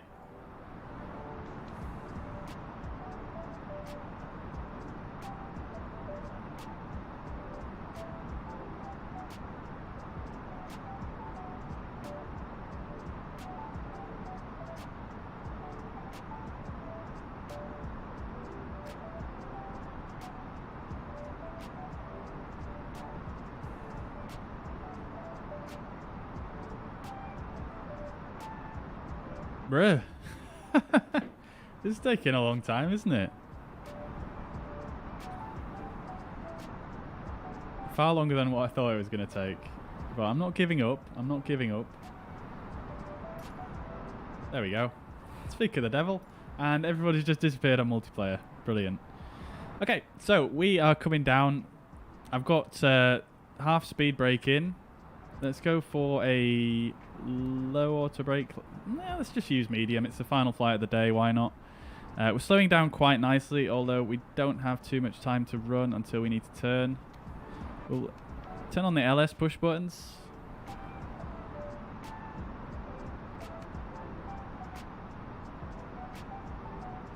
Yeah, we really don't have far to descend here.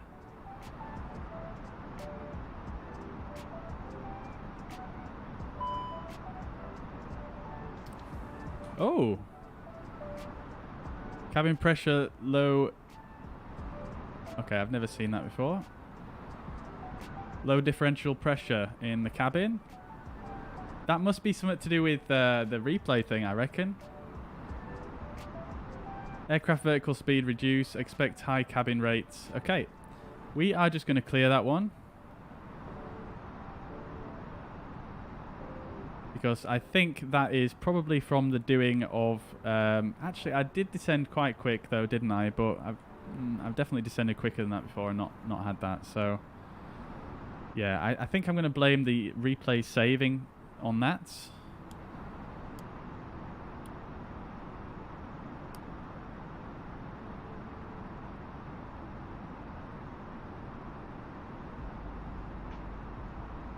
Rate of descent is definitely a bit lower now anyway.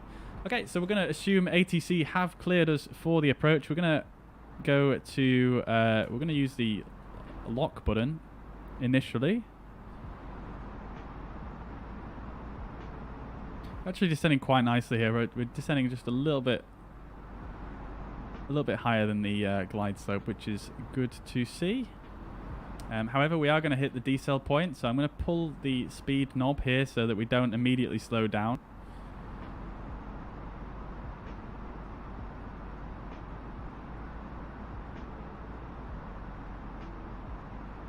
Okay, so there we go. We're through the decel point now. The approach mode should be active.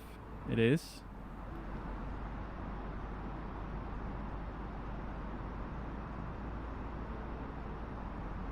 There we go, lock star. Very low visibility here. What's the temperature? It's actually quite warm, so we don't need to worry about anti-ice. Great stuff. Nicely recovered, I think. There we go. Leveling off. Probably should have gone to vertical speed there to try and make that level off a bit smoother, but it seems to be coping quite well. Let's go back to manage speed, as we can now try and start slowing the aircraft down before we start down the glide slope. Nicely coming onto the localizer here.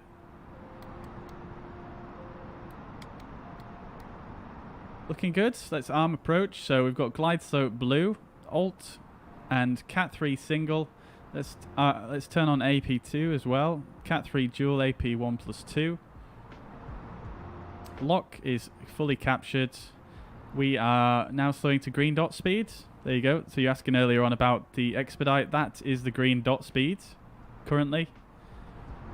So let's go for flaps 1. Speed check flaps 1.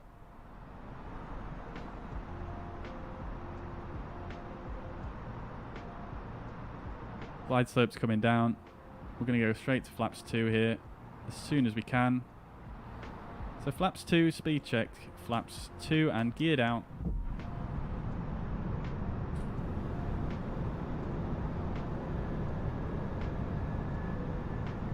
Ah, the replay! The replay, I almost forgot it. Oh, look at the nose light there. Right, okay, we have got glide slope star. We are still decelerating, that's good. Let's go for flaps 3, speed check flaps 3. What is the go-around altitude? The go-around altitude is 3,500, so go-around altitude is set. Let's bring back the spoilers and arm them. Let's go to flaps full now. Speed is checked, flaps full. We've got 3 miles to go. We do not have contact with the runway yet.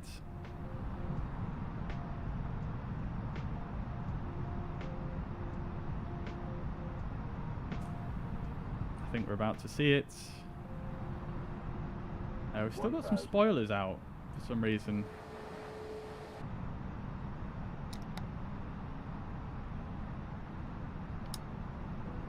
Interesting. We are just going to have to land. I've got someone down there in a F-18 or something, I think. Still no contact with the runway. Let's do the landing checklist anyway, preemptively. Cabin crew advised, auto thrust is speed, auto brake is medium, and ECAM memo is landing no blue. Landing checklist complete. We are cleared to land. Runway is in sight. 500. Just about. Alright, let's go ahead and disconnect. And this guy is going to be showing the runway here with me by the looks of things. Autopilot is disconnected. Cat 3 single land. Now Cat 1. Minimum. Continue. 100. We're a touch low here, but not an issue. We've got a little bit of wind from the left. 40. 30. 20. Retard. 10. 5.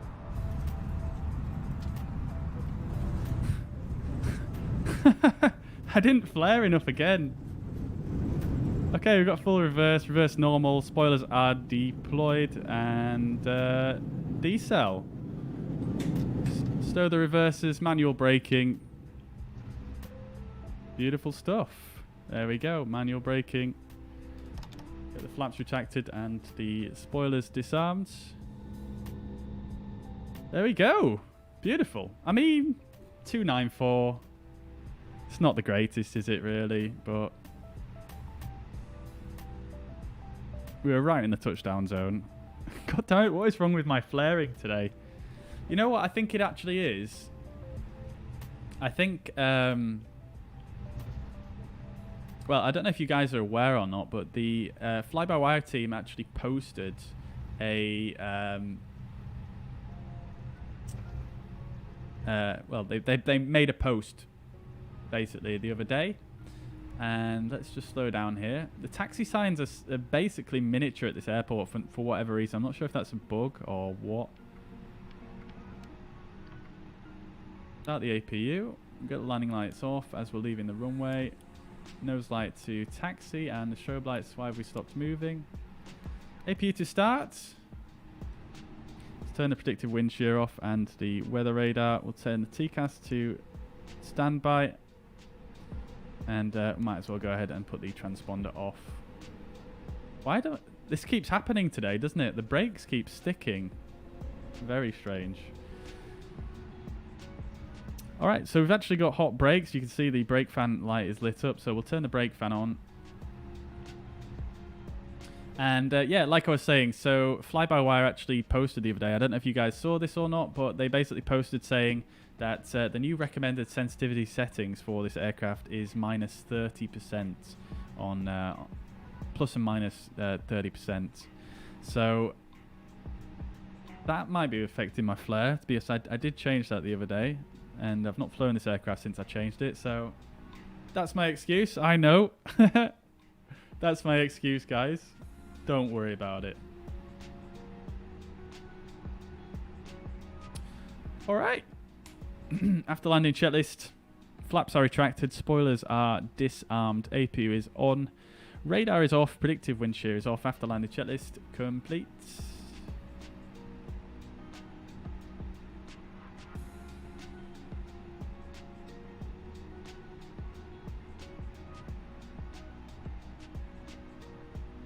So we're going straight on here, and then we're going to take a left back to our original parking position.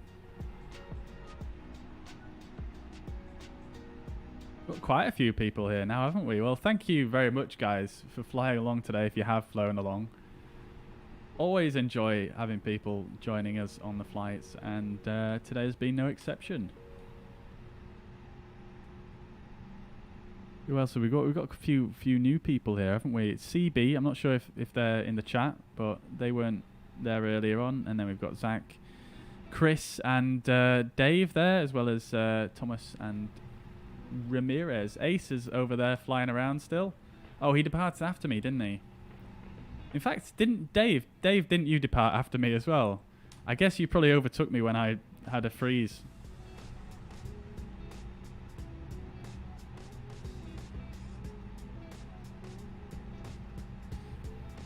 Great.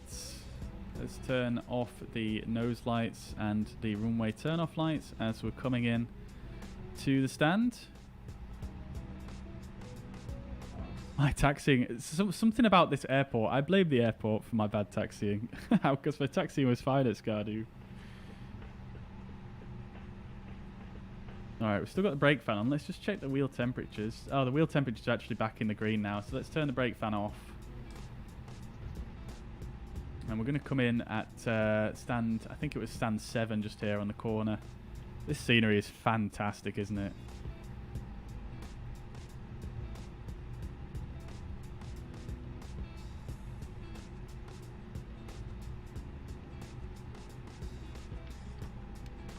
Stand 7, just here.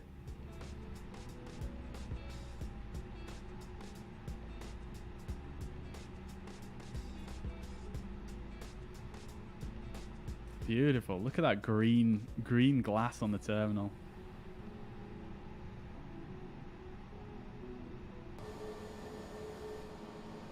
Oh, that was a nice lineup, wasn't it? That makes up for all the rest.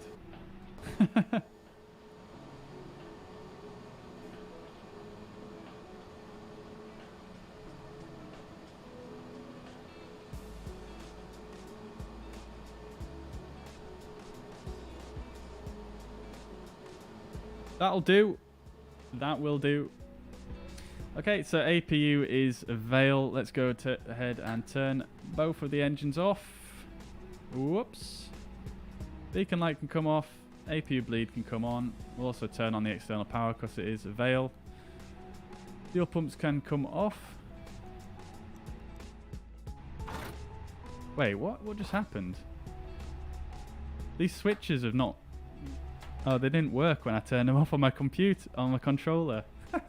So the engines shut down when I turned the fuel pumps off. Oops, never mind. Not sure why I didn't register my clicks on my controller.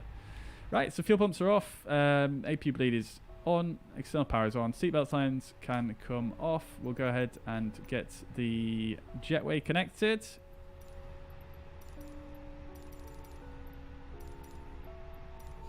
There we go. We can hear it beeping away. Oh no, it's messed up. Oh dear. Oh dear. I love that it has sounds though. I love that it has sounds. Right, so parking checklist. Yellow electric pump is off. APU bleed is on. Engines are off. Seatbelts are off. External lights as required. Fuel pumps are off. Parking checklist. Park brake is on. And that is the parking checklist complete. We'll go ahead and turn the APU off as well now. And that is going to do it. Look at that. That's not worked, has it? Let's try it again.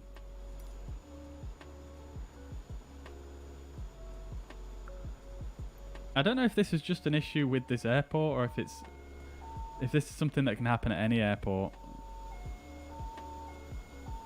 But I'd never seen this kind of thing happen until I was playing around with this airport last night.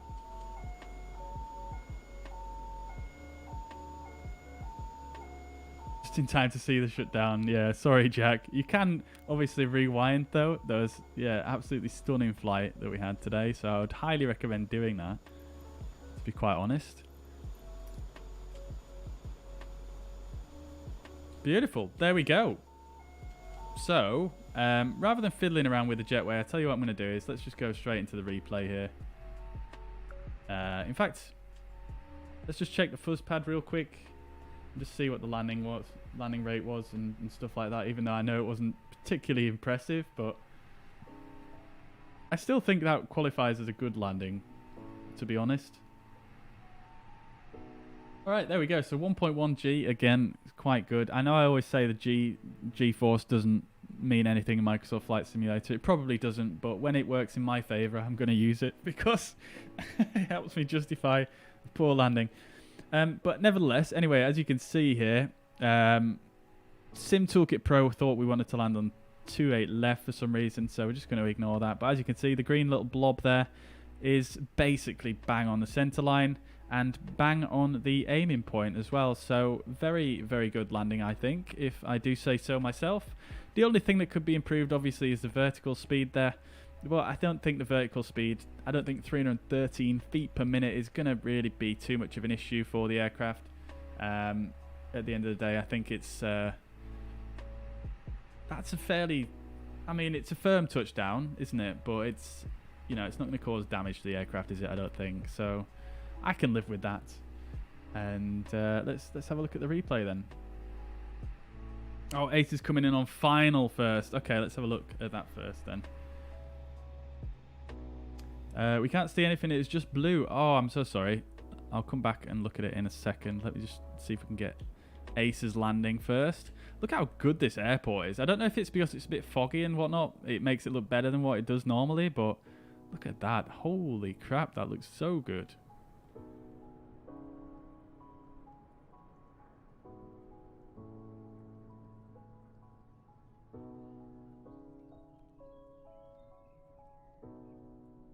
Here he comes.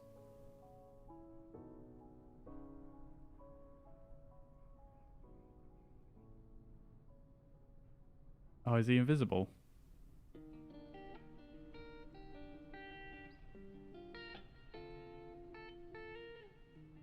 You're invisible. We can see your name tag, but not you for some reason. That's happened a few times today, actually. I'm not sure what the cause is. Maybe if I come back over here.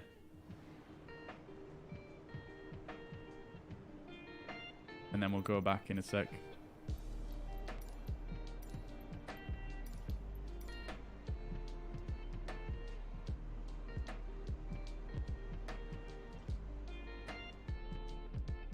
We'll come back to the fuzz pad in a second.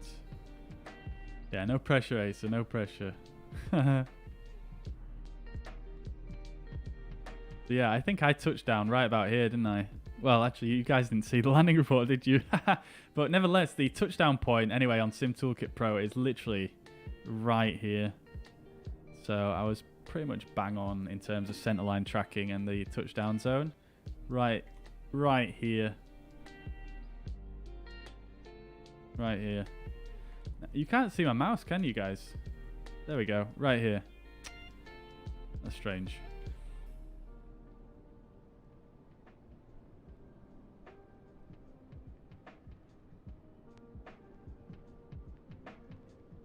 What do you do to get those smaller tags? It's a mod on flightsim.to.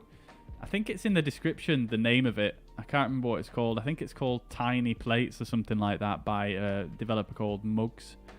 If you look on flightsim.to, you should be able to find it. Very good terraforming around this airport here. It looks very believable.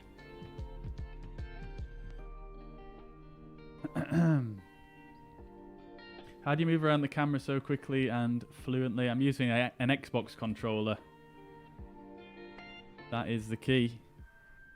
Looks like there's some cars going through this field. Interesting. Here he is! In the retro Pakistan International livery. Absolutely love that one.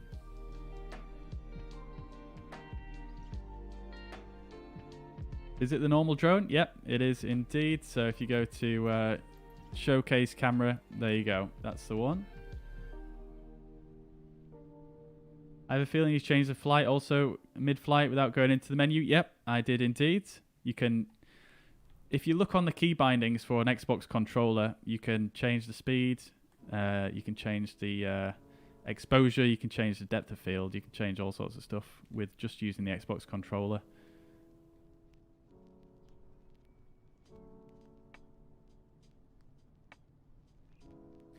So, for example, I could just make it blurry in the background and not. There's loads of stuff you can change on the controller. It's the control bindings by default on the controller are actually really good. I've changed a few of them, but the default ones are actually really, really good. All right, here he comes. Is he going to hit the ILS? No, he's not. Beautiful. There we go. And the landing gear's not come down. Beautiful. Very nice. I don't know why the landing gear doesn't appear on the A320 for some reason. Very strange. Nicely done anyway, Acer. Let's just bring up the fuzz pad real quick. See if we can get this to work now. Can you see something now? No, you can't. What about now?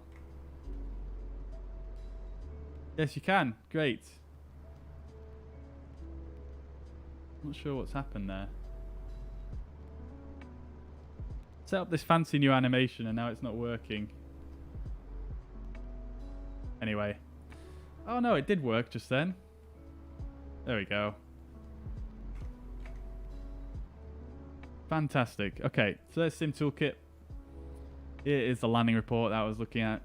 As you can see, the green dot, which is where we touched down, just before the aiming point. So yeah, I definitely could have flared more there, but I was right on the center line and heading straight down the runway.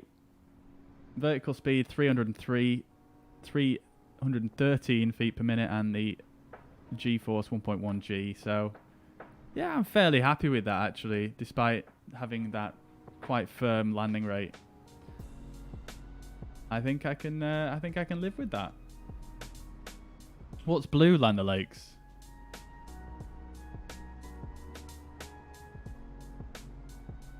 Right, let's watch the replay.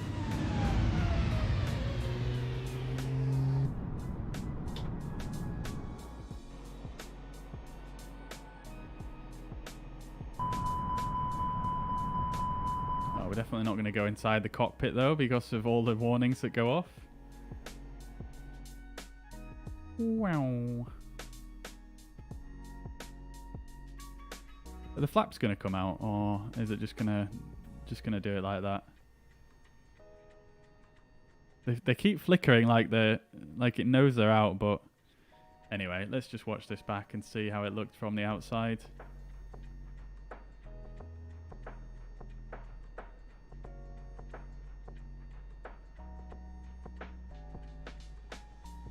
So there was a little bit of a flare there. That looked really good from the outside, I can't lie. That looked professional. Professional. Let's try it with this camera. Oh, I see Land O'Lakes. Got it.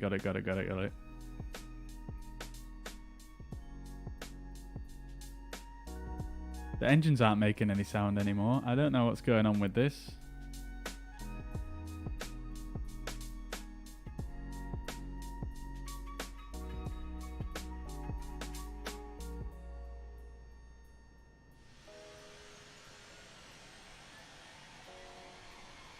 Here we go.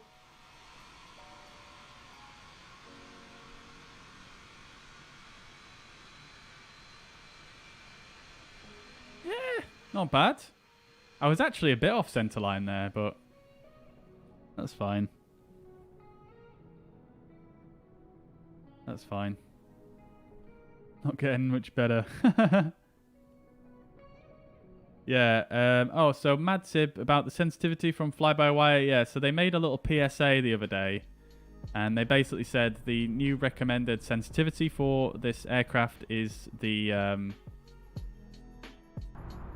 Let me just check what's going on in here. I'm going to try and turn the engines on just so it actually sounds like it's flying.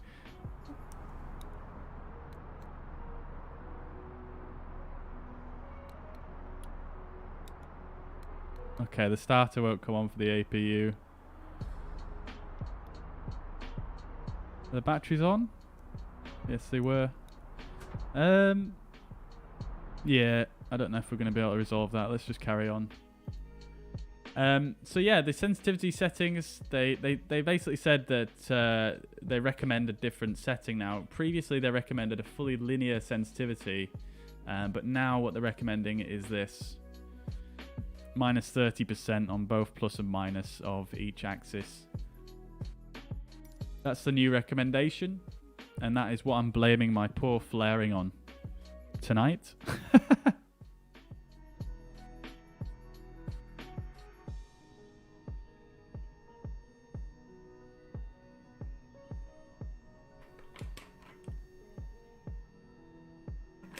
Alright guys, anyway, I think that is probably going to be it from me for today. We'll run this replay back one more time. I am not going to load up the replay for the takeoff from earlier, guys. I do want to see it. But it's going to take such a long time to load. I'm just going to leave it for now. But what I'll do is I'll make sure it's loaded up for the next stream. So right at the start of the stream, we can go ahead and watch it right at the beginning.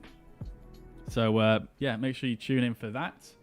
But guys, thank you so much for watching. It's been an absolute pleasure once again. I hope you guys have enjoyed. It's been really, really cool today, actually, doing this procedure, and I've really, really enjoyed it, to be honest with you. It's such a fun routing, and to be honest, I feel like doing it again, like, I don't know, soon.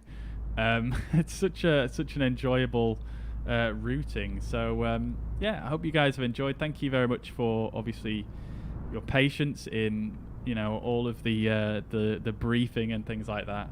Hope you guys enjoyed that anyway. I'll put the links to the PDFs that I referred to in my Discord. I'll stick it in there probably at some point either this evening or tomorrow. But if I do forget and you want to see them, feel free to just remind me and send me a message on there. Anyways, guys, thank you so much. Hope you have a fantastic evening wherever you are in the world. And I will catch you in the next one. Once again, many, many thanks. And you guys take it easy. So, Jack, take it easy, brother. Gritty Man. F-Cam. Oh, he's just arrived. Sorry, dude. Well, I'll catch you in the next one. That's for sure. But thanks very much, everybody, once again. The commentator, take it easy. Land O'Lakes, Chris, Mad Sib, and Mariner, if you're still in the chat, dude, take it easy, brother. Acer, take it easy. and Thomas Rask, of course. You take it easy, brother. Once again, massive thanks to Paul for his tip today, along with Schutz or Chris and Eddie and Ramsey. Thank you very much, guys, for your generous tips. You're absolute legends. And everyone else, have a fantastic evening. I'll catch you in the next one. Bye-bye for now.